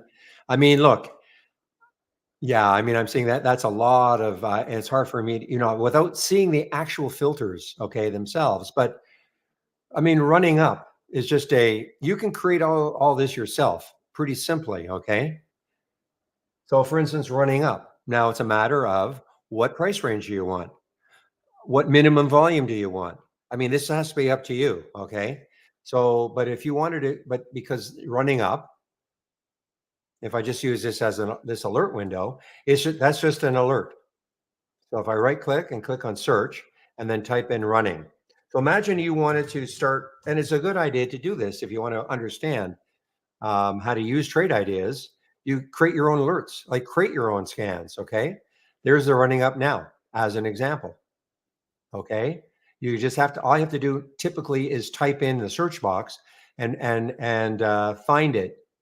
And there it is running up now. Now you can also assign, well, how much does it have to be running up? Okay. A dime, 15 cents, a penny. You know what I mean? These are all, there's no right or wrong in any of this. Okay. A lot of it is trial and error. So, but there's your alert. Okay. There is your alert. Now, the next step is, okay, just give me a moment. What price range do you want? I mean, you have to figure out like what price range do you want to trade in? What would be your minimum volume that you need to see? I would always have relative volume, okay? Because if you're looking to intraday trade, this is a powerful filter because you only want to see stocks, in my opinion, to see stocks that are trading abnormally. Why do you want to see, and I'm not just talking to you, Devin, but anybody. Why would you want to see stocks that aren't trading abnormally if you're trying to trade intraday? Okay, so the relative volume filter, again, you can experiment with that. If you're getting, this is probably the one to experiment with most because if you're not getting, if you start off with two as an example, so it's trading at least two times what it would normally be trading up to this time of day. And then you use a minimum volume, I don't know, 200,000 shares. And maybe it's got to be up at least 2% for the day. But if you start getting a lot of alerts, then you can up this maybe to 3, maybe to 4, maybe to 5. If you're getting too many, if you're getting overwhelmed, this is probably the one that I would adjust, just so you get it to a normal, like a reasonable number. So that is what I would do for the first one. Small cap, again, that's all to do with the float. Well, typically the float, but otherwise, if you want to type in cap, it's up to you. What is your definition of a small cap? A small cap. What is your definition? Is it 100 million? Is it 50 million? Is it 10 million? I mean, that's pretty low. You know what I mean? I mean, there's some people. Everybody will have a different idea. In this scan that I've got here, well, you can't see it, but the large cap gainers, I've got half a billion in the as a market cap minimum. A lot of people say, well, that's not a large cap. That's like still not even medium, and that's fine. Like, so some people would say, well, it has to be at least 3 billion before it's a large cap, or 5 billion or 10 billion. It all depends on your style of trading. So my advice to you is maybe take that first one, the running up, create it, and then adjust the filters, adjust that relative volume filter, and see what sort of alerts you're getting. How many are you getting? Are they quality? Same thing with the market cap. If you're not, what is your definition of small cap? I might even use the float instead. I instead of cap, if you're just looking for small stocks that could be really moving, I might use the float filter. And minimize and maybe make a maximum of 10 million in the float. So small cap, high of day momentum. Well, this one right here. I mean, you could take this one because this is a momentum scan, and if you wanted to, you could just add the float and make it no more than 10 million if you wanted to, and maybe reduce this price. Maybe to, I don't know, $1 in $10. I mean, it's up to you. Good idea though to make your own.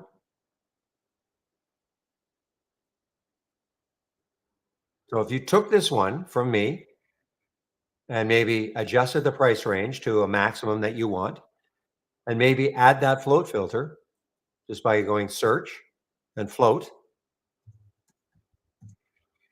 And then here's the float filter right there. Then you would add it and then put a maximum, say, of, I don't know, 10 million, and see how many alerts you get.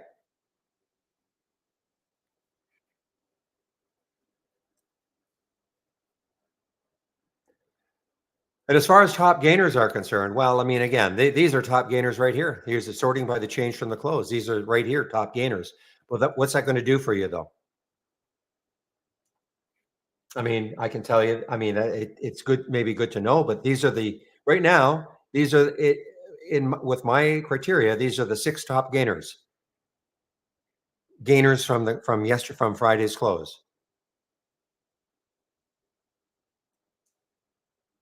And that's on my homepage again, relative strength leaders. It's on my homepage. Go to my homepage and it's called relative strength leaders.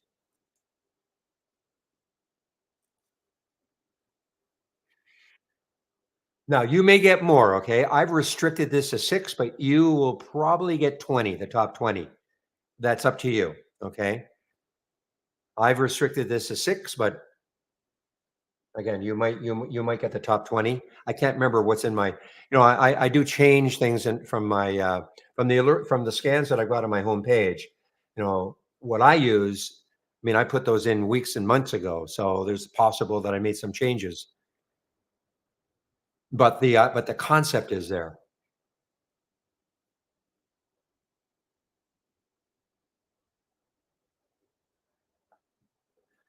Yeah, I didn't really want to say anything about that, Shady, but you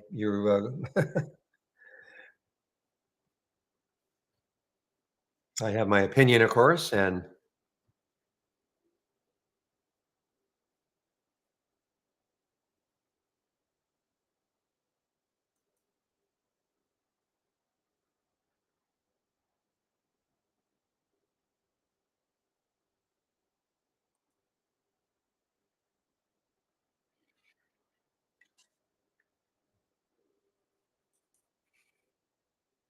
Guys, I'm actually going to put a price alert up here at $7. Maybe if Mike takes that out later, maybe if it bases here for a while, if it takes that out.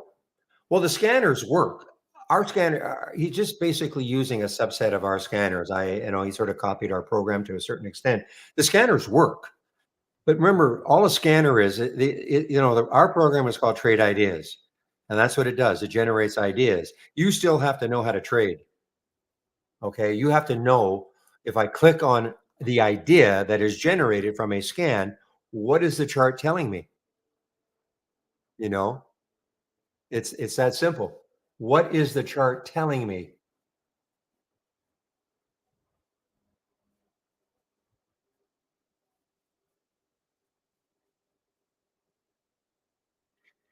No, they're not. They're nothing, they're nothing special. I mean, some could say my scans aren't anything special either. I mean, there's nothing outlandish about them.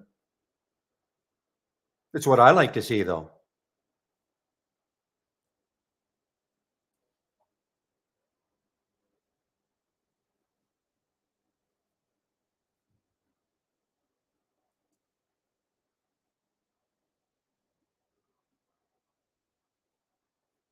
So that's what I'm saying. Also, my scans are, you can call them templates. Okay. If you like the style, which is, I am a momentum trader, liking to see most of the time stocks near the high or the low of the day, then you could always take them and adjust them to your price range that you like. Maybe add a filter that you like, maybe take one out you don't like.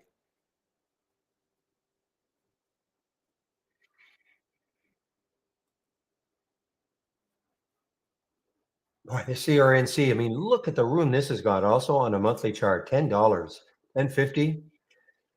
Um, Let me back this out on the monthly just to kind of see where the next high is. I mean, we might be there. That high right there is okay, 373.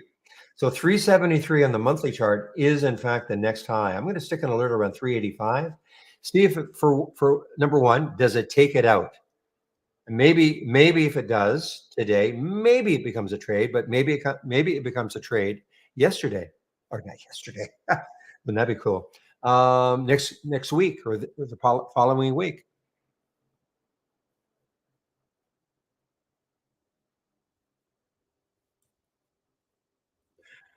Devin, are you a new trader? Are you kind of new to trading? Because trading in the pre-market is not for everybody. And I kind of keep telling you, I mean, I have that pre-market actives up and down. That will show you stocks that are the most active, either up or down. And you can take a look at those. But trading in the pre-market, those stocks typically wouldn't be that difficult to trade because there's plenty of volume. Plenty of volume. Because you don't want to. That used to be the big problem of trying to trade the pre-market is that you wouldn't get that many stocks trading enough volume to make it worthwhile. I would say that it's a thing of the past. I don't trade in the pre-market typically, mainly because I'd have to get up a lot earlier. I'm not going to.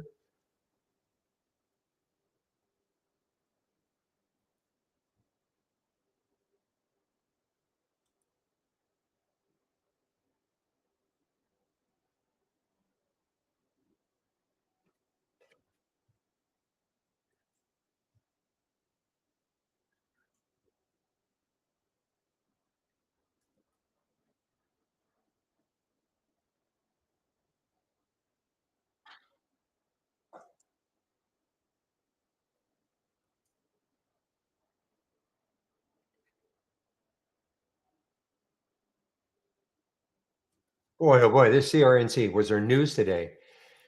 Okay, there is news. The company appointed a new CEO, probably hit earlier, and reaffirmed its Q4 revenue guidance. Okay, so reaffirmed.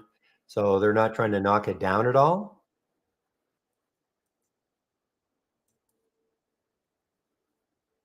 So we're sitting right at the top here.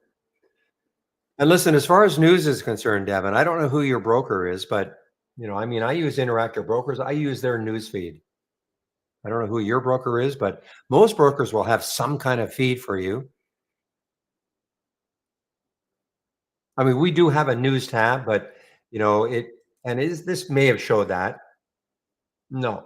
So I use our news tab not so much for news of today, but for previous days news.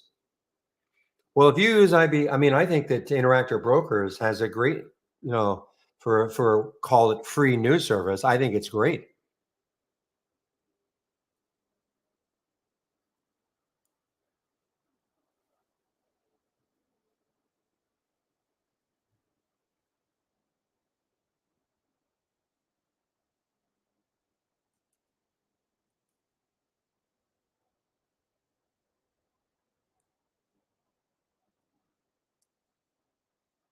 Well, it depends what you mean. Benzinga may give you news a little more. It depends how quickly you can act on it. Okay.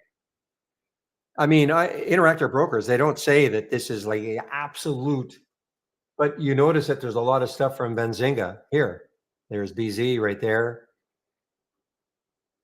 Okay, I know that they do have a deal, I think, with Benzinga, but if you're spending $150 a month, if you're spending $150 a month on that news, unless you can act on it really quickly, I would say it's a waste of time. But that's just me.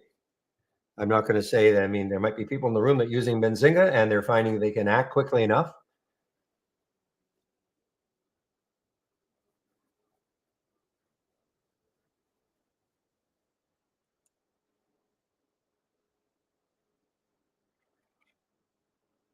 I mean, we also have, I don't know what William gave to you, but we do have a pre-market channel. So if you click on new and then docked channel bar and you click on pre-market, okay, first of all, click on show more. That'll show you all the channels that we've got. And where is that pre-market channel? Pre-market, okay, so you click on the pre-market channel and this is what you're going to see. Now you can either go, there's pre-market movers as a multi-strategy window. Here it is as a tree map. Now you'll notice this is still running, okay? It doesn't stop, once the market opens, but you can, but if you load this before the market opens, you'll get an idea. Pre-market movers and, here pre-market highs, lows, relative volume moving up in the pre-market. You can take a look at that also. And that is our pre-market channel.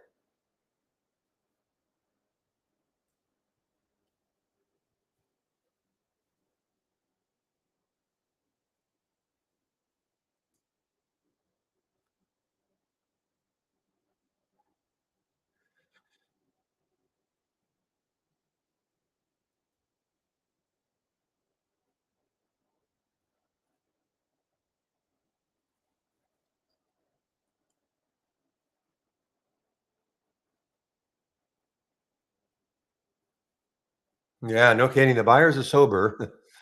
This is really starting to let's see where it closes. Will it do the same thing it did on Friday? Basically close at the low of the day.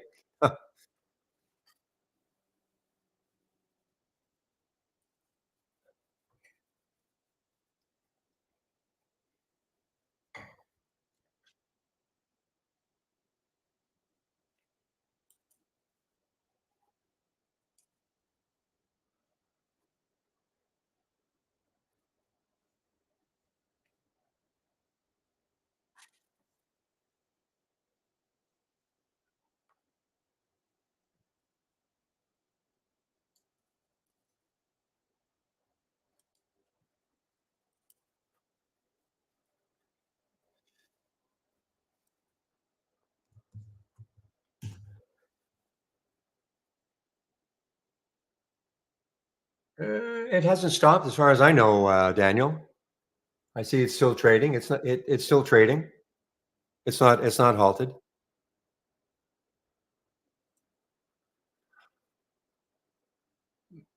Oh, why it dropped? Oh, okay. No, that I don't know. Oh, you know what? I'm sorry. I read that wrong. I thought it said VST stopped. I'm sorry. That was I apologize. No, I have no idea. I don't see any news on it today. I thought it might have been a China stock, but nope.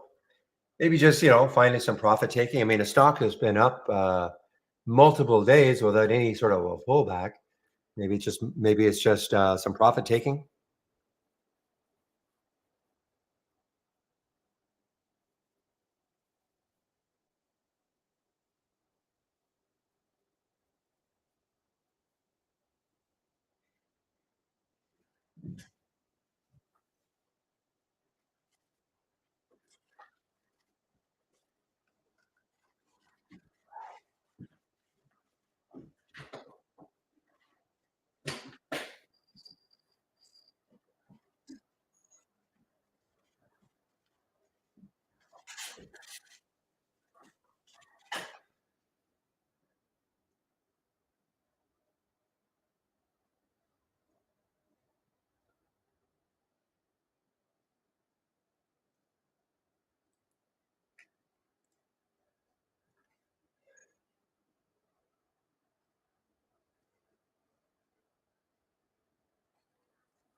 All right, guys. So the market, what's the market all about right now?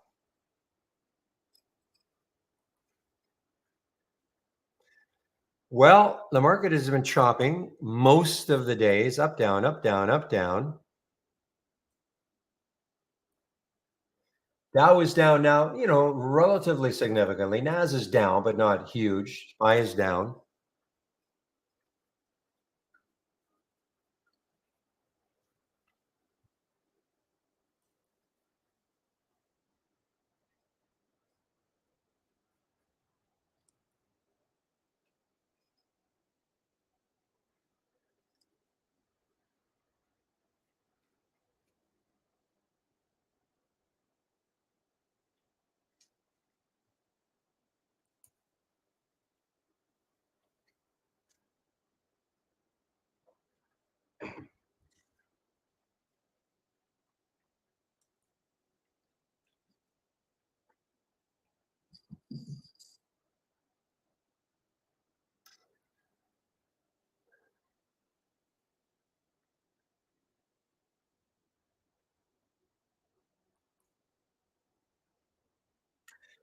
Checking some earlier ones, guys. So you can see the Liquidia is starting to drop here. Had a big move. Now it's down underneath that 200 the 10 SMA and the 15-minute chart. Will it close there? What time is it now? 1:25. So 5 minutes for this to close, approximately.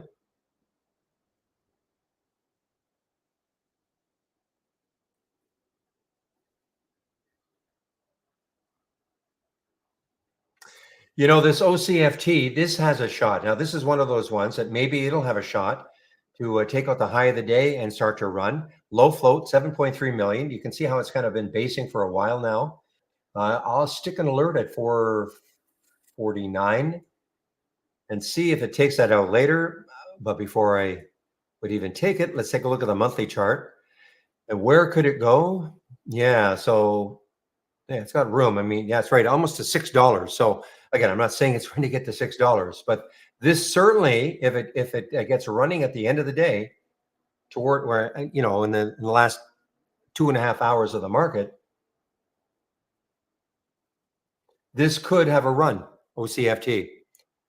I see some volume come in, take out that high, and start running.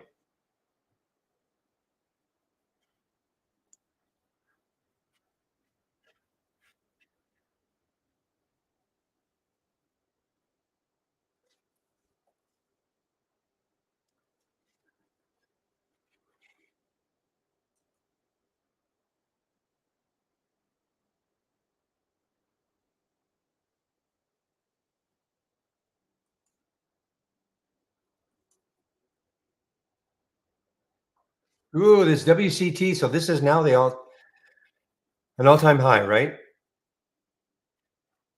Yeah, of course because it's an IPO from last week. So all-time high now, China stock, all-time high.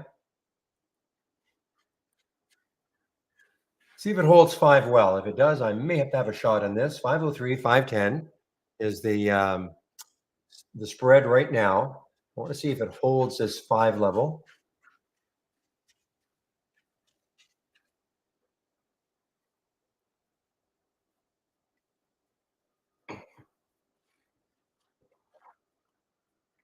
And this is out of Hong Kong. Good volume, a million shares, so there's not a liquidity problem.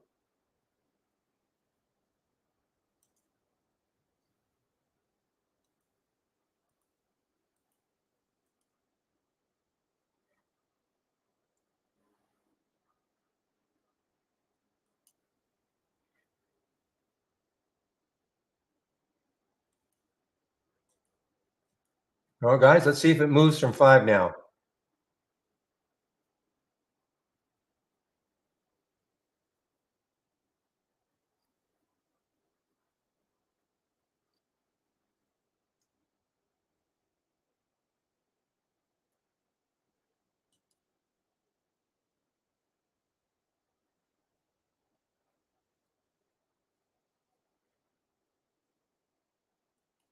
We've got this bit of a spread issue, 512, 520, 514, 520.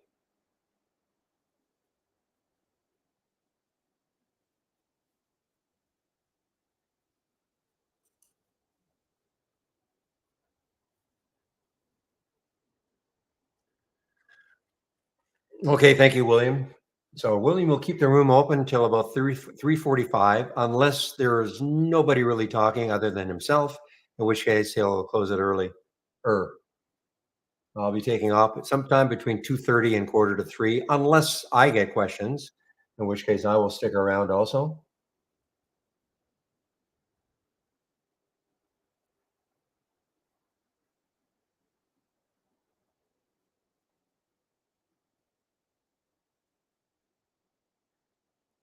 Yeah, so I'm not somebody might want to chime in. I certainly can't make any recommendation like that. Market Crusher is now a good time to buy puts in NVIDIA. I'm not a financial analyst and I cannot to make a recommendation saying yes, it is or no, it isn't. It's an option play. So I don't know.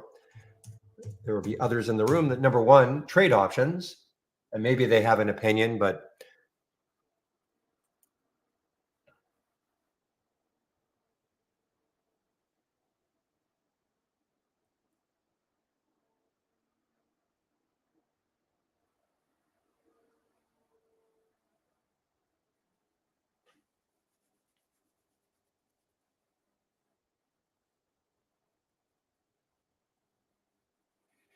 nice run today, though, for sure.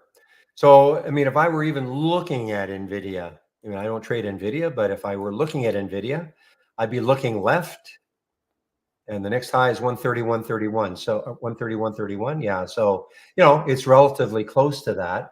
Could that stall it? There you go. Thank you, William, for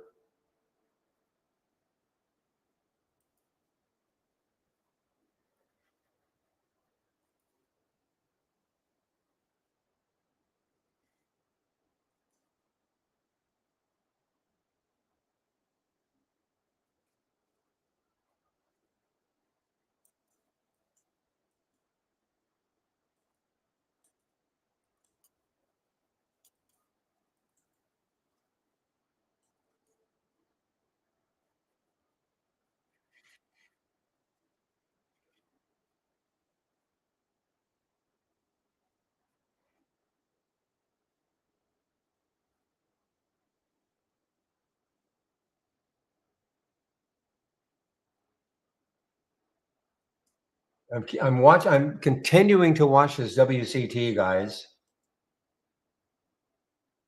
It came right back into the 5 level.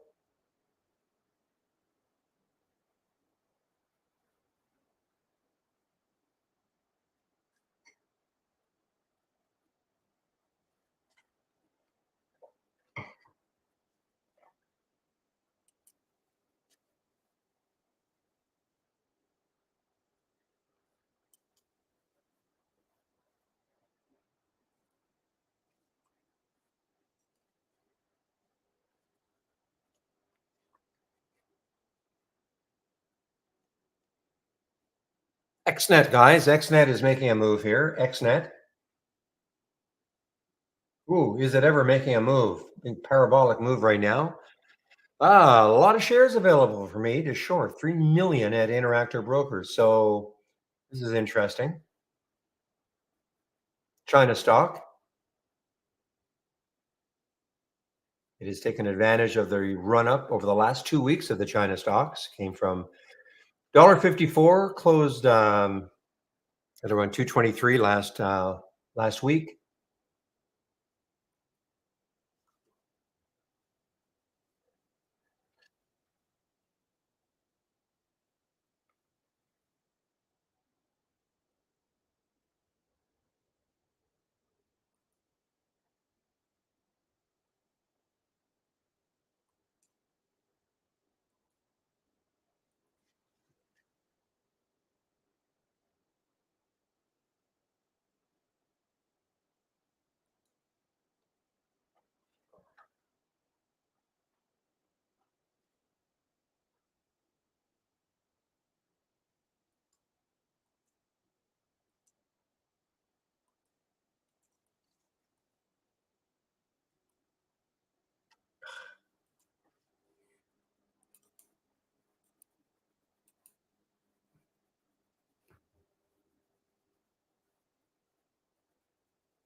All right, guys. So WCT, no bueno right now. I would have to get over 5 again.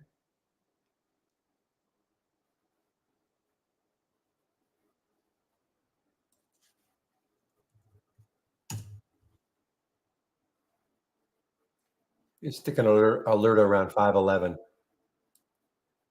Needs to really clear 5 for me to get super interested.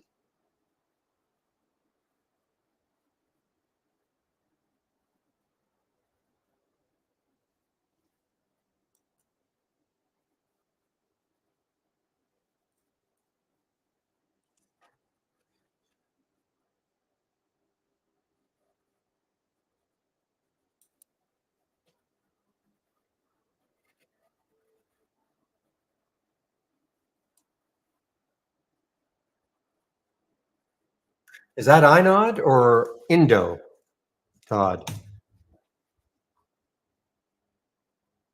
I guess it was INOD. Okay.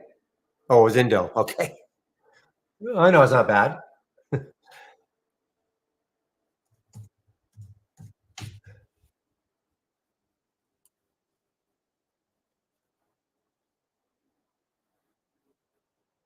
Boy, oh boy. What a Indonesia. Yeah. What a run it's been on. Sort of mirroring the China stocks, really. But it is an energy play. I mean, it's an energy play, but I mean, it's such a little energy play. I have no idea if they make money or not.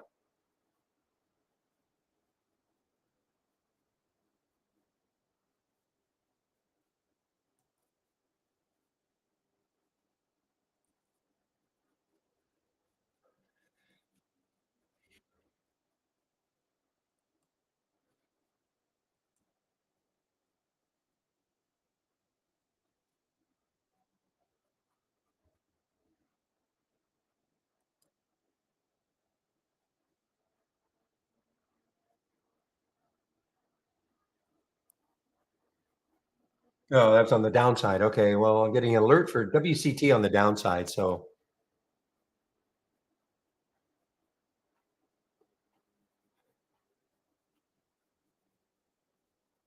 was it OCFT? OCFT? Todd? It might have been OCFT.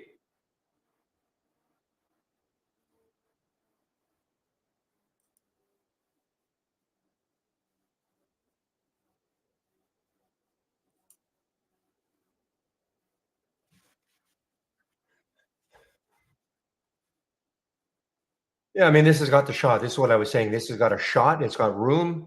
You know, I mean, this trend is up still on the 15. China stock.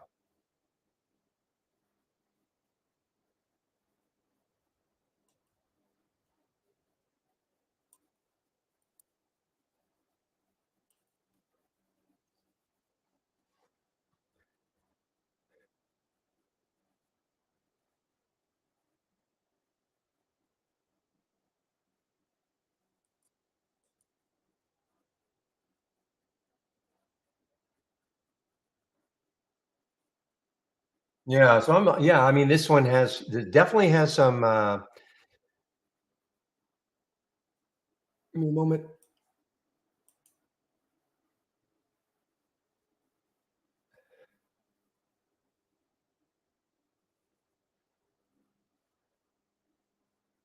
All right, it's got room, guys. It does have some room.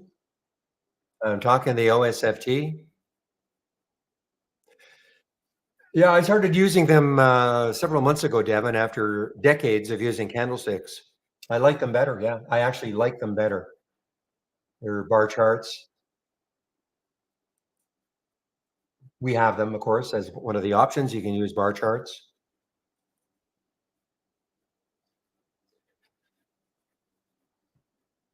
I like it because I can see these little protrusions telling me where a stock closed and opened and all that very, very quickly. Oh, it's nothing to it. Really nothing to it. There's the high, there's the low, and then these little sideways guys. That's where it is now. But if I look at a daily chart, that's where it closed. Okay, that little sideways, that's where it opened on the left. That's where it closed on the right. That's it. Nothing more complex than that. I just like the way it does that. Otherwise, I'd have to hover over the candle and take a look. If it was a normal candle, where something opened and where it closed.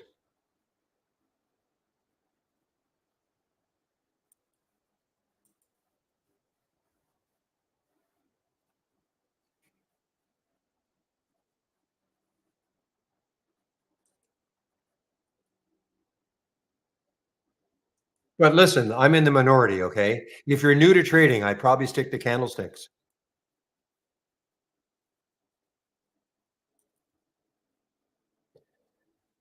Sugar, yeah, look at this CRNC just keeps moving.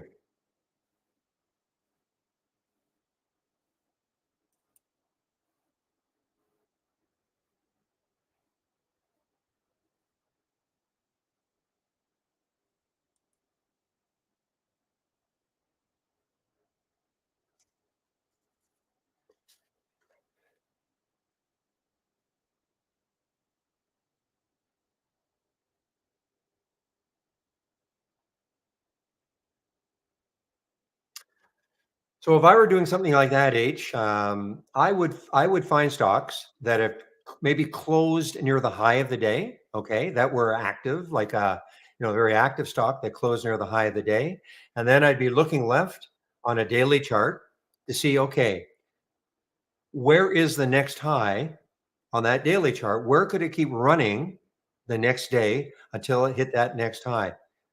So in other words, hopefully that makes sense. That's what I would do. So in other words, if let's say the CRNC, closes near the high of the day, and if I look left on that on the daily chart, let's just say it closes at 4, and I look left on the daily chart, and the next high is like 410, I probably wouldn't do it. Okay, but if the next high on the daily chart was say 5 or 6, I'd say, wow, it's still got room to move.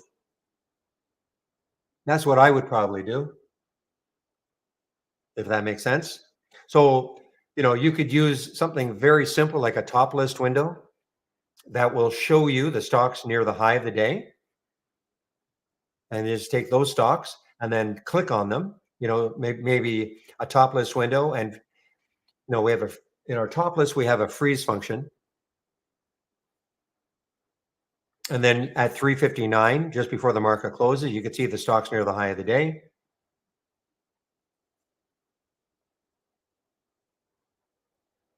Yeah, maybe. I mean, I don't have an inside day scan. That's the problem. For me, the simplest thing for me, if I had to do it, would just to see stocks that close near the high of the day on great volume, good relative volume, and then looking left to see, okay, where could this stock keep going to? Now, understanding that some of these are cheap and some of them are going to be, if they're bios, they could easily just drop the next day. So that's the other thing. I mean, if you're looking for more traditional type stocks, it all depends on the price range you're looking at.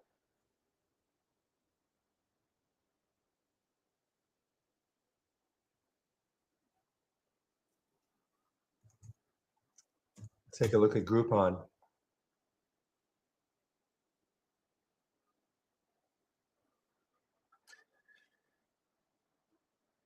Well, I mean, Groupon, I mean, if it closed up here at 1076, that's the 1125 is the next high. I mean, is that close enough? Is that far enough away? I don't know.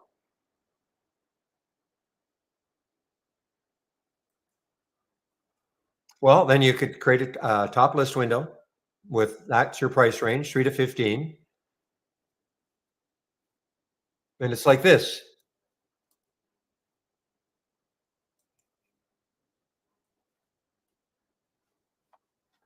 This time I would use the position in the daily range. That's a position in range.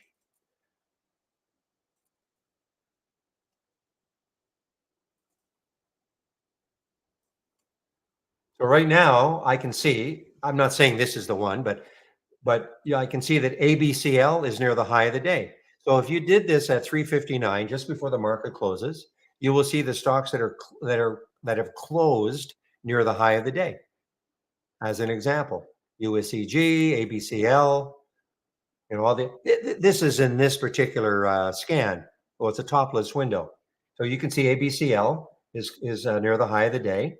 But if I looked left and I saw this, and that's where it was, I wouldn't take it. But if the next high, looking left, was say, I don't know, 350, and the stock closed at 260, well, that becomes something that could move. But recognizing that these are, these little bios are very volatile.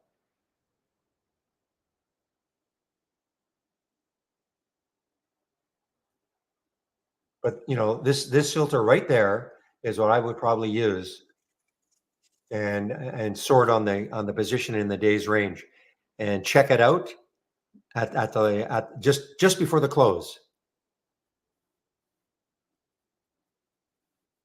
So that'll give you an idea of stocks that have closed near the high of the day. And with that price range, you just create your top list window with that price range. Are you a subscriber of Trade Ideas? H.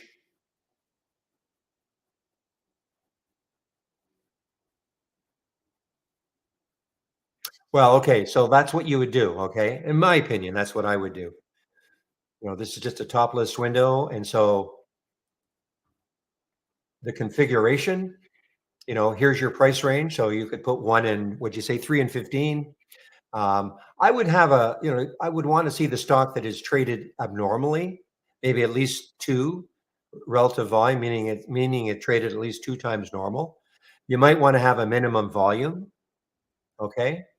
Here's the minimum volume, 200,000 shares, maybe up from the close of yesterday, which would be Friday, things like that, so that you're seeing stocks that close near the high and on decent volume and abnormal volume. And they just might keep moving tomorrow.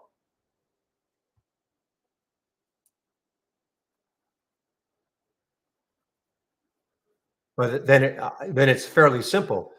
At 359, you just start clicking on these on the alerts that you're getting and check on a daily chart how much room is there before it hits that next high.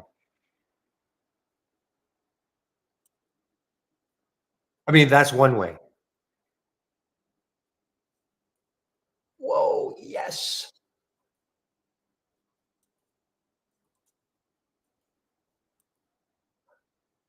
OCFT, guys, OCFT. I forgot Todd, who asked me about OCFT?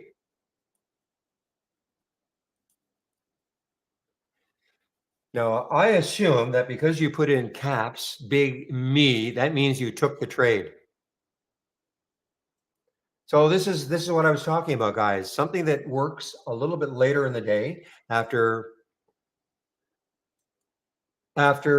doing this. You see, look at this. Look at all this kind of consolidating. Even on the 15, there's about an hour of consolidation. Some volume started to come in. Boom. But why? It had the room. Look at the monthly chart again. You have to back this out. Look at the room it's got. It has room to 6 on a monthly chart. I'm not saying it's getting there.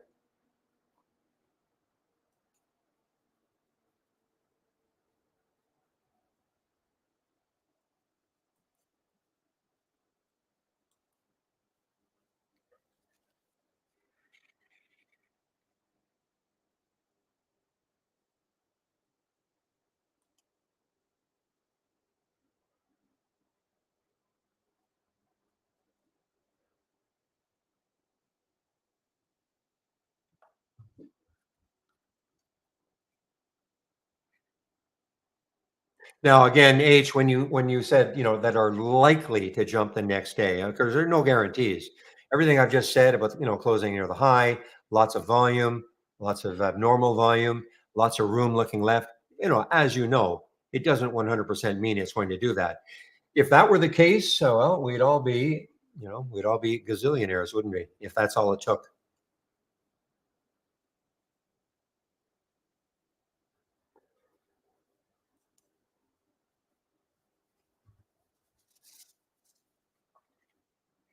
You might even look at a stock. I mean, some of these more expensive. Now, this is more expensive. It's out of your price range, but you get an SRRK with the news that it had close and looking like it's stabilizing. You never know. Now, with any of these bios though that have these huge jumps, you run the risk they're going to do a financing. Because here's a stock that on Friday closed at $7. It's at $31 now. More than likely, they're these little. Well, this was a little bio, still is a little bio, but they probably need money, so maybe they do a financing. They do a financing, and usually for a while anyway, that can wreck the stock price for a while.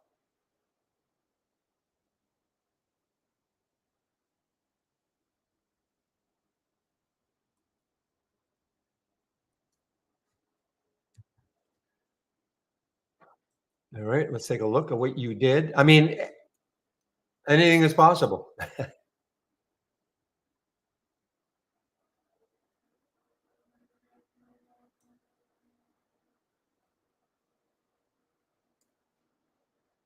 So this is the momentum scanner, right? This is what you're talking about.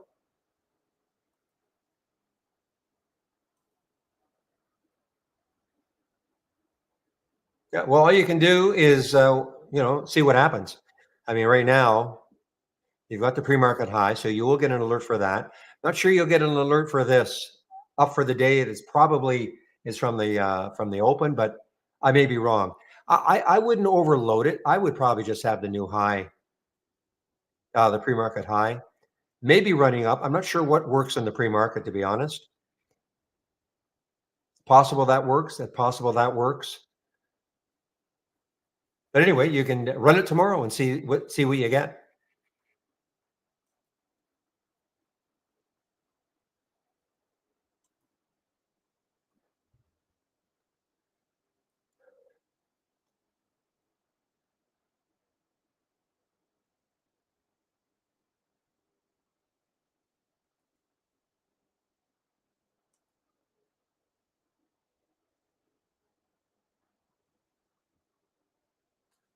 In fact, what I can do for you is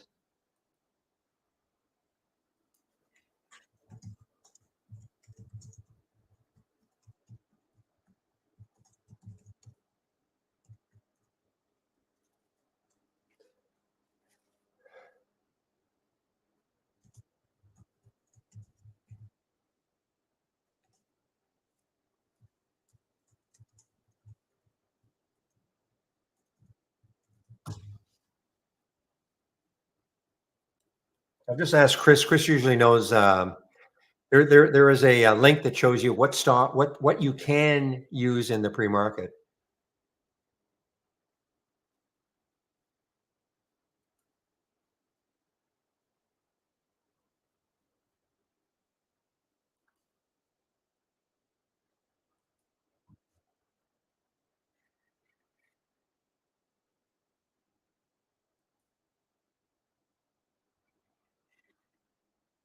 So is tomorrow Prime Day? I'm actually looking to buy some. Yeah, Probably nothing that's going to be really affected by Prime Day.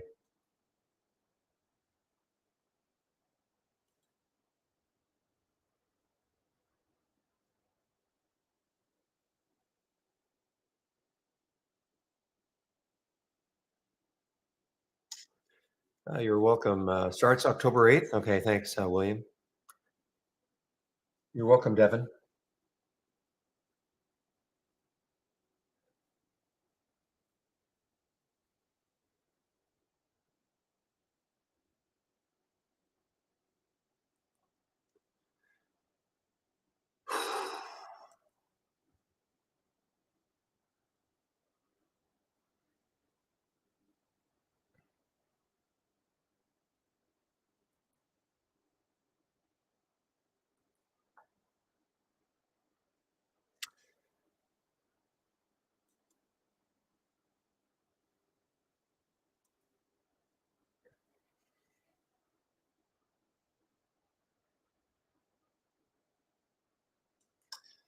All right, guys. Let's see. Ambo. I know Shady was in Ambo. I think it's just pulled back a bit. Yeah, it's pulled back a bit, quite a bit. So it must be out of the trade now.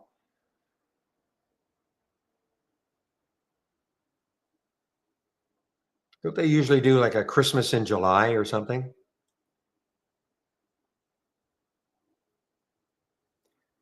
Same thing, just the reverse H. Okay, you're talking about now short set. You're talking about holding something, just the reverse, showing stocks near the low of the day, and then when you look left, has room underneath. You're talking about holding, right? You're talking about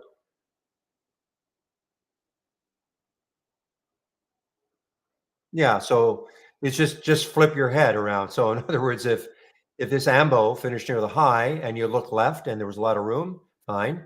But if it closed near the low and you look left and there was a lot of room underneath where it could keep moving down, the same principle. But the same principle in terms of you want to have abnormal volume still. So abnormal volume on the way down. Just the just basically the reverse. Very simple to set that, something like that up with the price range you're looking at.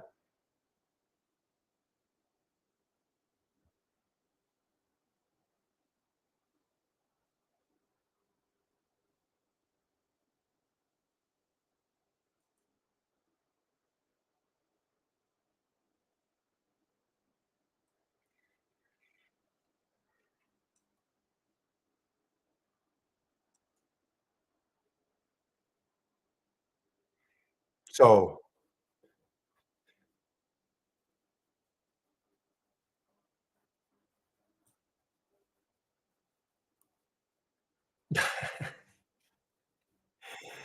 yeah, that's between me and my wife and my accountant.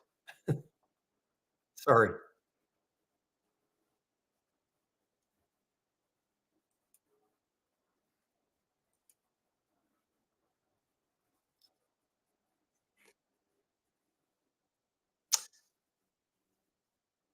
Okay, guys. Let's see. I'm just watching. Time is it right now? So I'm getting set to take off. Maybe a little over half an hour.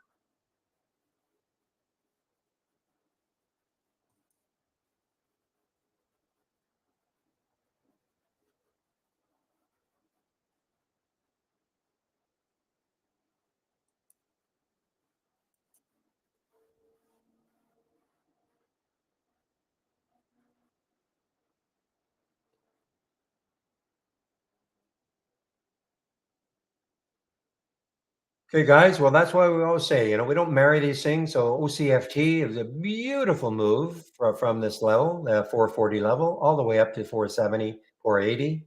But now it's starting to drift down.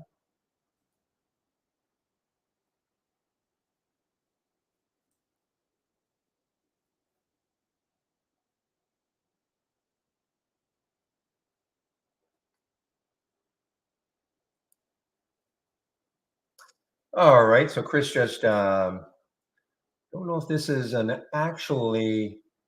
You might take a screenshot of this. I don't think I have a link.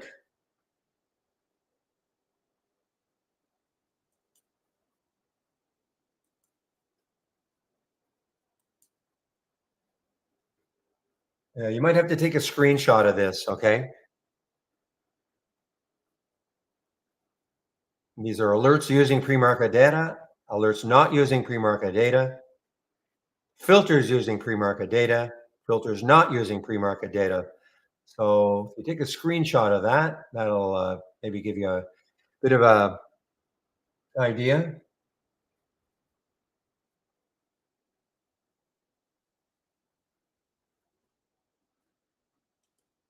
Okay, got it? Okay.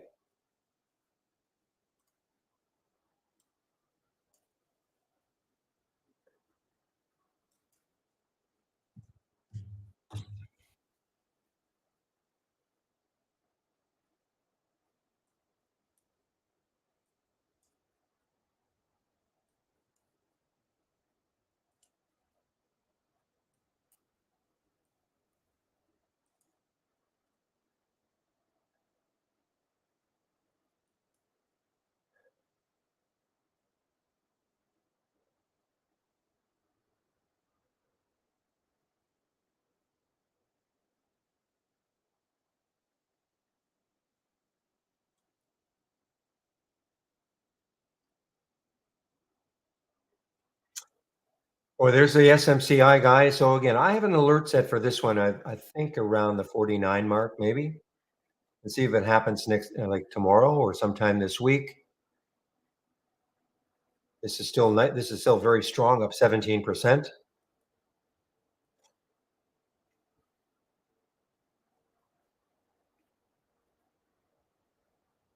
And of course, the attraction of this one is that if it can take out this high of around 49.50, then the next high looking left on the weekly chart is way up here around 61.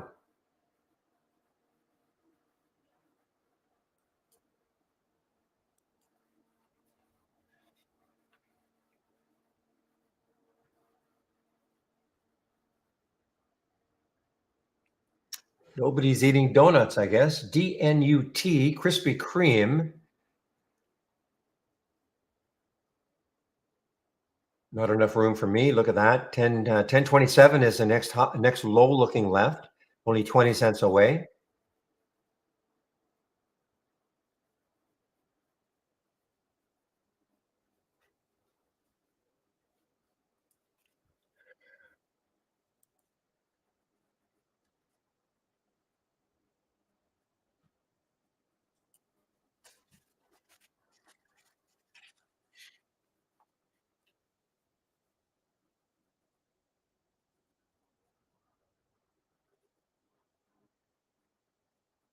All right, guys. Well, let me just go over my homepage one last time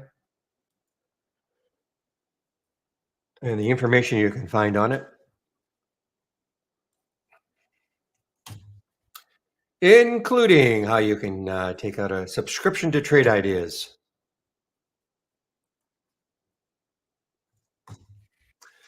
So if you click on my homepage link, this is what you're going to see. So at the very top, Barry 15, that'll get you 15% off the first month only or the entire year. And again, if you're going to take out a subscription sometime in the future, please use my code. That goes a long ways into keeping the room free.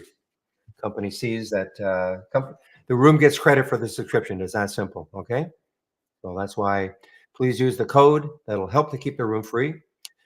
You do take out a subscription, you must either get started. 10 short videos. First one, download and install. First, startup and login. Scroll down a bit. Important introduction to scans. Top lists and alert windows. Two key ingredients of Trade Ideas.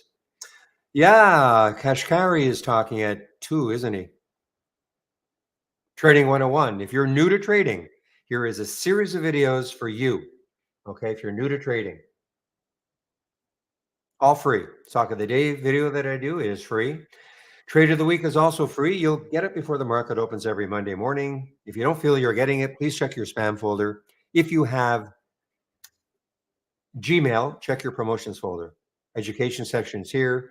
And again, here are the scans that I am currently sharing. This is what I use in the pre-market. The pre-market act is up and down. Halts resumes is over here. Biggest gainers from the start of the race is here. Change from the close Well, this is the relative strength leaders is here, and the upside movers versus downside movers is here. I do have a couple other scans on my other monitor. Here's the momentum scan right here. And here is the large cap gainers race right there, the second race. I do have other scans I'm sharing though, and you can take a look at them.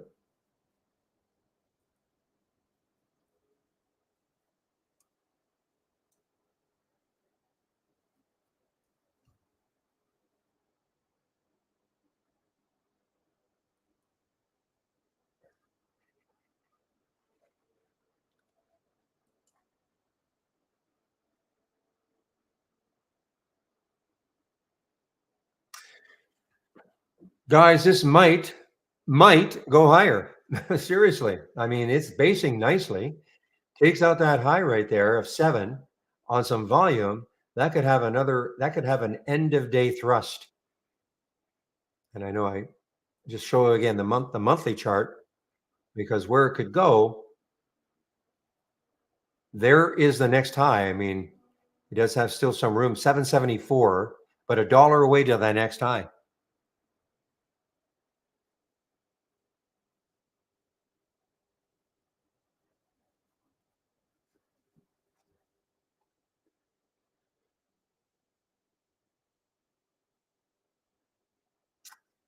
I failed to see that reference, Lunar being, I know that's the trade of the week, but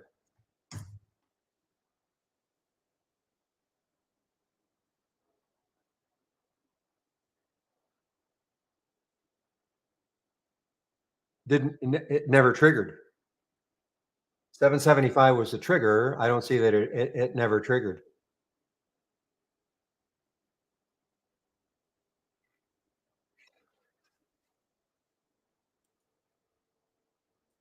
Oh, I know you're sort of messing, but I mean, but I am looking here. This is so far, Lunar did not trigger.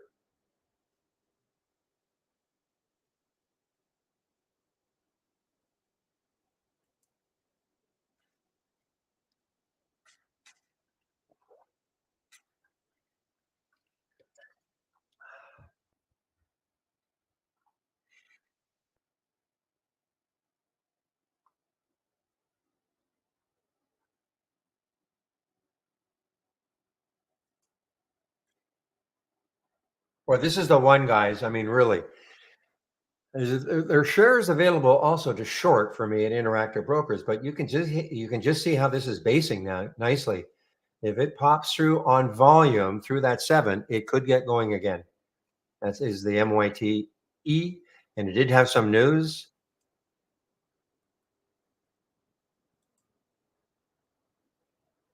They're never short calls. The trades of the week are never short calls. They're always long.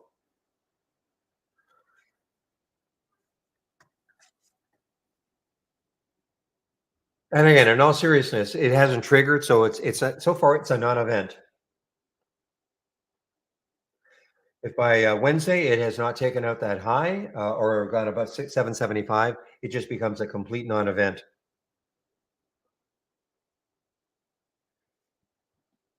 Now, how you trade the trade of the week, if you trade, is completely up to you. Some may look at that Lunar and go, well, wait a minute, I can get it at a better price here. If it's coming into maybe the VWAP 747, so a little bit below the VWAP, but that's not the design of it. But completely up to the individual. If it got down below 7, I would say that is not good.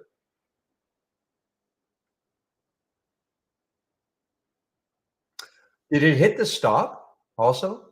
I think you're right. If it hit the stop, it cancels the trade, though you should not be in the trade. It's a 20 SMA, right? I don't have the 20 SMA on my daily chart, but you're just talking in general.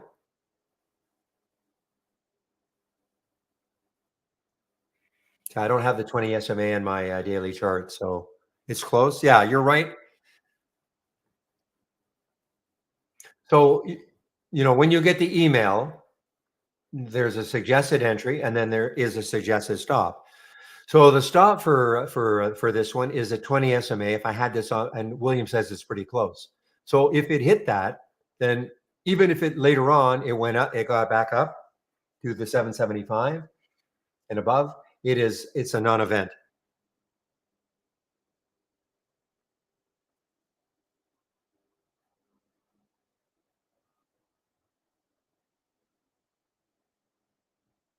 I believe it has to close below it, though. I think that's what Steve says. It has to close below it.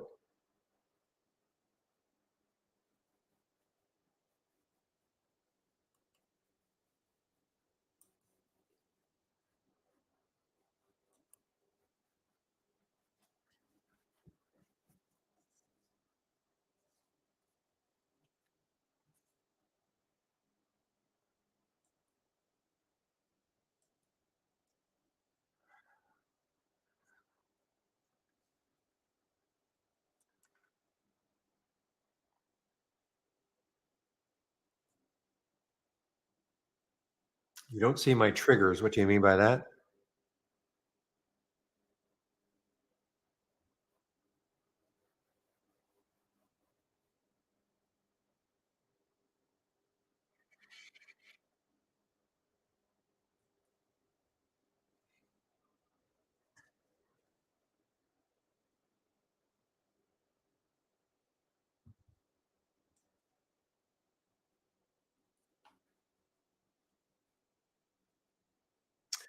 So I see that the WCT is still kind of hanging around that 5 mark.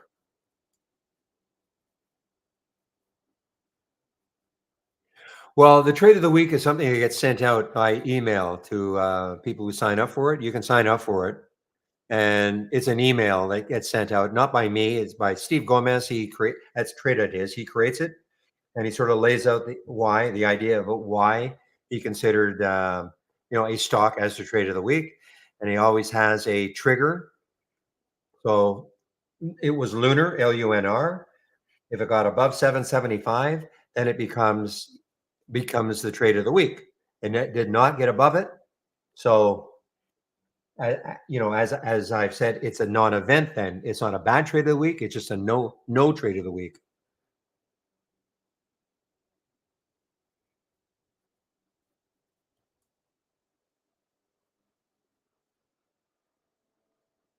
It'd be like my saying right here. I know you're semi kidding, but it'd be like my saying right here. I've got a price alert right here for Mite, right? MYTE at $6 or $7.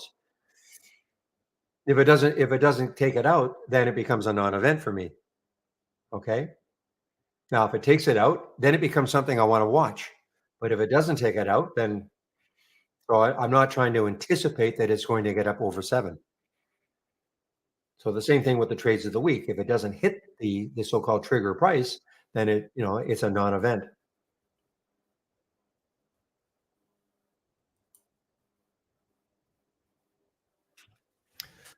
Guys, give me a moment. I need to stretch for about a minute.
All right, guys, I'm back.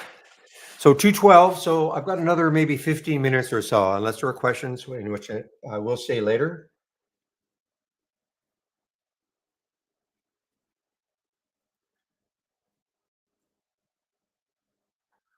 What do I think about short selling Urenda YRD? Now, this isn't a play account, right? This is not your money. So, yeah, well, right there. I mean, depends what you're looking for. I mean, the low of Friday was $7. That's fairly close, and then the low before that was six. So if it broke down through these levels, yeah, maybe it's a China stock, and the China stocks are there looks like there's some profit taking now.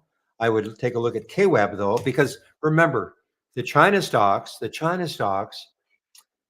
mean, China really hasn't fallen yet. I mean, China is still up here. This is what I use to gauge the overall China market.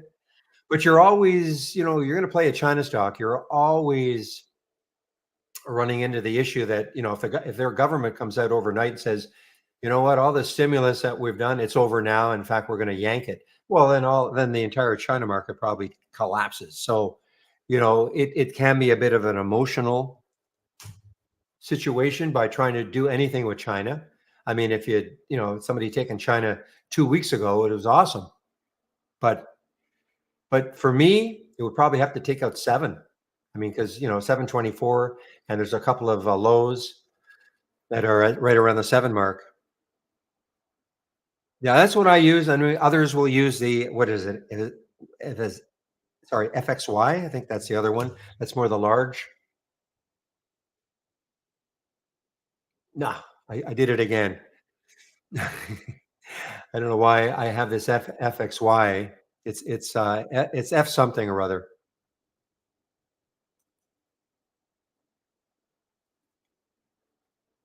Maybe it's FY something.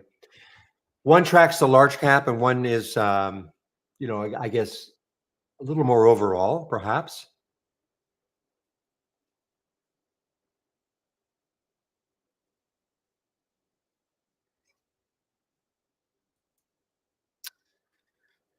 Yeah, Kishore, I guess FXI. Thank you. That's the other one. Thank you very much. FXY. I try to remember that now, not FXY, but FXI. So that's the other one. This is more the large cap ETFs. And you can see right here, I mean, so stocks like BABA and all are probably still doing pretty well.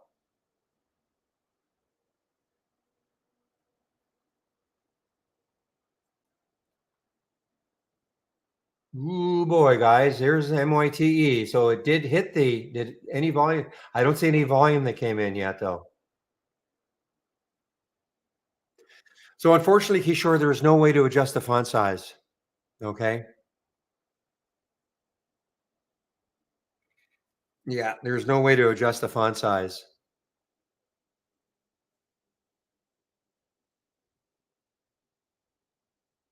Now, I suppose you could if you wanted to have more stocks in your race. I've limited it to 10. If I had 20, then these fonts would be smaller, but then you've got more stocks in there, if that makes sense. I think. Let me try.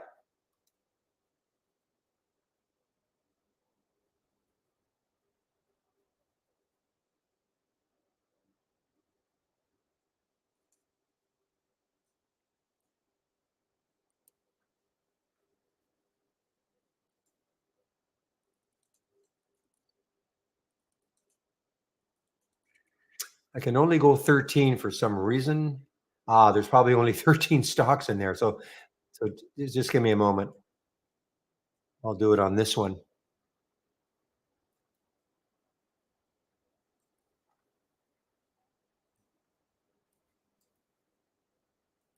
See if I'm right.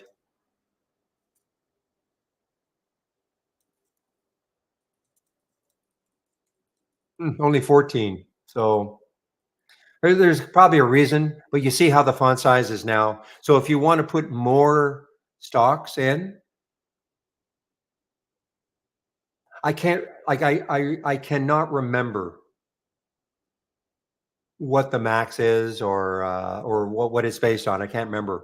but you can see what I did, right? So that will reduce his font size. You'll have more stocks in, if that makes sense.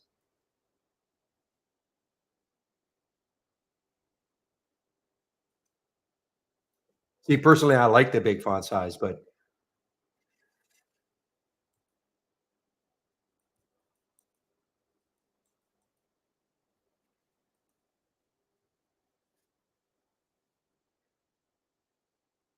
okay. So you can add more stocks. I don't know what your max is going to be. And this one, there was 14 I could put in. There's some reason.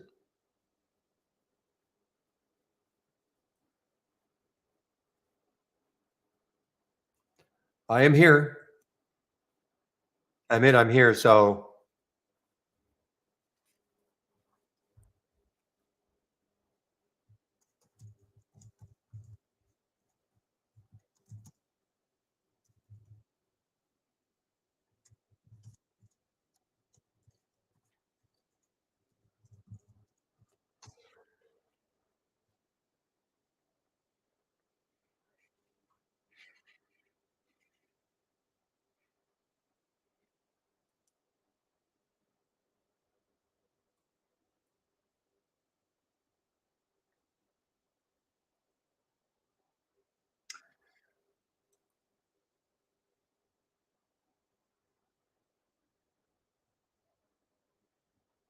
okay. So when you say emit, can you hear me before I talk? Got to make sure you can hear me.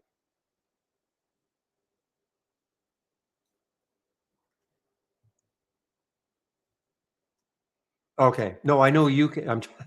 I'm talking to emit.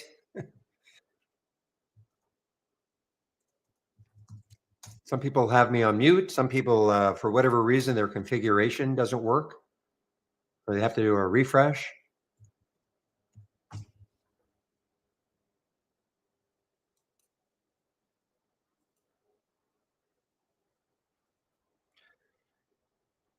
Boy, this one is getting interesting, guys. I mean, it's just basing now just a little bit under 7. And that is the MYTE.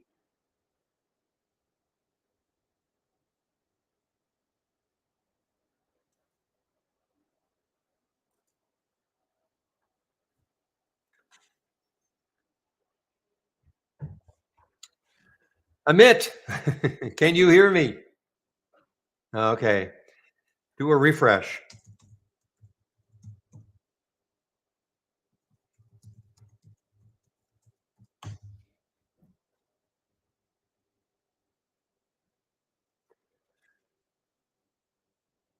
Well, he's looking in the chart settings, so we have some indicators. I don't think we have stochastics. I know we have RSI. There's RSI. Okay, but we do not have stochastics in on the charts.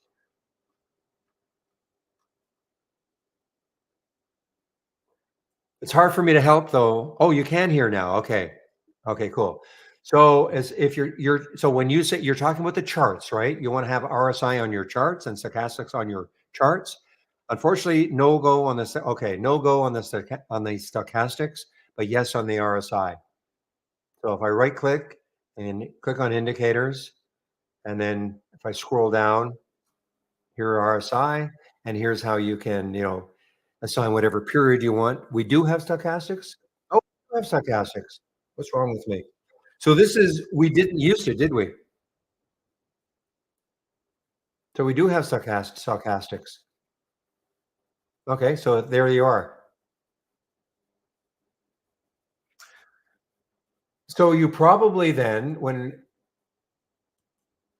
aha, okay. I see what Pepe is saying. So you have to be on the latest beta. Okay, I mean you have to be on the latest beta. So click on help and about and tell me what version you're on. Okay. Tell me what version of Trade Ideas you're on.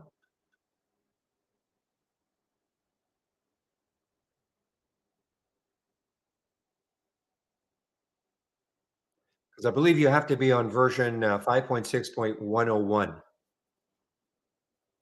So if you click on help and about, That'll tell you the version you're on.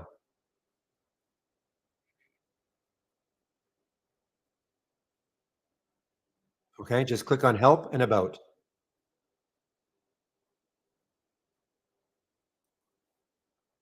Help, about. Okay, you probably have to download a later version. I'm almost sure you will. Okay, so if you go to my homepage, so you click on my homepage link, and then at the top here, you might have to expand it a bit, but there it is, download. Okay, and download the latest beta. You won't lose anything. Okay, download the latest beta. Okay,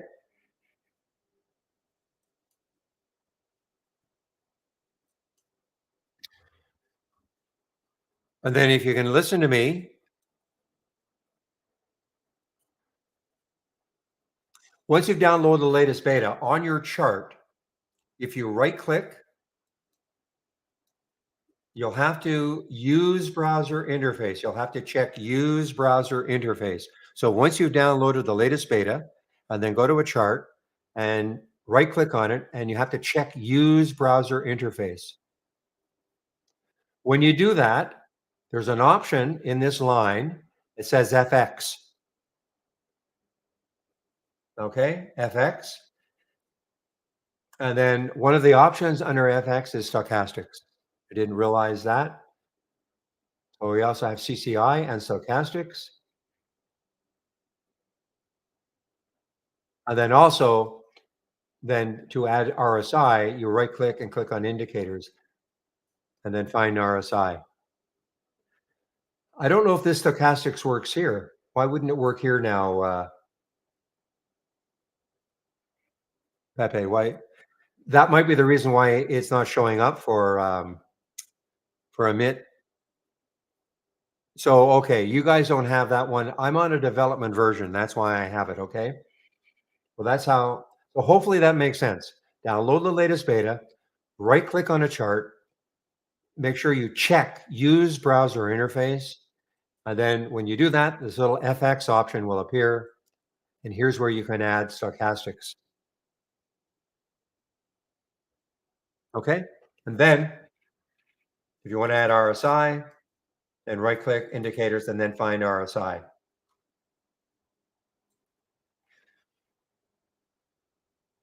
When you say what screen, are you talking about a chart? Or what do you mean by what screen? You talking about what scan? I mean, I have a few that I'm running. Okay, I have a momentum scan. I don't use RSI at all, admit. Okay, but I mean, doesn't mean a person shouldn't. But I have a momentum scan that I use. I use this the movers to the upside versus movers to the downside, and then my races. That's how I find the stocks that are the abnormally trading stocks.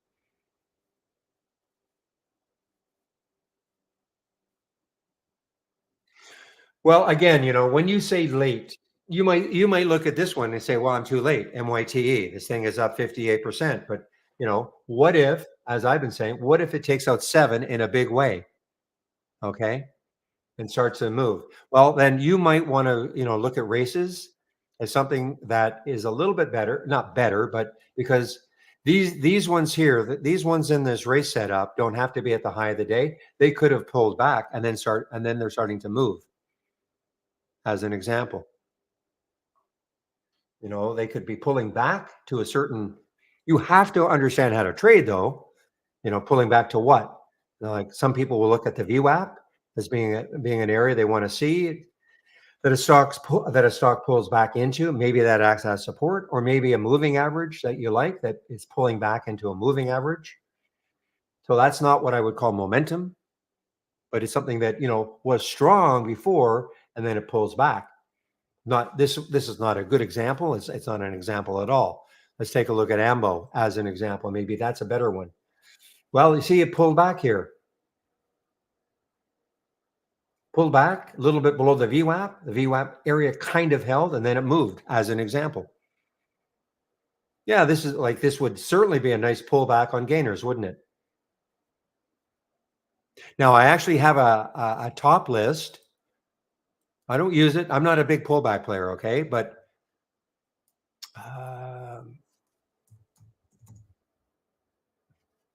give me a moment. Here we go. Biggest pullback on winners. So this is what it looks like. Well, that's up to you. I mean, a 5-minute, 15-minute. I mean, I can't tell you. Look, there are people that use 2-minute charts. There are people that use 60-minute charts. There are people that use 10-minute charts. I happen to have a 5 and a 15. It really is whatever you're comfortable with. There's no right or wrong. So for instance, here's UPXI. So let's just take a look at it as an example. It's a stock that's still up 8%. I mean, this is just an example, okay? Now, the idea, you click on some of these, and some of them might make a lot of sense. Some may not make any sense at all. CRNC, it's still up 41%. It pulled back into this level. And maybe now, if this level holds, maybe if this will hold, and then it'll continue higher again. And the filters I'm using, or I'm sorting, I shouldn't say that. I'm sorting the biggest change in 30 minutes.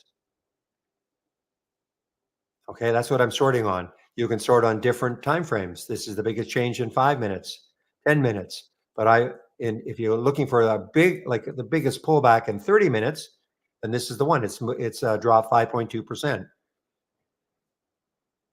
PLL dropped 3.3% over the last 30 minutes. Let's see what it looks like. There's what it looks like. So 1307 is the VWAP. Now, if you want to wait for the VWAP, that's way down here. But maybe you've got a moving average that you like, and you've got it on your 5-minute chart. Maybe that's going to hold it. But this will show you strong stocks that are pulling back, as an example. So if you want this one, and anybody else, you can have it. And of course, you can always adjust the price range. There's no such thing as a better, admit, okay?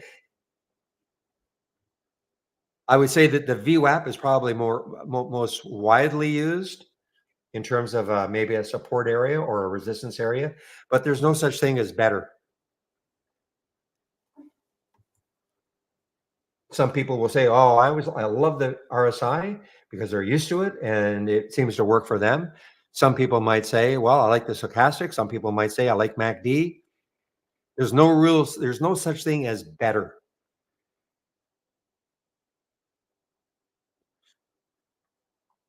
So anyway, if you want that particular one,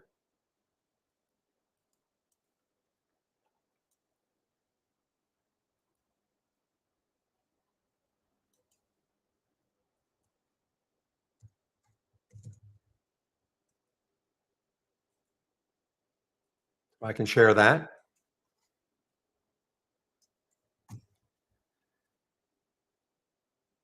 And as always, though, you can make your adjustments. I mean, this is the price range I'm looking at. Okay, I mean, this is what it's looking at. So I'm looking at between $1 and $30. Of course, there's nothing magical about that. Somebody else might look, well, I don't like that. I want between 10 and 50. Fine.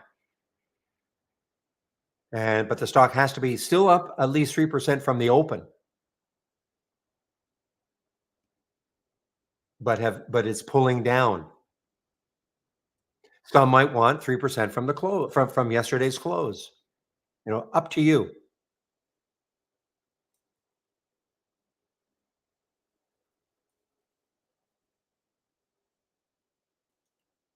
So are you talking about mine, Amit? Are you talking about my momentum screen? This one? Yeah, so simple.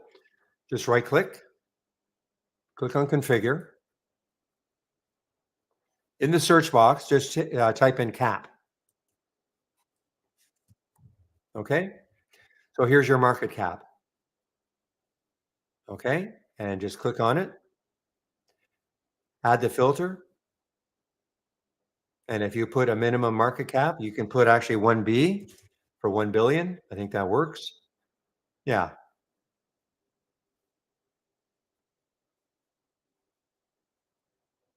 Okay.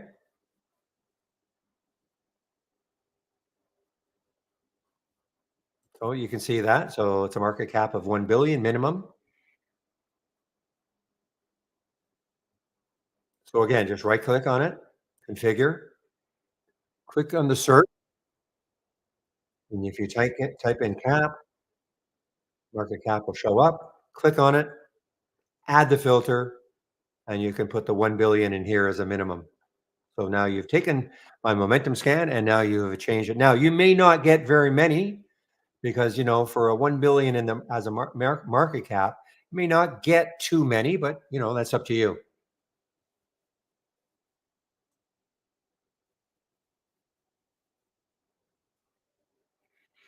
It's always a trade-off, okay?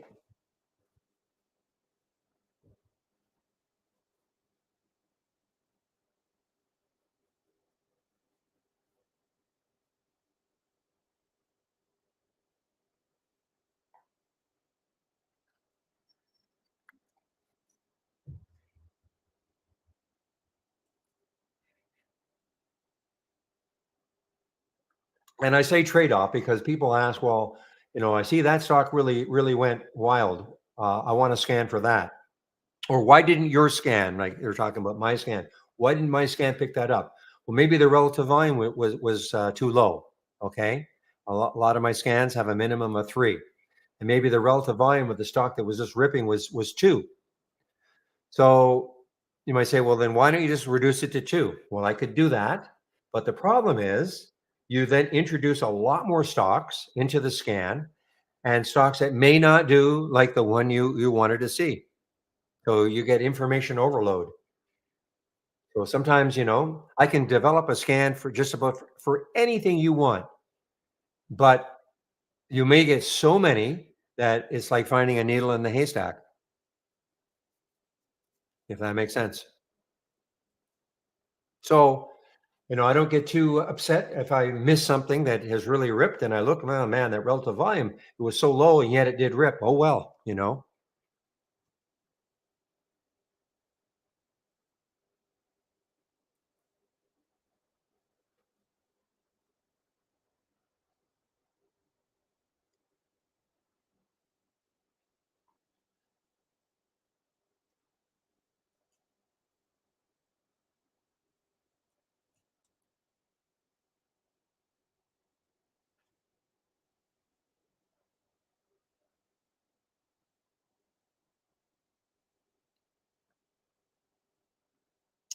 Okay, guys, if there are no more questions, I think I'm going to take off. What I'm going to do for the people who are still in YouTube is to put the main trading room link in our YouTube room. So if you do want to keep talking trading and all, you can go to our YouTube room. I'm sorry, to the main room. Click on my homepage link. Okay, this is only for people who are in YouTube right now. And where it says, let's expand this a bit, trading room. Okay, so that'll get you into the main room. William says he'll keep the room open until 3:45, but he'll shut it down earlier if there's no activity. In other words, if people aren't talking, they'll just shut down. Okay, so it's up to you guys. You want to keep the room open later, or at least at 3:45? Don't just sit there like lumps in a log.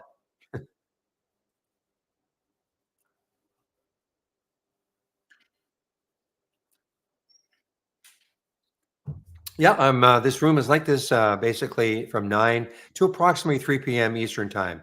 Okay, 9 in. I start at 9 in the morning, half an hour before the market opens. We talk about the ones that have moved in the pre-market. Okay.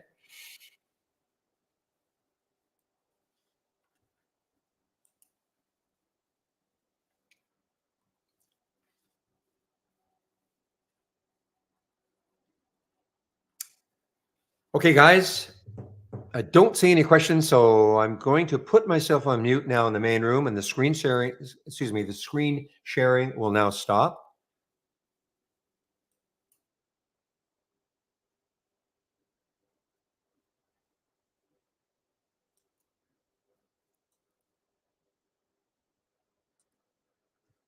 And for those of you who are still in YouTube, I do have to shut you guys down.